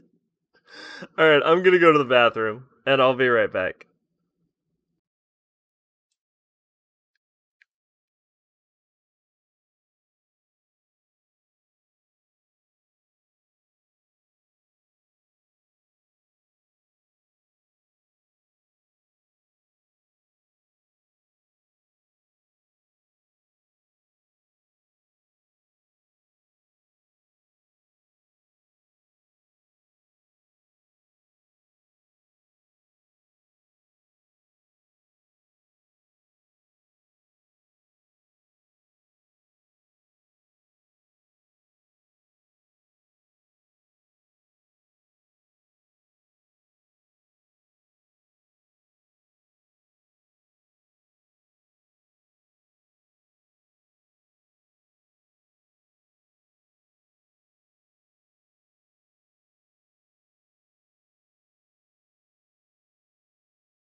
Oh, alright. I started saying alright before I was actually back. Alright, I am back. First off, there are more fucking characters. Found a hentai tier, sadly, that is nudity. Ah, oh, damn it! Damn it! There are more characters than there are more fucking tiers to this list than I will ever goddamn need. Like even I won't need this many. All right. First off, this is young Black Maya. So she was okay, I guess. You know what? I'll put her in D tier.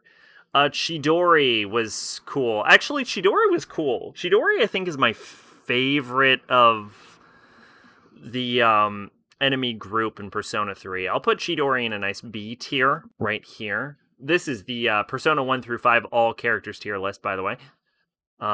This is Miss Chuno, I believe her name was, from Persona 5. She was okay. She's a C. She's a C rater. This is the director of investigations in Persona 5. Black Maya, that's a demon in SMT. You know, the Mary. I'll call her Mary for you. Black Mary. Yeah, this is the director from Persona 5. This is a C tier character because he serves his narrative purpose, but I have no strong feelings on him at all. This is a fat fish lady from Persona 4, but I don't think that's Hanako, right?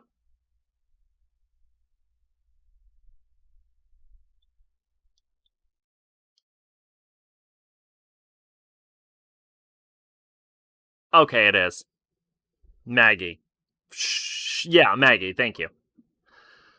Okay, this is, I think her name is Hanako from Persona 4. The fat girl, all of her jokes they made about her was that she was fat. Um Honestly, she seemed like an okay girl though. Um like as far as like the cast of Persona, because I'm not a fan of the Persona 4 cast. As far as the cast of Persona 4, she seemed okay. This is Haru's fiance.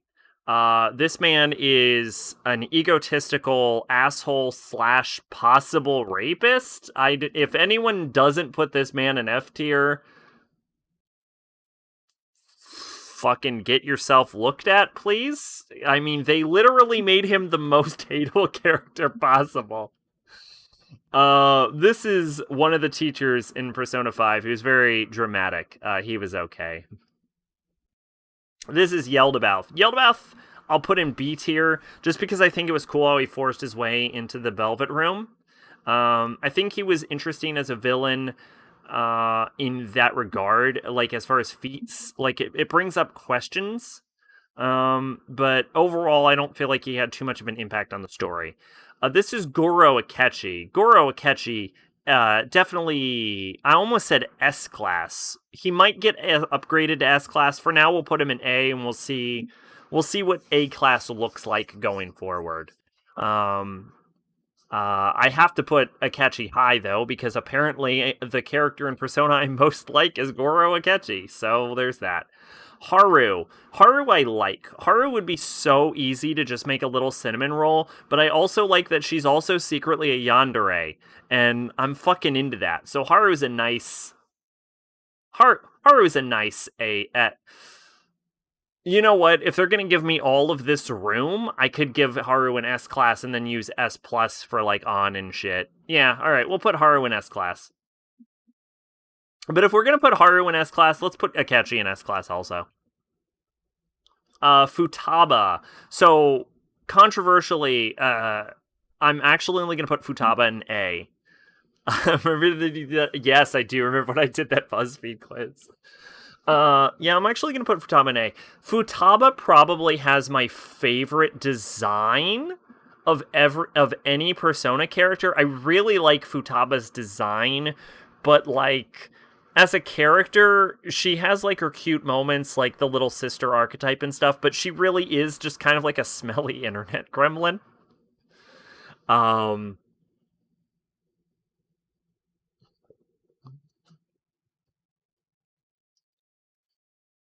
So I'm gonna put Futaba in an A tier. I can't put her in Haru Akechi tier. Makoto Nijima, I like,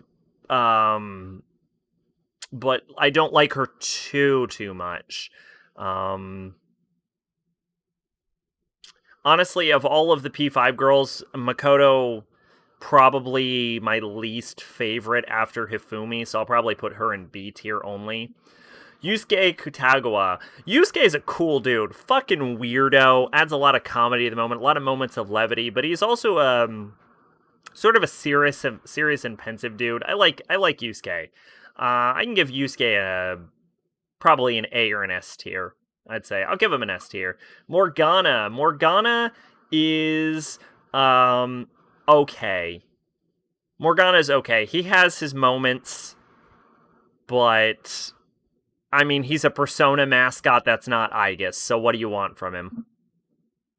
If I had to redesign Futaba, she'd look like Tomoko from Watamote, but with orange hair and glasses. I'm sorry, but realistically, she'd look like that. Yusuke is my favorite P5 character. That's fair. Yusuke's cool. So I'm solid with Yusuke and S tier. Morgana is better than Teddy, and that's all I can say. On absolute fucking perfection. Do we need a perfection tier? Is anyone actually perfect in Persona? Probably not. We'll put her in S tier and then ditch the perfection tier.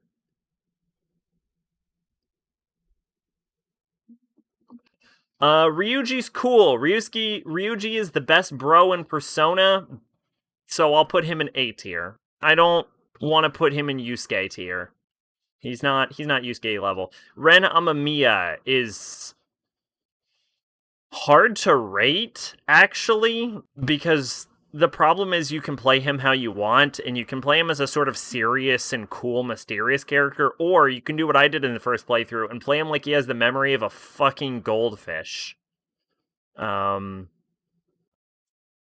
Which is the more fun way. Playing him as an idiot is more fun than playing him as the smart guy. But that also means that it's really hard to rate him, so I'm gonna put him in C rate tier. I think it's gonna be hard to put any Persona protagonist over C tier because it all depends on what you do with them.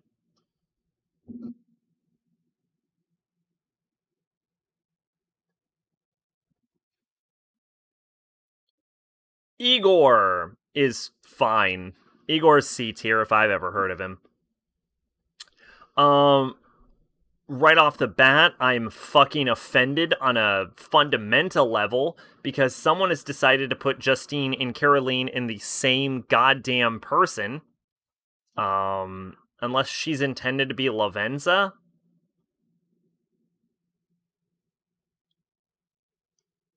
There's no Lavenza on the list.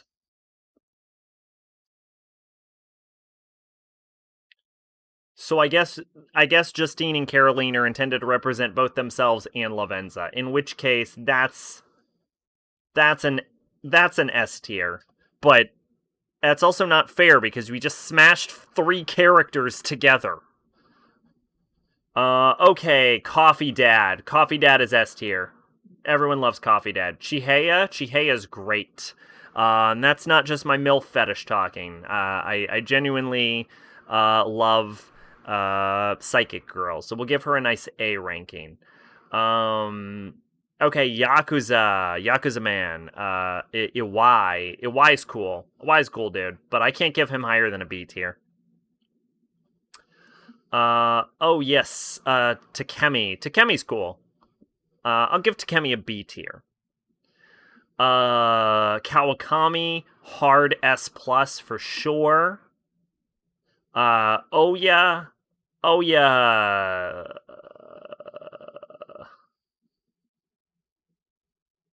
Okay, yeah, we'll give Oya an S tier, an SS tier. We'll make this SS tier, and then we'll add an SSS tier. What just happened? And then we'll add an SSS tier above that. That's what we'll do. Okay. I don't want to call any character perfection. I think that's too much. There we go. Okay, definitely. Shinya's cool. I like Shinya. We'll give Shinya an S tier right here. Everybody loves Shinya. Hifumi is actually kind of boring. She's very plain Jane. I'll give Hifumi a B. She's got something going on, at least, I think. Yeah, Hifumi's got something. There's something to her. She's very muted, very, very subtle personality compared to the rest of them. Mishima's a character. I'm okay with Mishima. I'll give Mishima a C. Actually, Mishima can go to... Yeah, Mishima's a dick, actually. Let's put Mishima in D. His social link's okay, but fuck Mishima himself. Yes, Yoshida. Yoshida, the man himself. I'll put Yoshida... Actually, I kind of really like Yoshida. I'll put him in A tier. Please tell me this man's name is actually Yoshida, so I don't look like a complete goober. Oh, thank God. Yeah, Teranosuke Yoshida. Thank fucking Christ. Sai is actually cool. I really like Sai. I'll give Sai an SS tier. Yes, the principal. The principal can go fuck himself. We'll put the principal in E tier. No, we'll put the principal in E tier because we'll save F tier for only the most hateable of characters. Um, On's friend who commits suicide or tries to commit suicide, Shiho. Yeah, Shiho's cool. I'll give Shiho a B. Watame. Well, Watame is okay. She's barely a character. We'll give her a C. She's more of a plot point. This is a character who looks really familiar, but I don't know who this is. Who is this? Why do I know this character? Where are they from? This is the rival girl in on. This is the rival fashion girl in On Social Link. So we'll give her a D tier. This is a very fancy, traditionally dressed Japanese woman who I do not know. I don't know who this is. So we'll put this in IDK. But we're going to change this to who because I hate abbreviations. This woman looks like she's from probably Persona 4 or below. I don't know who this is at all. I genuinely do not know this person. This is Marie. I don't know a lot about Marie. I don't know who this woman is. This like traditional Japanese woman in like the kimono, and I don't know who. This looks like a Persona 3 profile image. I don't know who this is either. This is Marie. I don't know enough about Marie to judge her, so we'll put Marie in C because she's got a cute design. Margaret, I like Margaret. Margaret's one of my Margaret's A tier. Margaret's pretty cool.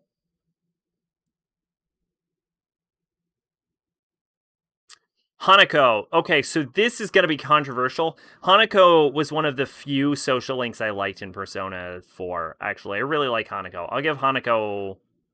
I don't want to give Hanako an S tier. I'll give Hanako an A tier. I know she's very controversial. I know a lot of people will be like, an A tier for Hanako? Fuck off. Hanako is a delight.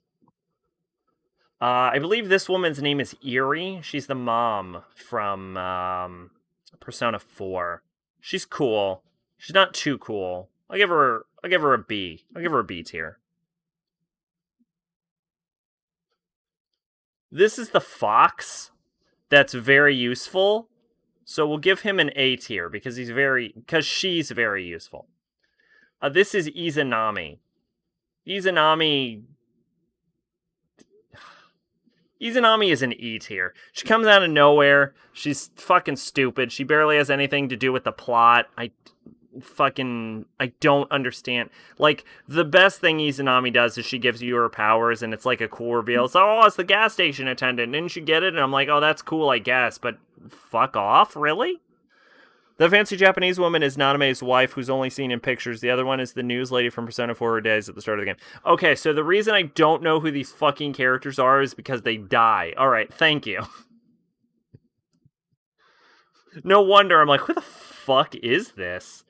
This dude, I think, is the weaponsmith from Persona 4. In which case, I actually think he's a really stupid character, and we're only gonna put him in D.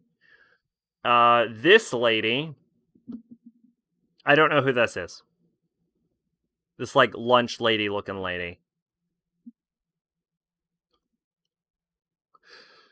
This dude is a social link from Persona 4, and I don't remember anything about him. So we'll put him in C. Ah, yes. Yes, my girl.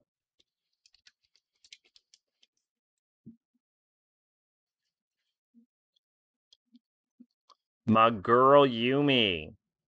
All right, so this is who we romanced when I did my Persona 4. She runs a store in Persona. Oh, she's the pharmacist. Yeah, this is my girl from P4. This is Yumi. Yumi's like S tier. Yumi's S tier. Yumi's like the best character in Persona 4. This is the music room girl. I didn't associate with her at all, so we'll put her in C tier. This is Athlete Boy from Persona 3. I actually don't like him. Like at all. He can go in E tier. This is one of your buddies in Persona 4. He's one of the gym guys. We'll put him in C tier because I don't remember shit about him. This is the Moon Girl. I think her name is Eerie from Persona 4. She's okay. I'll give her a B.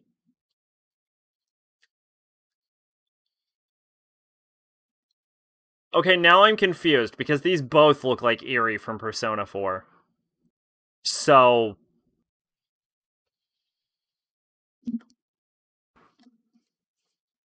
are there just two images of Eerie from Persona 4 on this listing? Because no, wait a minute. Fuck. The other one might be the girl that Yosuke tried to. Eerie is the MILF. Oh, really? Are you sure about that?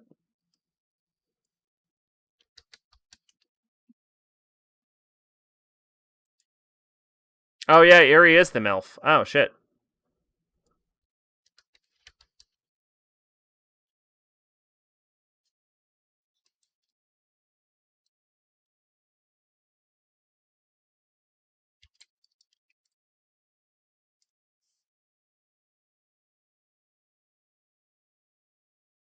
Oh, her name is Ai Ibihara. Um. Okay, I think. Okay, so I've never noticed how fucking much like these characters look like. I think the girl on the left is I, and I think the girl on the right is the one who Yosuke tried to exploit her death for his own goals. So she was okay. This is the replacement teacher after Best Girl dies in Persona 4. She was fine, but she's not Best Girl, but I won't hold that against her. This is Best Girl. Best Girl is like SS plus. Best Girl is the reason to play fucking Persona 4. And then he dies. This is the kid from Persona 4. You tutor him. He's okay, I guess. This is the nurse. The nurse is pretty cool. I'll give her an A rank. This is the guy that really wants to fuck Yukiko. I was gonna say he was okay, but actually I remember going into his palace and he's fucking weirdo.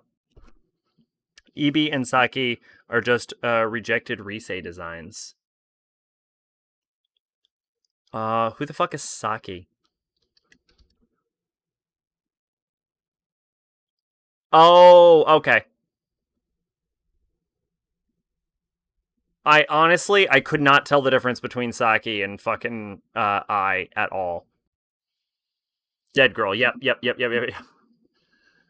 This is Watame, right? Yeah, Watame's stupid. Actually, I think I hate what Watame represents more than I hate fucking Watame. But I'll put him in F tier anyway, because fuck Watame. This is Adachi. He's fucking shitty and lazy. I'll put him in F tier. Fuck Adachi. Nanako's adorable. Nanako's S tier bare minimum. Less yeah, Nanako's S tier. Okay, this is Dojima. Dojima's cool. Dojima can go to A. He's not Coffee Dad cool, but he's cool. This is Teddy. Here's what we're gonna do. We're gonna add 2 rows. We're gonna add a gray tier. We're gonna call this the Teddy tier.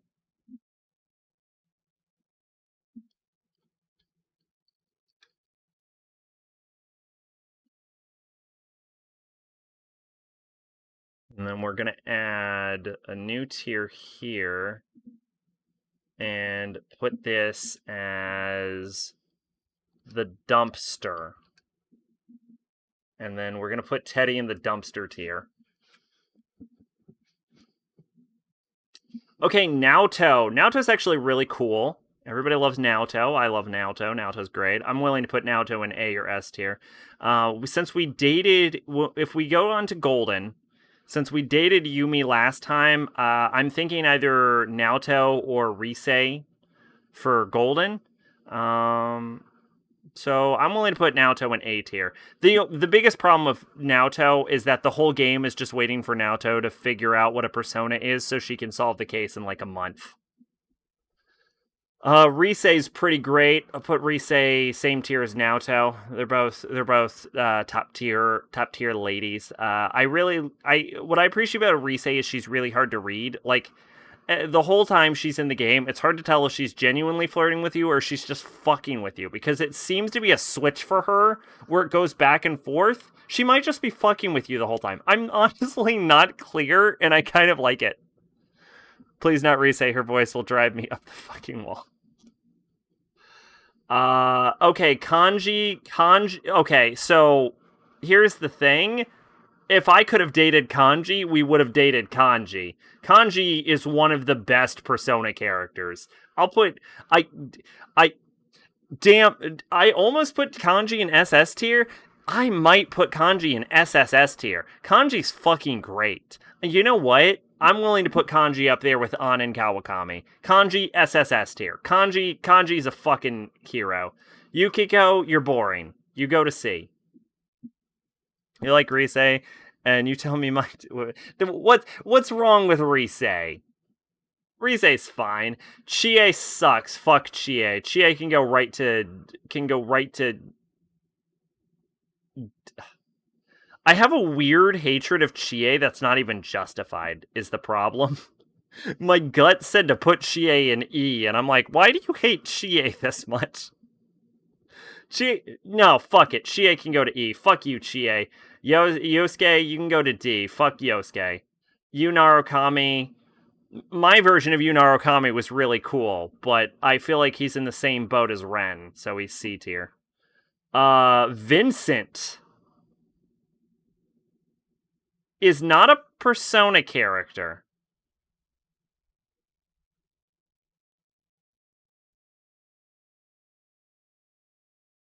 So Vincent's not a Persona character. I'll put Vincent in A tier with the acknowledgement he's not a fucking Persona character. Athlete. This is Athlete Boy from Persona 3. Oh, this is Athlete Boy from Persona 4. Well, he can go in C tier, I guess.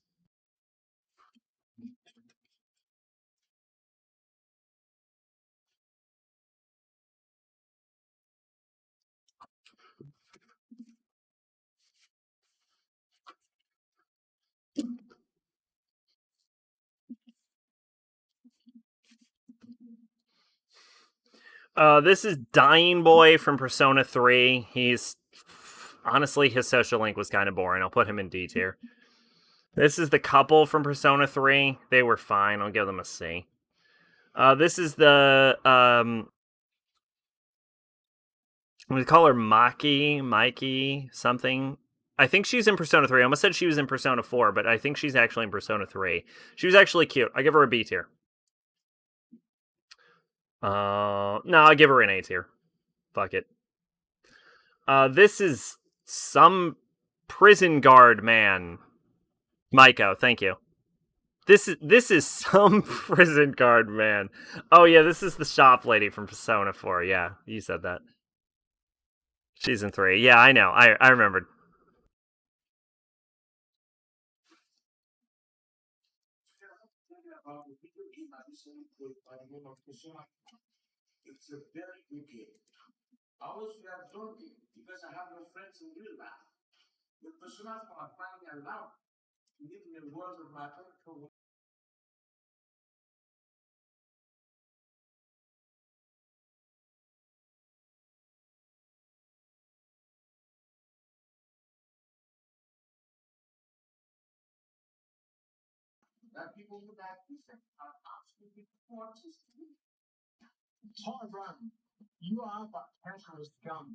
Yeah, I got it. Alright.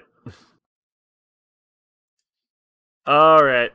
I realized that most of that audio did not come across how I wanted it to, but I guess if you want and you're watching the VOD, you can just type it in and fucking look it up yourself.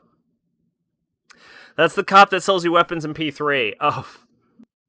Man, this really is every fucking character, isn't it? Alright.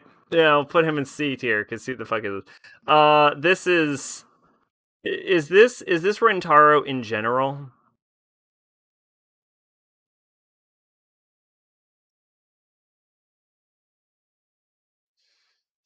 I think so, because I don't see adult version of Rentaro in general. So, I guess C tier. And D tier. I don't really like Rentaro. I don't like him as a character, as a concept. Elizabeth is, like, the best Velvet girl other than Lavenza for me. Easy S. Actually, I'm willing to put Elizabeth in S and then Lavenza in SS. Oh, yes, Magnum Jesus. Yeah, he's fine. He's okay. I actually... Let's see. This is... No, that's Athlete Girl. This is Fuka's friend. So Fuka's friend I actually kind of liked. Athlete Girl, I'm willing to give an A. She was, other than Mitsuru, she was basically my favorite girl in P3. I don't know who this is. His name was Ryoji. Rentaro was the guy from V3. Oh, yeah, you're right. I don't know who this is. Some chick from P3. And I don't know who this is, I don't think. She looks a little familiar, but I don't know who they are. And this is... This is your club captain in Persona 3. I think. Yeah. So we'll put him in C tier. This is the magician in Persona 3. He's fucking his teacher, and then she breaks his heart. So we'll put him in C tier. This is Bidet. Bidet is A tier. Bidet is S tier. This is student council girl. We'll put her in C. This is the gourmet. Gourmet's cool. We'll give gourmet an A. This is asshole boy from that I only did because he was a social link. This fucker can go into fucking E tier. Fuck this guy.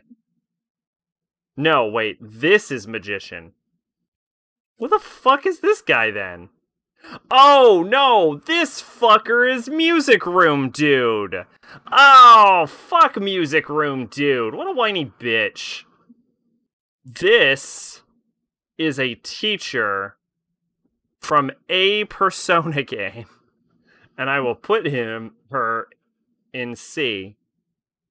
She's from P3P, Fem Seaside. She's a prim and proper girl who is actually not that, and then she does something and has to move schools. The other is the sports team captain for Fem C. She's in love with her teacher and fuck her, and you get to you try to get them together. People say P3B has better social links than P3. To be fair, that exact same plot is in P3. Okay, so they're basically just like... Okay. So they're P3 P3P. No wonder I don't know who they are.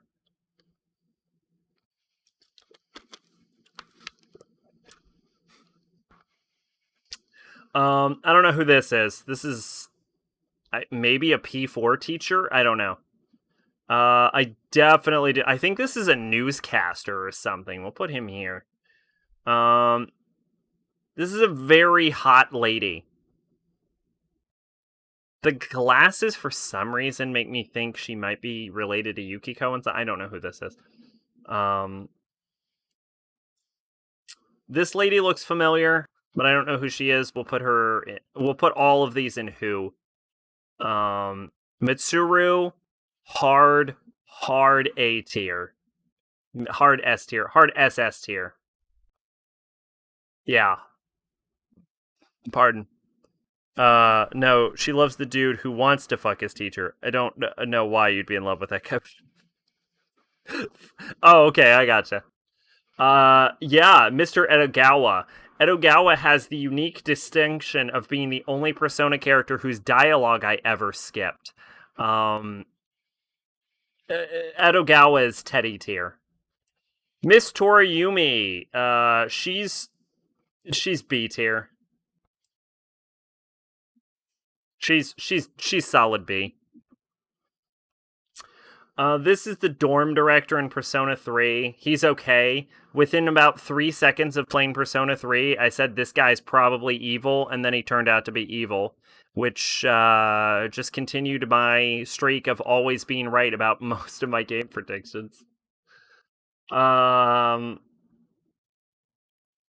this is not Igus, Metis.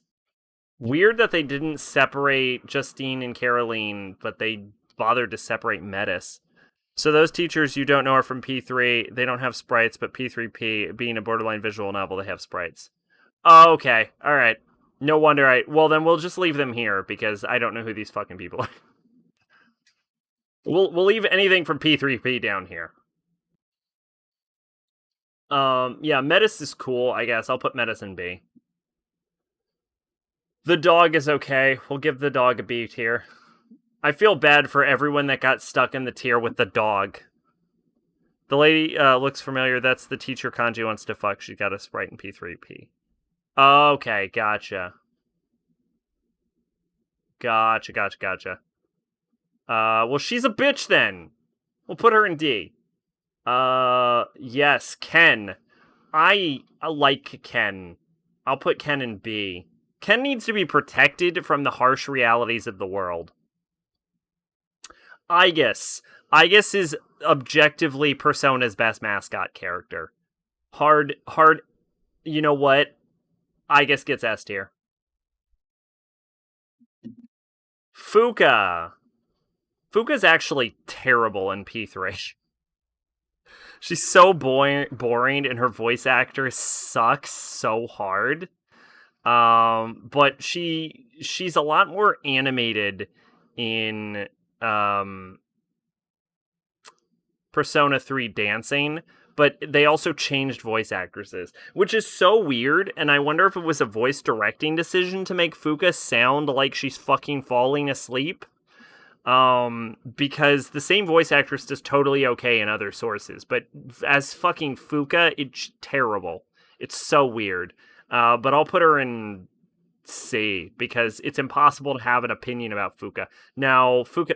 yeah, I'll give Fuka fucking D, actually. Give me revenge for cheating on Rise. She spoke in very monotone voice in Japanese as well. Yeah, so it might just be like that's Fuka, but then I would argue that the problem is that's fucking Fuka, though. It like if anything, that might be worse.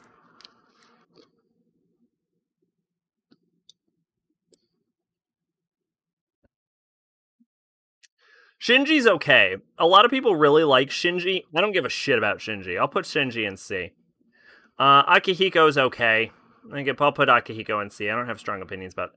Junpei can go fuck himself. Junpei can go right into Teddy tier. Nah, he can go to F tier. That's fine. Junpei doesn't deserve Teddy tier, but he does deserve F tier. I fucking hate Junpei. Junpei, fucking, god damn it.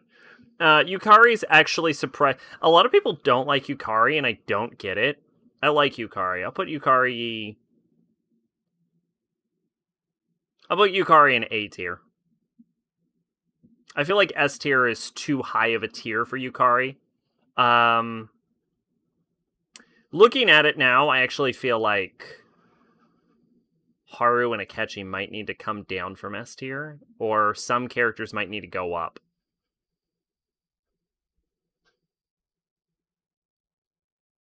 Yeah, I actually think Naoto and Rise need to go up to S tier. Looking at this, yeah, that feels more right. Yeah, that's better. I think I was trying to avoid putting Yume in the same tier as these two, and I don't know why I was worrying so much about that. So yeah.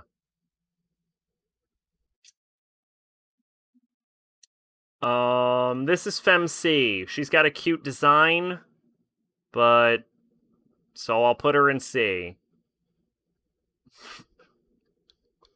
Makoto Yuki. So here's the thing: when I first was like getting into Persona, like before I was like really into it, they don't like Yukari because she acts like a 17-year-old girl and not like waifu bait.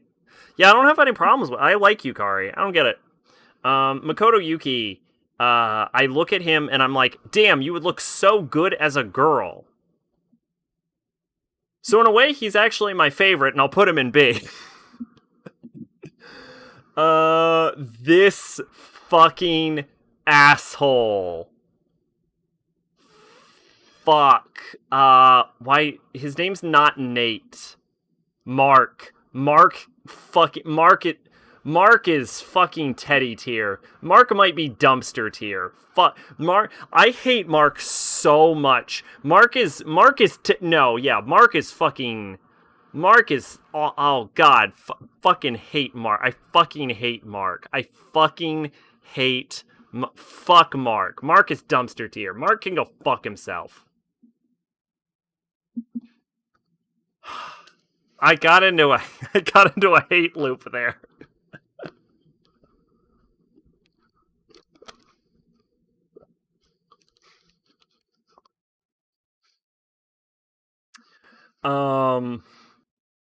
Yes. Her. This lady from Persona 1.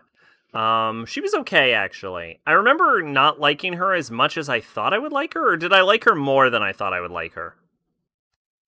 Almost every girl in P5 who's basically bait for every possible fetish. There's also Hifumi for people who love quiet, boring girls like it. Yup. Yeah, there's nothing wrong with that.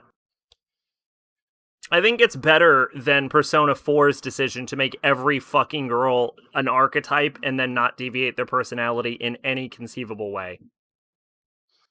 I'm actually trying to remember what this lady's name was. This is a Persona 1 character.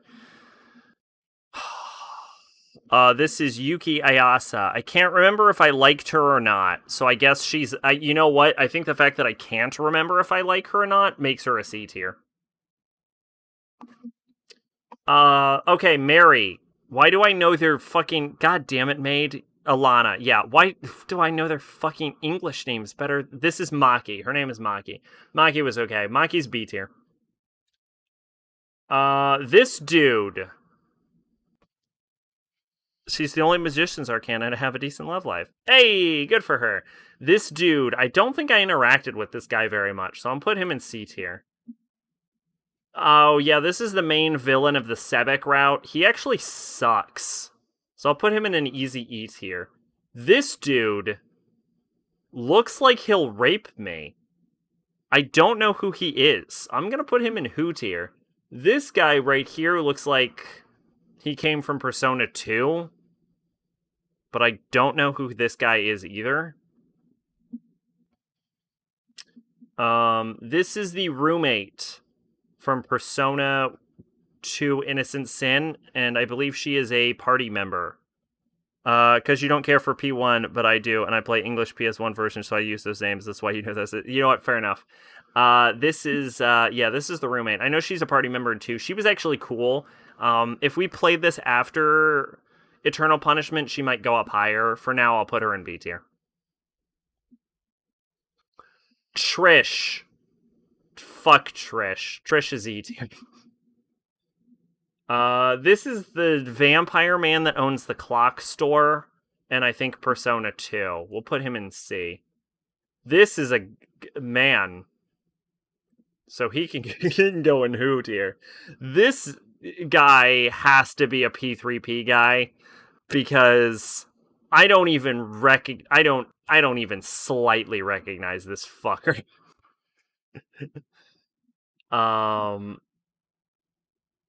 This is the protagonist of If, isn't it? So she seems cool. We'll put her in B.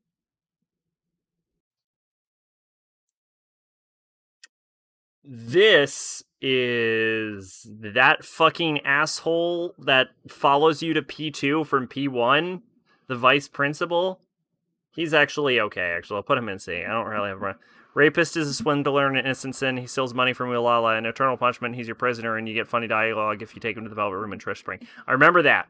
I remember you said that. So I haven't really encountered him too much.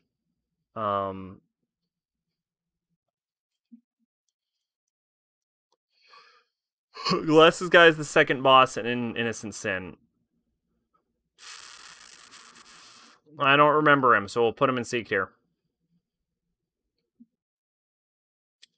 This is the fortune teller. So we'll put her in C. This is the teacher that goes catatonic in Revelations. I actually wasn't super big into her, and I don't remember why, so I'll put her in D. This is a lady I've never seen in my life. Creepy, smiley guy is Tatsuya Sato, aka King Leo. Okay. The other guy is from the side quest in Innocent Sin with the music.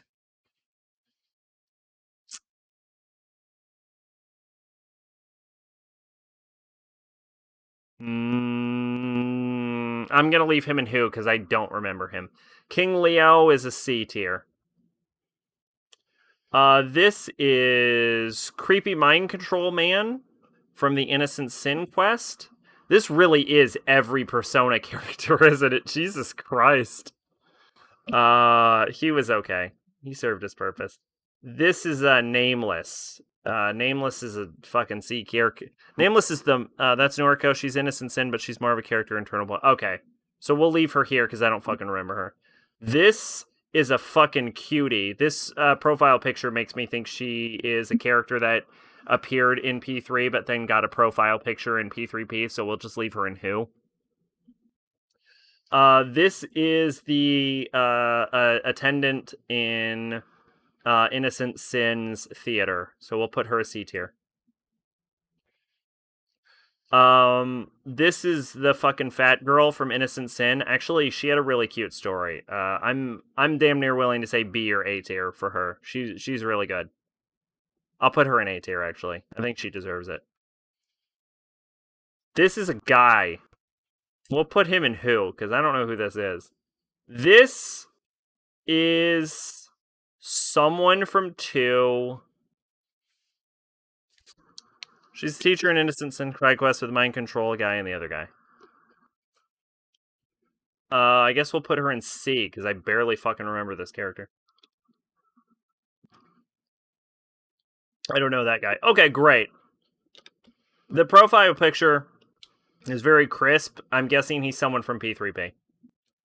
This girl, I think she was one of the friends in Innocent Sin. She's Lisa's friend. Yeah, that's what I thought. Yeah, so we'll put her in C. This is a dude. So we'll put him in who, because I don't know who this is. This is one of the 800 Mayas. I think specifically, I think this is Maya Okumura. Who's okay. I love that they picked the craziest looking image of this lady. This is a man who we will put in who? I think this is the other, that's the DJ from Innocent Sin. This is the DJ from Innocent Sin. I'm gonna leave him in who anyway. I don't remember him.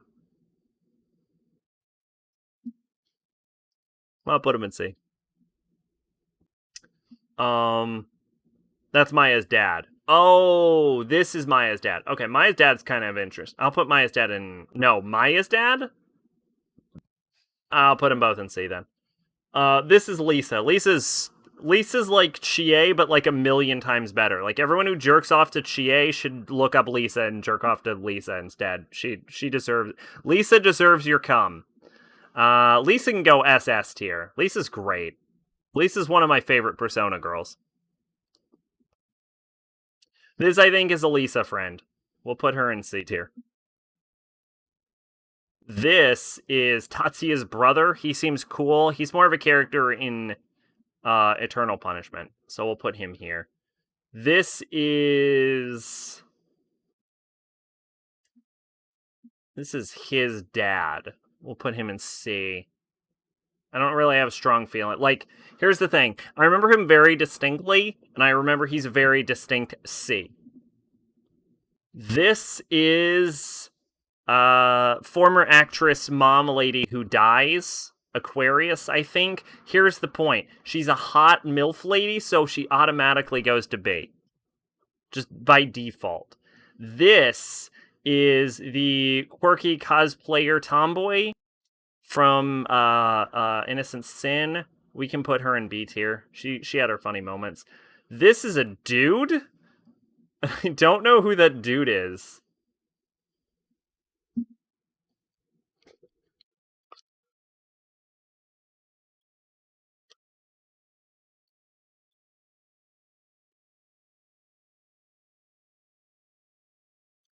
I don't know who this guy is either. So he can go here. This guy looks familiar. Bidet's dad, maybe? Or Bebe's dad, maybe? I don't... This guy looks really familiar.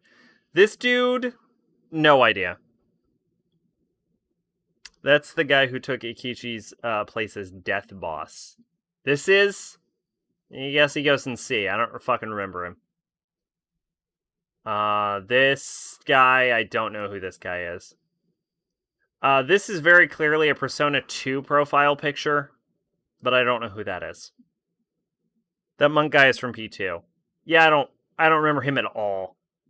I remember him the least of like everyone. Ikichi's cool. Ikichi is B tier. This is Nameless Painter. He's not much of a character. He can go to C. This is some dude. He can go to who? Blonde guy is from a side quest. You made jokes that he doesn't look like a teenager. Oh, yeah! Once you told me he was a teenager, I was like, oh, right. That guy. This is...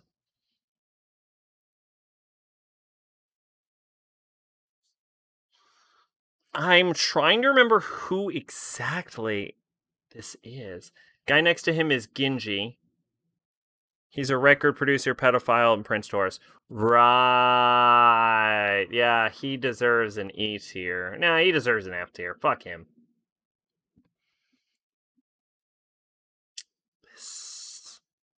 Shinosuke is Yukino's boyfriend. I did not...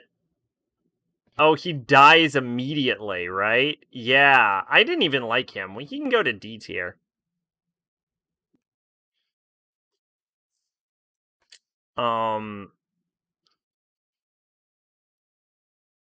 trying to remember who this is. She looks... I know she's a P2 character. Or, no. Yeah, she's a P2 character. I almost got her mixed up with her. She is... The woman from P2 is Ellen from P1. Oh, interesting. Okay, so this is an... Okay.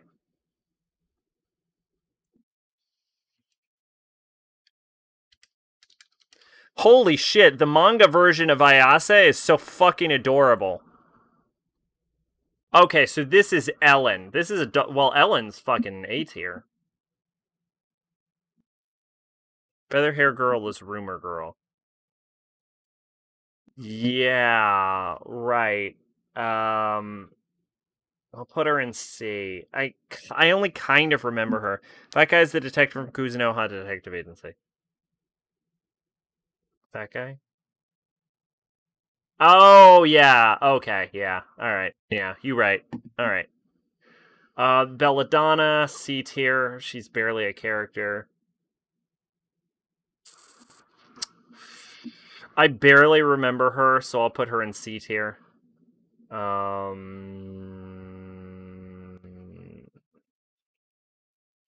Yeah, this is Hacker Man. I believe he's more of a character in Eternal Punishment. This is a guy. I think he's someone's dad, maybe. If you look at his tie, has a Kuzuno hot crust. Does it? Oh, yeah.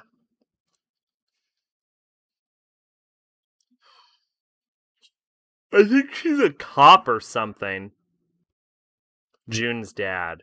Right, right, yeah. I think she's a cop or something. So I'll put her in C. This is Yukino. Yukino is S tier for sure.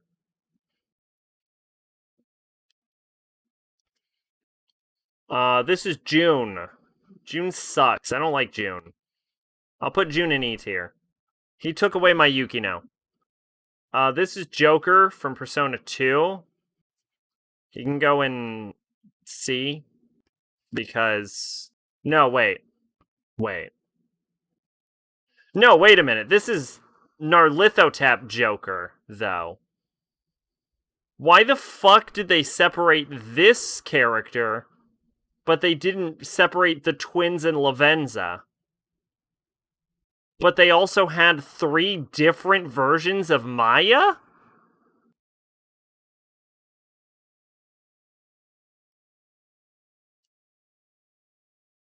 Game, you did fucking Lavenza dirty. I mean, he was more okay as a villain than he was as a... This is Gnarly. Gnarly's... Gnarly, actually, I think, is an interesting character. I'm gonna put Gnarly as B. Philemon is a fucking nothing bird. Actually, Philemon sucks in retrospect. Philemon goes to D. This is good Maya.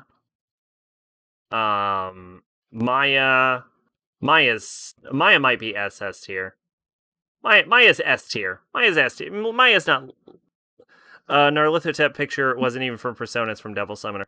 I know, but I still know it's gnarly. I know it's gnarly, and that's the important part.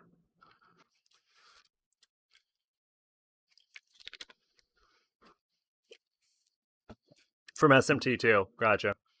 Yeah, we'll put Maya in an S tier. Maya's cool. This is Tatsuya. Tatsuya's C. He's a fucking Persona protagonist. What do you want from him? I want to say Kenshiro, whatever. He's C tier. This is someone. She looks like she's from Persona 1. I don't fucking know. This is some dude.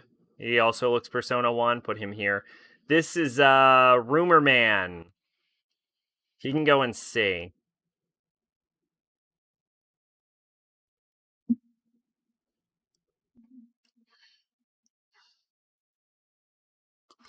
I don't know who this is. This is someone from Persona fucking 1 or 2 or something, so he's definitely C tier. This is Haru's dad. Haru's dad's a bit of a dick, but I don't actually have too much of a problem with him on a personal level. Old lady from P1 who got rich very quickly.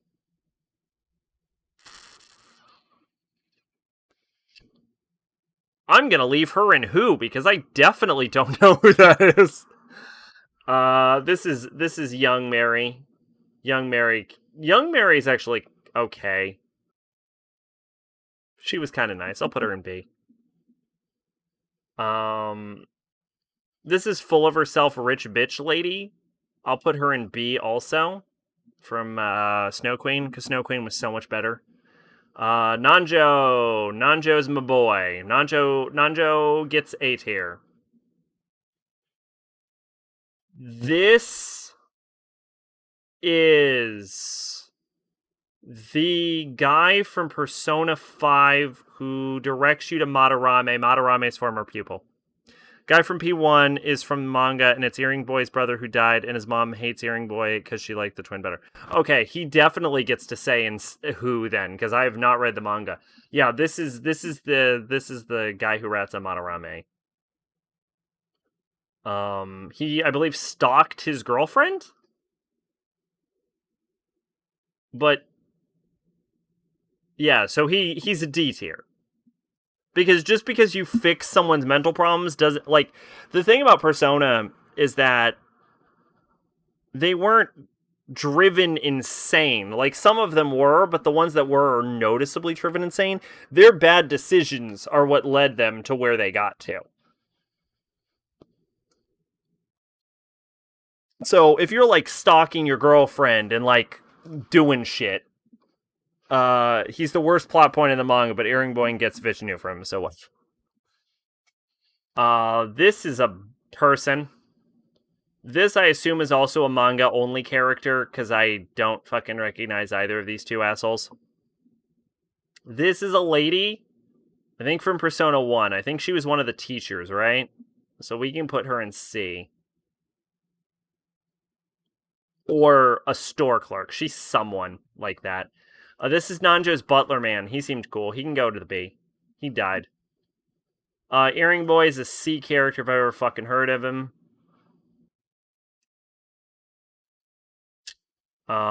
This is the priest from Persona 3. I actually like him. He was one of my favorite social links. I'll give him an A rank. Dr. Nicholas, he made the dev assistant for Guido. Right, he did do that. Yeah, okay. If I remember, I thought he was an idiot. I'll put him in D. Theodore is fine. He's the Velvet Room character I know the least about, and he's also the one that seems the least interesting.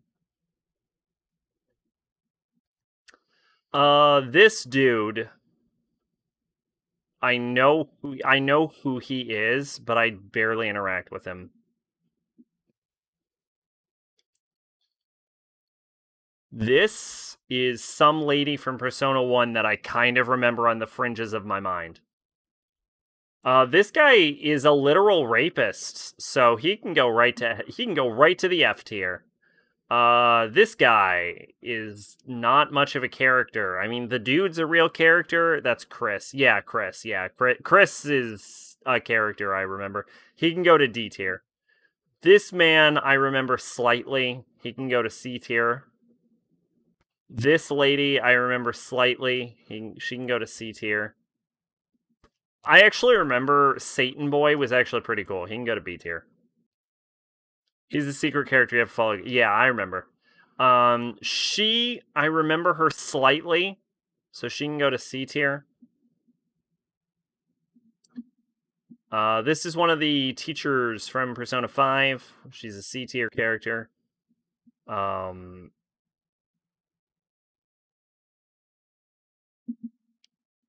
He's the first person the Persona 1 cast murdered.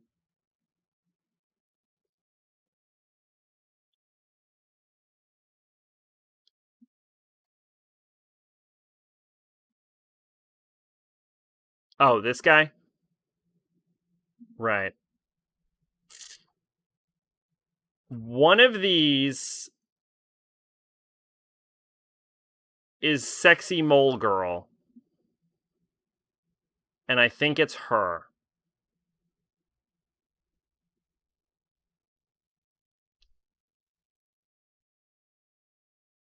So I'll put her in B. Nope, it was not her. Okay.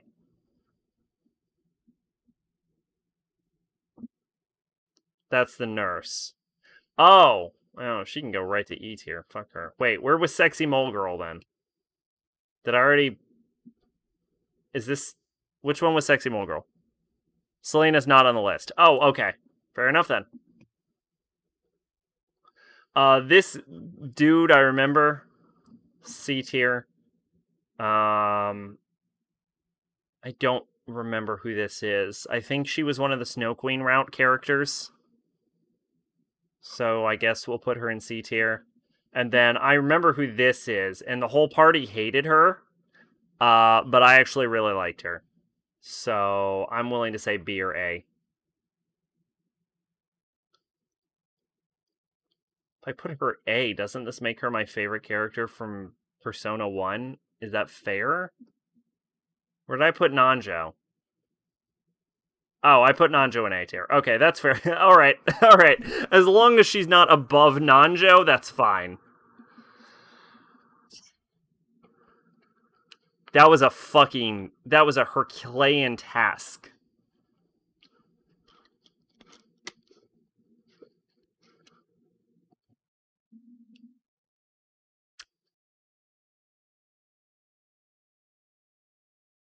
Helena is an A as well.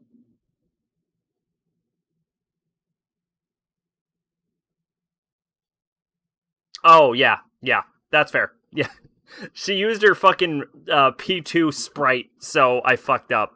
Yeah.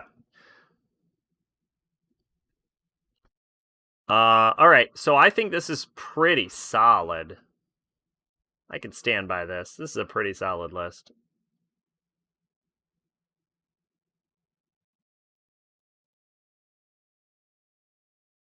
Chihaya might need to be. Nah, Chihaya belongs in A. That's fair. Turn of Punishment. Ellen says she's friends with Lucifer. Well, who isn't friends with Lucifer? Chihaya might need to be S tier.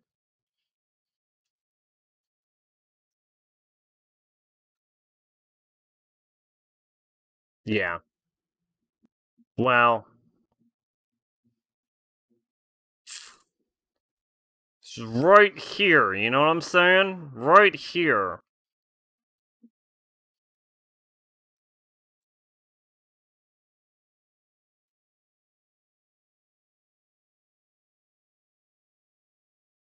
Yeah, we'll do S tier. Okay. Um, you are not a Persona character.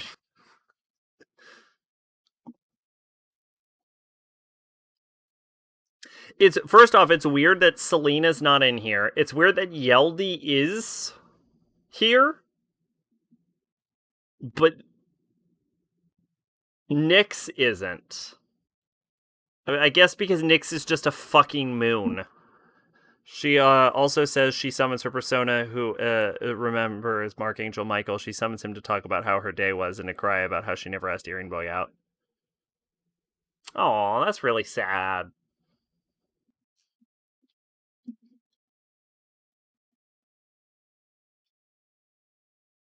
Yeah, I think I'm pretty satisfied with this listing.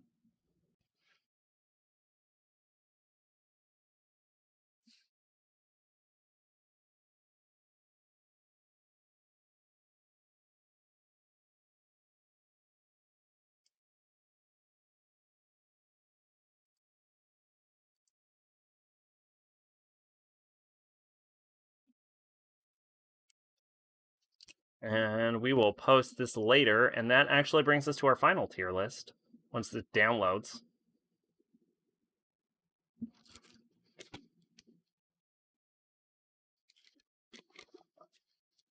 No one thought I could turn a 5-hour stream out of this, but I certainly fucking figured out how to.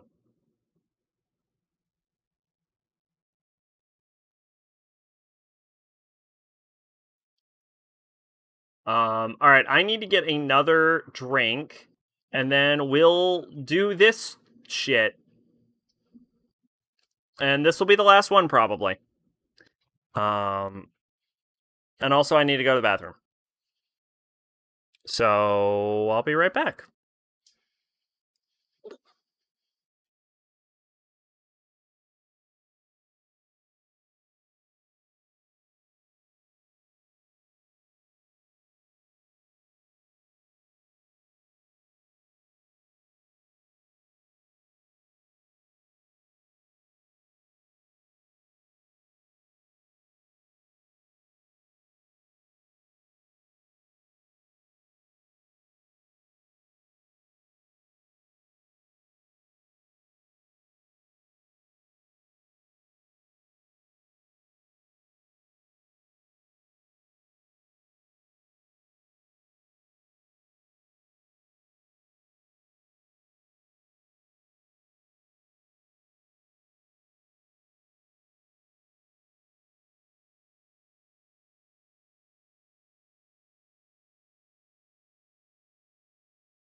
All right, I am back, and we are here for the final list. The greatest video games of all time, 100 games tier list. Let's see. It was quite an adventure. From Sack deciding what RPGs he'd play and ranking some he played, to Sack's passionate analysis on anime girl stockings, to criticizing the drawing around of his cast underwear, ranking almost every random fucker persona in quite 5 hours. All right, here we go. So this one has masterpiece, amazing, great, very good, good, decent, bad, really bad, horrible, have not tried the game. Let's start with BioShock. So I liked BioShock when I was young, but having played it on stream, it's actually really bad. Oh, actually, hang on.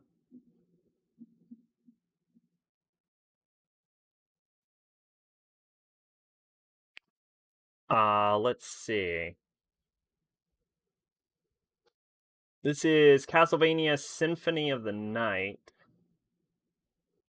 Was that released on Game Boy Advance, Symphony of the Night?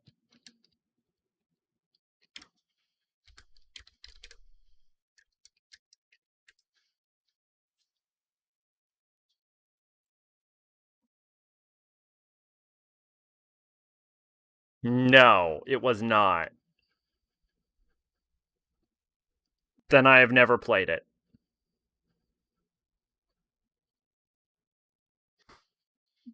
Let's see. Fallout New Vegas is decent.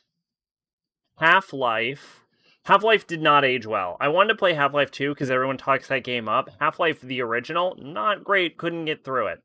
Street Fighter 2, I've actually played it and it's decent. This is some fucking Mario game. I think this is Smash, isn't it? Yeah, this is Smash. That cover looks like a fucking black metal album, just a black castle with lightning. Well, it's also got a dude with a sword. Have not played Smash, Team Fortress 2, Until Dawn. I haven't played this, but I might play it at one point. Warframe, haven't played it. Uncharted 4. I played the demo, and I don't think it counts, but it was terrible. It was a terrible demo. Yakuza 2, haven't played it, will play it. Battlefield 1, haven't played it, will play it. Pro Skater 1, Red Dead 2. Half-Life 2 story-wise throws everything from Half-Life out the window. Dota 2. Fucking Three Houses is amazing.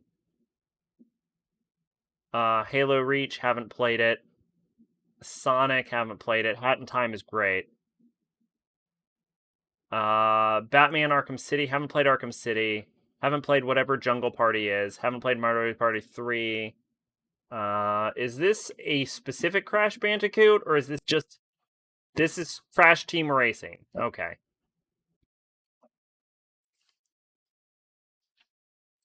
Half-Life 2 is just a glorified physics engine. Half-Life 3 is an amazing game. Or Mass Effect 3 is an amazing game. Final Fantasy 7 is a very good game, I would say. I wouldn't say it was necessarily great. I would say it's very good. Watch Dogs is okay. Watch Dogs is good, I guess. Uncharted... No, I played Uncharted 3's demo and it was terrible. Metal Gear Rising is actually not that great. It has a very Platinum-y issue where the combat system is good, but the story itself doesn't hold up to... Like, the story doesn't deliver the level of to the level of combat. So I'll say good. Bloodborne. I don't like Bloodborne. I'll say Bloodborne is bad. I don't want to shit on Bloodborne too hard because I've slowly warmed up to it. Phantom Pain can go die in a fucking fire. In fact, hang on.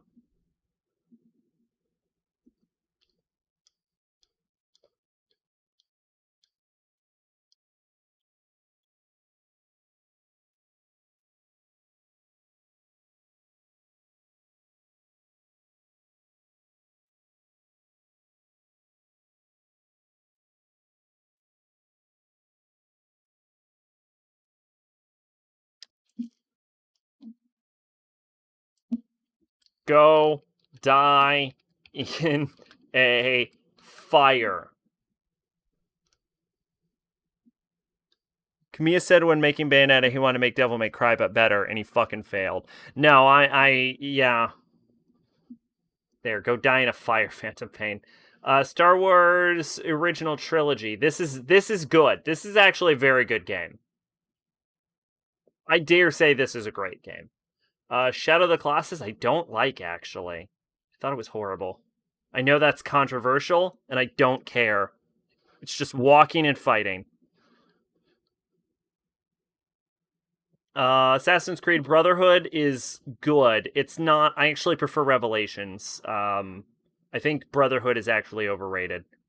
Grand Theft Auto 4. I played 15 minutes of it, and then I turned it off because I didn't like it, so that gets a really bad rating from me. Snake Eater is amazing. Are you fucking kidding me? Snake Eater's so good. Black Flag, I've played a solid 20, 30 hours of Black Flag, and I just do not... I can't like it. So I'll put that in bad. Smite, never played. This looks specifically like the 2016 or something Doom. Not the original Doom. I'll put that in have not tried. Thanks to Kamiya, DMC1 had those fucking underwater parts. Bayonetta has a lot of Kamiya bullshit in it, like the bike segments and the quick time events. I'm not a fan of the bike segments in that game. Borderlands 2 I never played. I played Borderlands 1. This is Final Fantasy 15, which I haven't played. Watch Dogs 2, haven't played it. Dark Souls 3. We need a new tier for Dark Souls 3.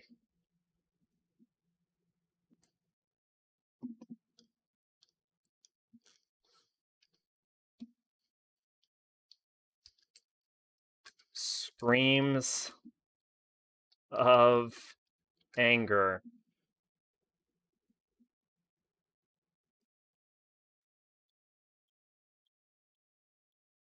Okay. Dark Souls is very good. Dark Souls is very good. This is Lord of the Rings, Shadow of War, Need for Speed, Mario Odyssey, DMC5 I haven't played. Soul Calibur 6 is pretty good. It has, in a lot of ways, a better character creator, but a worse clothing designer. Odyssey, Mortal Kombat, Call of Duty. Oh, the actual original Doom. Okay, they knew.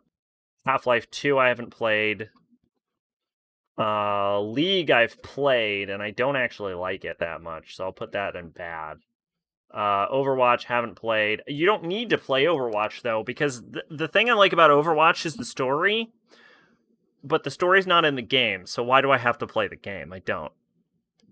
One reason Itsuno was the perfect guy to take over DMC was the fact that Itsuno made fighting games like Street Fighter 3, Third Strike, and Rival Schools.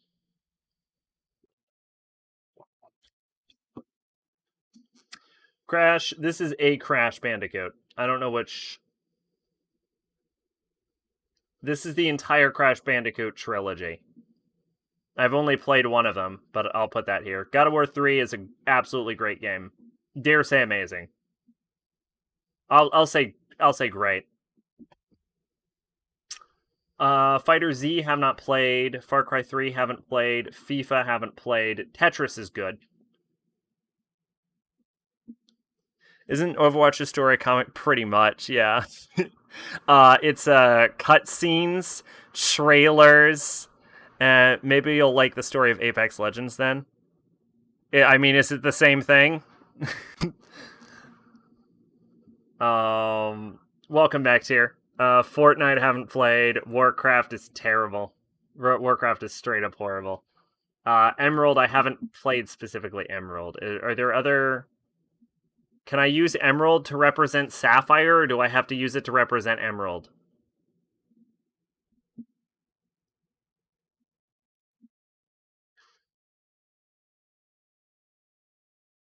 Can I use Emerald to represent Sapphire? Are we all okay with that? Here, I'll use Emerald to represent Sapphire instead.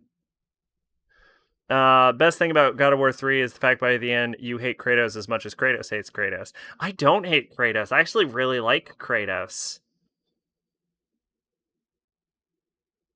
Um,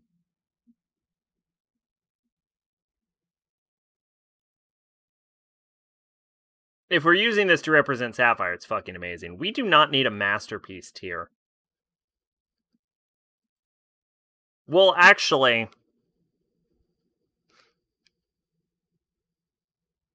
I'm using masterpiece like a 10 out of 10, and I shouldn't be.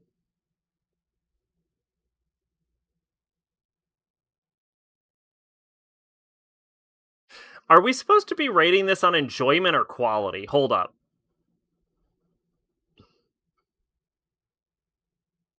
Oh, this is Mass Effect 2. Oh, this can actually go down.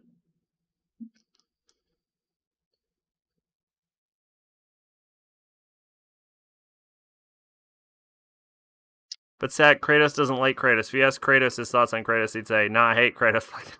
Oh no, he for sure would. Like, what I like about Kratos is he has a lot in common with the classical Greek hero. I think they did a really good job at invoking the feeling they were trying to. Where his like, I believe the term is Hermertia, his fatal flaw like overtook him and led to his downfall by his own hand. It's very classic Greek, very poetic. They did a very good job with Kratos, and despite like people saying Kratos isn't a real character, he's just an angry guy. There's a lot to Kratos' character about like his thirst for revenge and like his attachment to his family. Especially in God of War 3, they really lean into it where like with Pandora's like, you gotta sacrifice me to take out Zeus, and Kratos is like, no, no, I don't want to do that. Like, because he's sort of using her as like an analog for his daughter, and he's like, I refuse. I will find another way. And then Pandora like kills herself, and it like kind of breaks him inside. They do. God of War 3 is a really good and underrated game, and Kratos is a really underrated character. I mean, granted, yes, he is bald angry man, yes, for sure. But there's so much more to Kratos than just bald angry man. And then God of War 4 came out and fucked everything. Fuck God of War 4. Fuck God of War 4. I don't know what I would use this for. I might just remove this tier.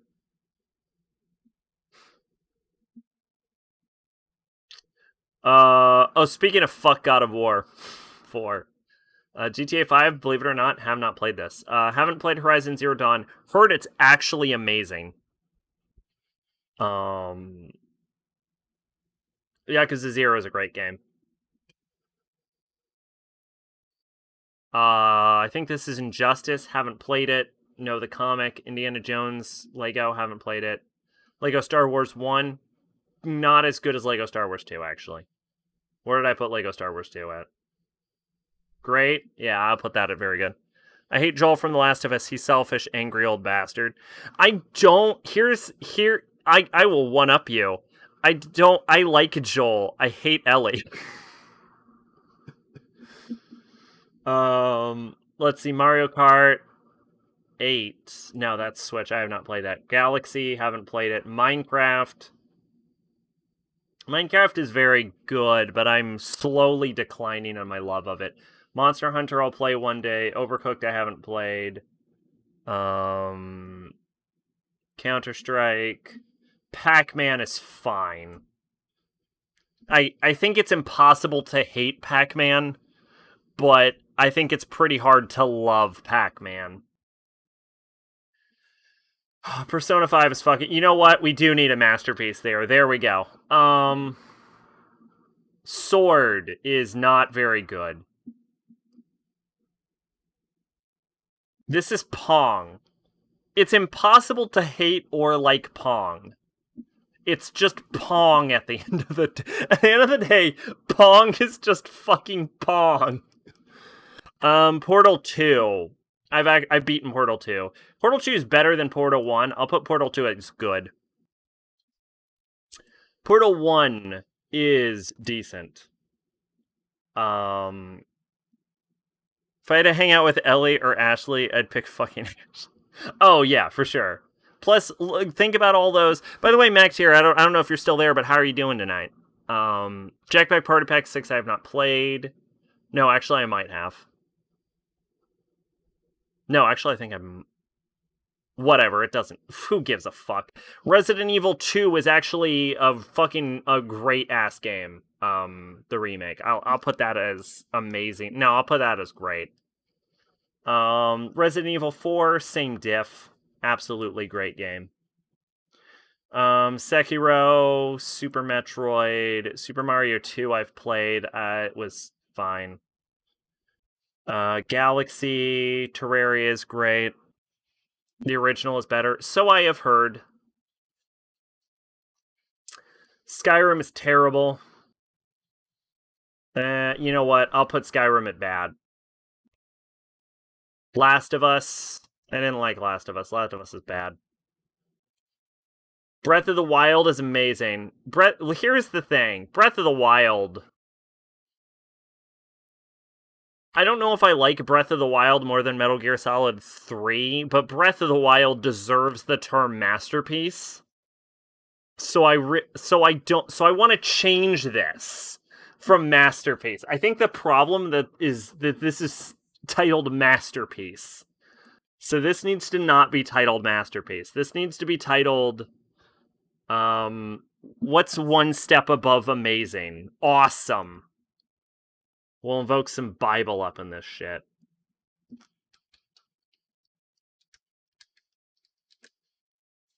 You think a game from 2019 could do branching scenarios that are intertwined better than a game from 1998, but no. No, yeah, if the scenarios were better, then yeah, that would definitely be better. I mean, I'd agree with that.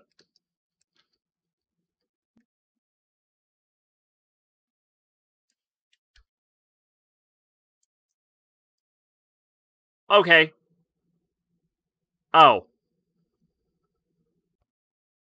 No, this is amazing. There we go. In which case, I can go ahead and upgrade Breath of the Wild and Metal Gear Solid 3.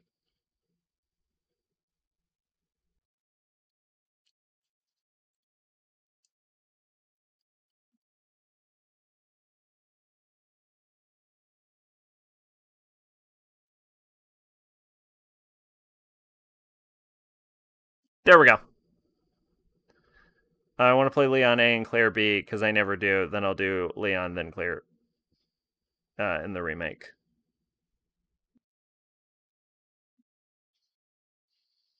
Wind Waker, very, very popular Zelda game. Is this Ocarina of Time? Believe it or not, I have never played Ocarina. Uncharted 2, Walking Dead is great. Well, Walking Dead Season 1 is great. Is this all of it, or is this just Season 1?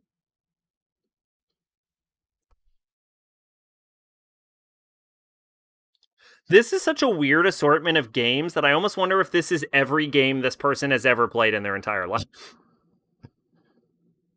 Like, some of them are, like, super popular, and then some of them are, like, the lesser popular versions of, like, the less popular games of the same franchise. I'll give... I mean, if we're just saying Season 1, then this is great. Fuck Joel, Lee is a better character. Oh, yeah, Lee's great. Everyone loves Lee. Wild Hunt, I will put in great because of its DLC. It's very strong DLC game. Yeah, because before I haven't played Koimi, Legends, Celeste, Chrono Trigger is very good. Dishonored 2, Dishonored 1 is fine. Dishonored 1 is bad. Firewatch, For Honor in the side. I own Firewatch. I want to play Firewatch at one point. Binding of Isaac, Fallen Order. Journey, I played the demo of. I'll get around to it. Left 4 Dead 2, I've actually played before at an old girlfriend's house, and it was okay.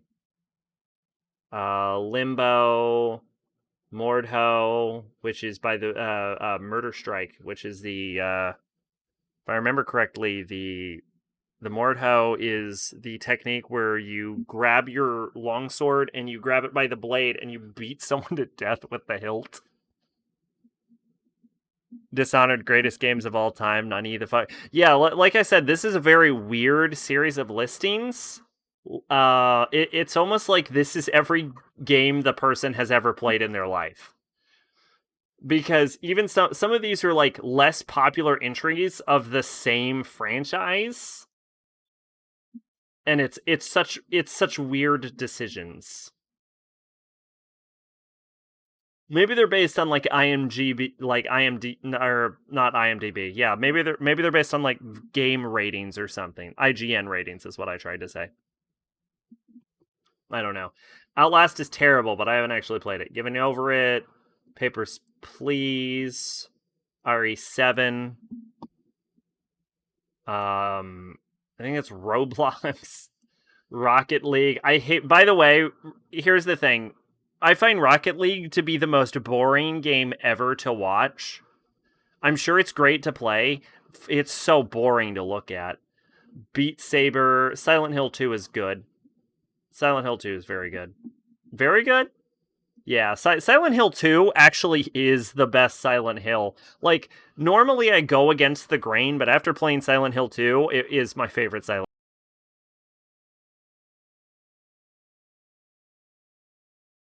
Hill. Oh. Oh, yeah, okay, we're still going. Where is Call of Duty? It is over here in games I haven't played. Modern Warfare 3 is right here.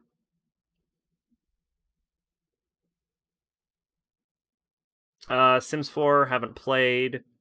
Second Son. Like, Second Son is not the best Infamous game. Like, that's where it gets weird. Like, the Second Son didn't even do that well compared to Infamous 1 or 2. It's good, but it's not Infamous 1 or 2.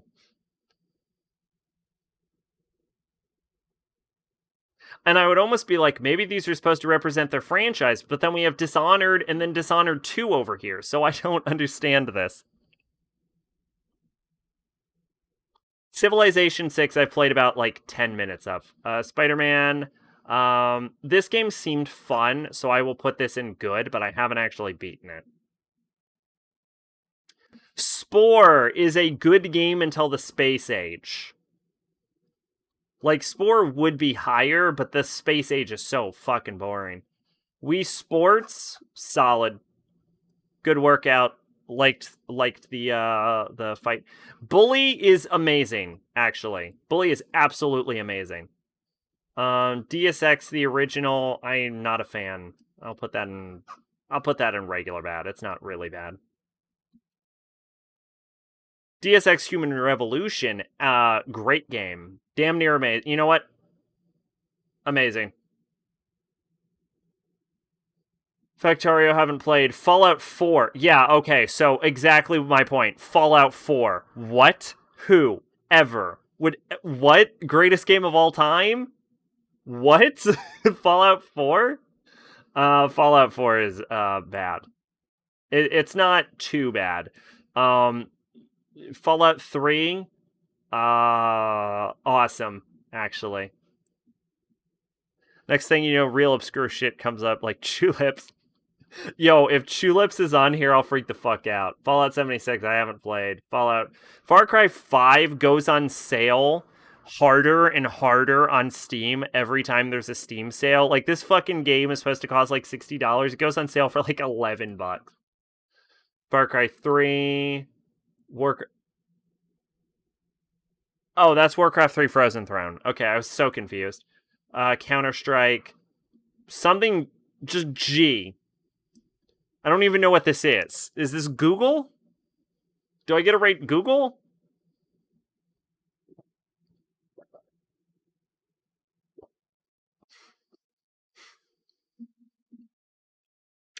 Guitar Hero, Heyday, Hitman. I hear this is a really good game. Hotline Miami. I hear this is a really good game. I've seen it played. It doesn't look like my cup of tea. That's why I haven't played it. Just Cause I hear is really good. This is fucking Kingdom Hearts 3. Haven't played it. Life is Strange is good, not great. Life is Strange prequel. I don't know why they would make a fucking prequel for Life is Strange. 33 Redux. Mountain Blade Warband. Nier Automata is decent at best. Pathologic 2. Path of Exile. Plants vs. Zombies. I actually have played Plants vs. Zombies. Plants vs. Zombies is good. I remember when people were freaking out about Far Cry 5 being like conservative, anti-religion or whatever, and then it was none of that. Well, of course not. The conservative... Oh, anti-conservative, anti-religion. Oh, okay. I was about to say, I was like, those are the bad guys. Postal 2 is a fun game. It was good, not great. Life is Strange was one and done thing. Didn't need a prequel or sequel. The sequels mostly seems to be going like the sort of like Final Fantasy route. Like they're not the same set of characters, except for the prequel. The prequel is legitimately this like about like Chloe or whatever, but Prototype was good, not great. Rainbow Siege, Saints Row 2. I actually haven't played 2. Sniper Elite, Stalker, Battlefront, some fucking Star Wars game. Super Hot, I've played. Super Hot was good.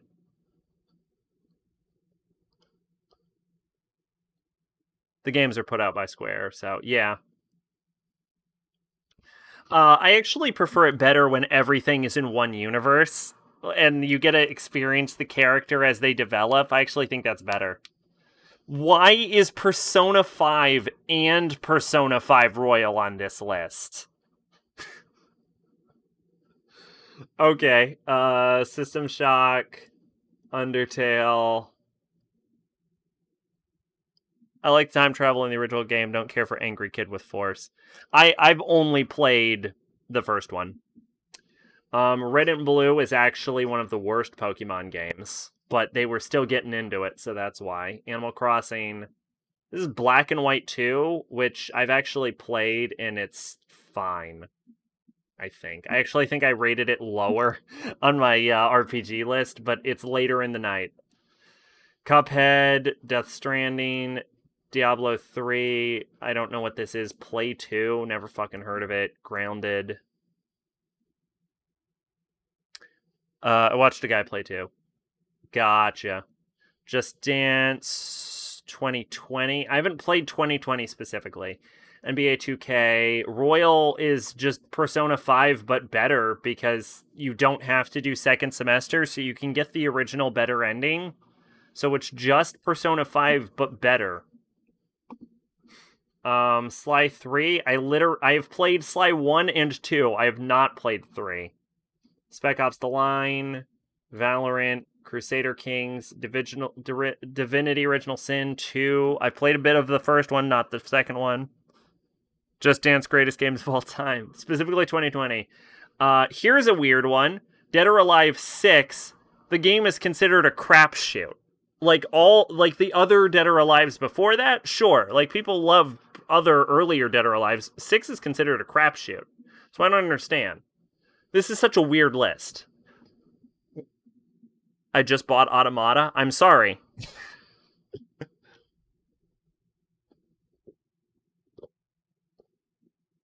Have you started playing it yet?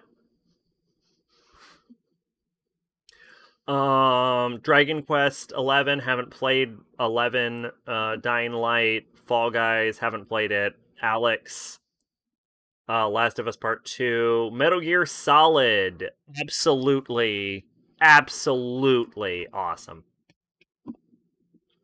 Oblivion, same. Payday 2, Persona 3, great game, as long as we include the answer. Otherwise, it's just a very good game.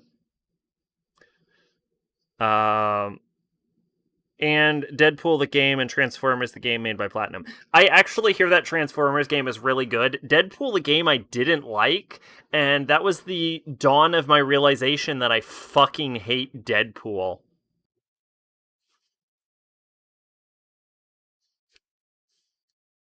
It's interesting. Oh, Automata? Alright. Well, hopefully you do have fun with it. This says specifically Persona 4 Golden. I am so confused because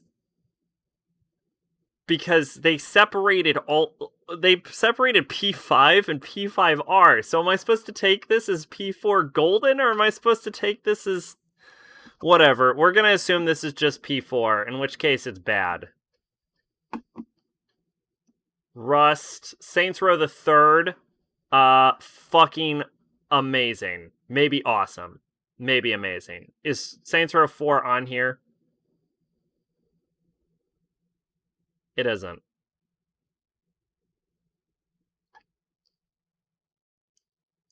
Barely anyone has played the original P4, which is a shame because Golden was terrible. I'm surprised anyone's played fucking Golden. It was on a Vita. Yeah, I'll give Saints Row the Third I'll give it an amazing. 4, I would give an awesome.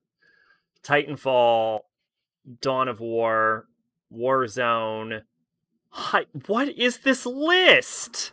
Hyperdimension Neptunia Rebirth 1. Very good game. No, great game. Great game for sure. You can't not date Marie. Shovel Knight. Samurai Warrior 2? I've never even heard of this. Dragon Ball Z Kakarot, Dead by Daylight, DuckTales, Untitled Goose. Hollow Knight is amazing. Hollow Knight is the best Metroidvania I've ever played in my life. Batman, Arkham City, Flight Simulator. I really want to know what this is based on. No More Heroes 2 Desperate Struggle is awesome. No matter what, unless you ignore Marie altogether, she will kiss you, hug you, and tell you she loves you. I guess we will deal with that when it comes up. Total War Shogun 2, Subnautica. Subnautica is very good, but not better than that. Super Seducer. What the fuck is this list? This has to be every game this person has ever played in their life. I don't understand what I'm looking at. Everyone hates this game. Maybe they wanted a mix of good and bad games to hit a wide audience? I don't understand. This is Warhammer 2, or Total War, whatever. This Yakuza 5, No More Heroes is amazing.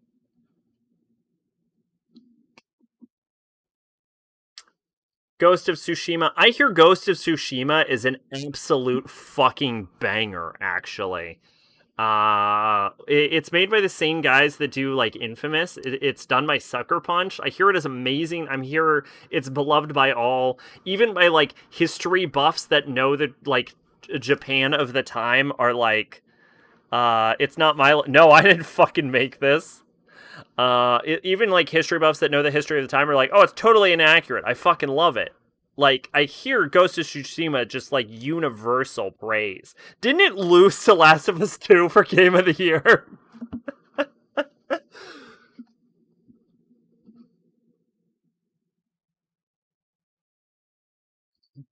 No, this is just a random list I found online back here. Nakajima and Yumiko are better Izanagi and Izanami than you and Marie. Nakajima sent Yumiko to be tentacle raped by a demon, and then he learned she was his life, in a past life, he suddenly loved her. This is Ori, I think, in the Blind Forest. Nope, and the Will-O-the-Wisp. I thought Will-O-the-Wisp wasn't as good as Blind Forest. Whatever. Bayonetta is decent.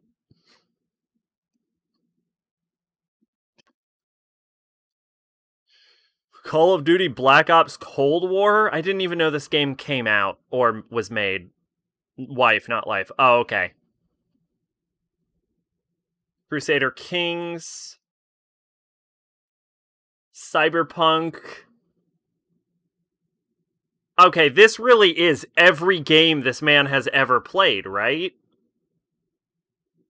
Saline Resmus. What the fuck is this lit? Like, it's a good list. I'm just very confused by it. The Megami Tensei novel was bad, but kind of funny bad. So actually, if you can get Cyberpunk working, it is actually a pretty good game. I'll give it a very good. It's not better than very good. It had a lot of potential that was just like, they dropped the ball on Cyberpunk 2077. If you can get over the fact that every promise was a lie, and the fact that the game is pretty fucking glitchy, unplayable on console, pretty good game. Doom Eternal, Final Fantasy VII Remake can go die in a fire. Hades, I hear this game is great, haven't played it. This is Hearthstone. I played enough Hearthstone to get Mama Sack a mount, and that was it. Because she wasn't doing very good at playing this card game. And I'm like, oh, let me try it. And then I fucking ripped it an asshole. It seemed okay enough. I don't know. I'm not going to get into the meta of a fucking card game. Hitman, Superluminal, Avengers. Yeah, this game fucking bombed. This is the weirdest list I've ever experienced. Wasteland, I've never heard of this. And finally, Yakuza 7. We did it. We did it, everyone. We made it through the fucking tier list.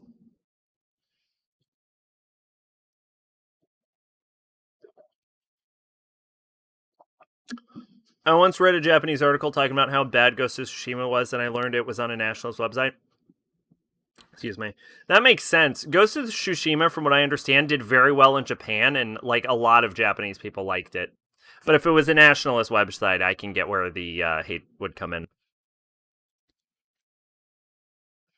So yeah, check what kind of site you're reading stuff on. Yep, that's good advice.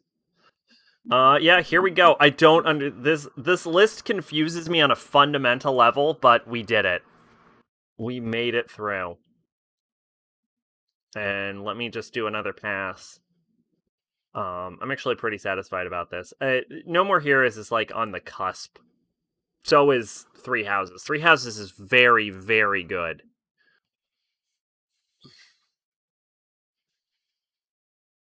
So weird. Mass Effect 2, but not 1 or 3? What the fuck is this list? Why is Nep Nep on here? I don't get it. Nationalists tend to be nuts. That's why there's an SMT demon for it. Yeah, for sure, Z's. Well, I mean, like, hyper-nationalists are nuts no matter what country you're in. Not like commit fucking seppuku on the floors of the Capitol building nuts, but who plays 2 but not 1 or 3? 2 is the most well-regarded of the Mass Effects, but it's really fucking weird. Like, even when you think you get a handle on this list, you're like, oh, maybe this is meant to represent the franchise. Then you end up with Persona 5 and Persona 5 Royal, and they were like, nope, that's fucking weird. And then you end up with scenarios like, well, I guess these are like really popular, well-received game. Here's fucking Nep Nep 1 just sitting there. And here's Cyberpunk. I don't get it.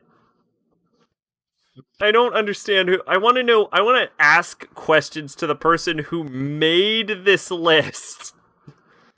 You gotta love Patriot's design at SMT. Patriot is a treasure. What a weird list. I mean, it's a good list. There's a very good spread from top to bottom. Like, no hating on this list. I'm just so confused. I've heard people say American companies shouldn't make games based on Japanese history. See, I've heard that before. Like, like the whole cultural appropriation thing. I should shut up, but this is the end of the stream. Cultural appropriation is stupid bullshit, and it can go fuck itself.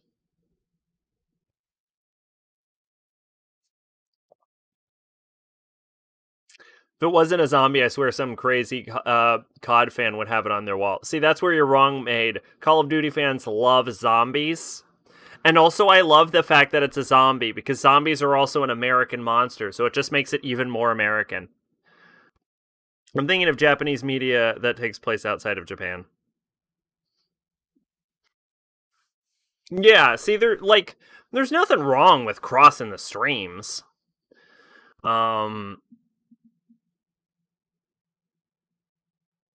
Yeah, I think this is this is a very balanced spread of the list. Maybe that was what the person was going for, was a very balanced spread of games to make sure that they had a little something for everyone.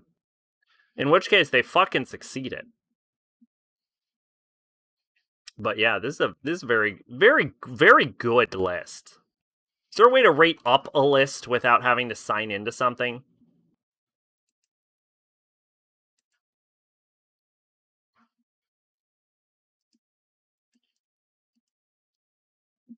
Can I thumbs up this list? I can. Good for you, list maker man. Lady. I don't know if it was a man or a lady. I don't know who made this. This is Selling Rasmus. Good for you, Selling Rasmus. This is a very, very solid, well done list. Does that mean that Zombie Cop and Zombie Soldier are also American demons, even if they're in the game they're Japanese cops and JSDF? I don't know. You're asking the hard questions. They're half Japanese. That's the answer. They're half and half. We did it. I said I was going to do a short, easy stream, and I ended up blowing my voice out on a 5-hour, 19-minute stream. How about just Zombie? Zombie is American.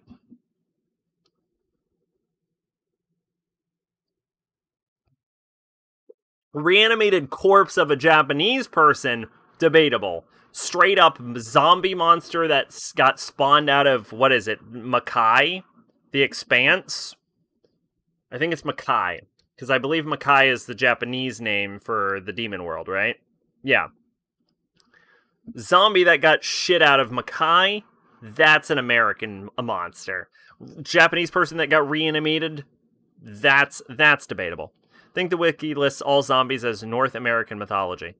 But the wiki also includes, like, unicorns. I actually don't know the origin of unicorns. Definitely Nordic, or not Nordic. Definitely, like, European.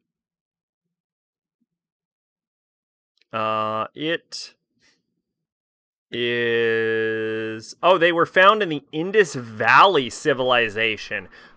Fuck me, that is an old-ass horse. Holy shit.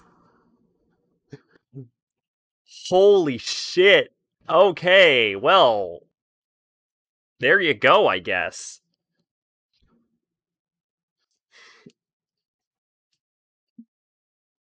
It also includes King Frost.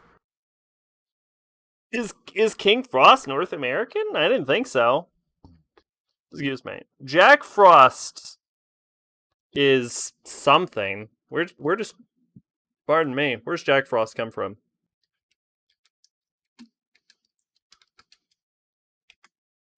Jack Frost is a personification of Old Man Winter. Might originate from the Anglo-Saxon Norse winter customs. So he's Nordic, I guess.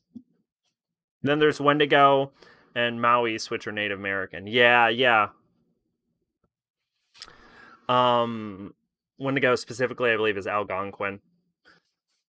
But wow, yeah, this stream was so much longer than I wanted it to be. And yeah, so I want to take it easy this week, this weekend. So we're looking at probably Sunday or Monday. Monday is not the weekend. Monday is the first day of the week. But Looking at probably Sunday or Monday, I'm actually thinking we're gonna go Sac Mal instead. And then the week after that, apparently we'll be kicking off Digital Devil Saga, and I guess maybe Terraria on Saturday. So I guess look forward to all that. But yeah, it's gonna be a very light week this week. Kind of taking it easy, but I don't want to cut off streams entirely. I'm actually unfamiliar. Side note: before we leave the stream, I don't know what a muis is. I know what a Wendigo is, but I don't know. I am unfamiliar with a muis. Well, apparently, I type in muis, and it just brings me to the Megami Tensei wiki. Oh, it is also Algonquin. Muis originates from an Algonquin myth about a man who was spurned by the woman he loved. To pay the woman back for her actions, he gave life to a snowman who became a beautiful warrior named Muis, who he created by using forsaken scraps, the earth, the last of the winter snow to make his body. A song was sung by the man to the snowman to give it life. The woman would fall in love with Muis, and he would take her as a bride, promising... This is very similar to the story of a Yuki Onna, by the way. Promising to share everything once they traveled to his home up north. The woman and Muis traveled during the night at the fast pace, bringing great harm to the woman's freight. On the last day, with no shade or place to hide from the sun, he would melt before her eyes. She then felt the pain of loss as he became water, with only his headdress and clothes left behind. That is, like, remarkably similar to the story of a Yuki Onna. But anyway, yeah, hope everyone had a good time. 5.5 hours. Holy shit. I will paste all of the tier lists on the Discord, whether you want me to or not. But yeah, I probably should have posted the links to the tier lists on the Discord also, so that you would have the ability to do them yourself. But I didn't think that through, did I? Oh well. Soul Hackers had a lot of Native American stuff. I'm not terribly familiar with Native American mythology, but I do need to get off because my voice is going to shit. And then I'll also have to buy a new fucking bottle of vodka because I finally finished my vodka after a year. Maid calls me an alcoholic. Anyway, hope everyone had a good night. Have fun with Nier Automata, Max here. And yeah, fucking, I don't know, whatever. Stay golden? What if I start using that as my outro? Stay golden. Fuck yeah.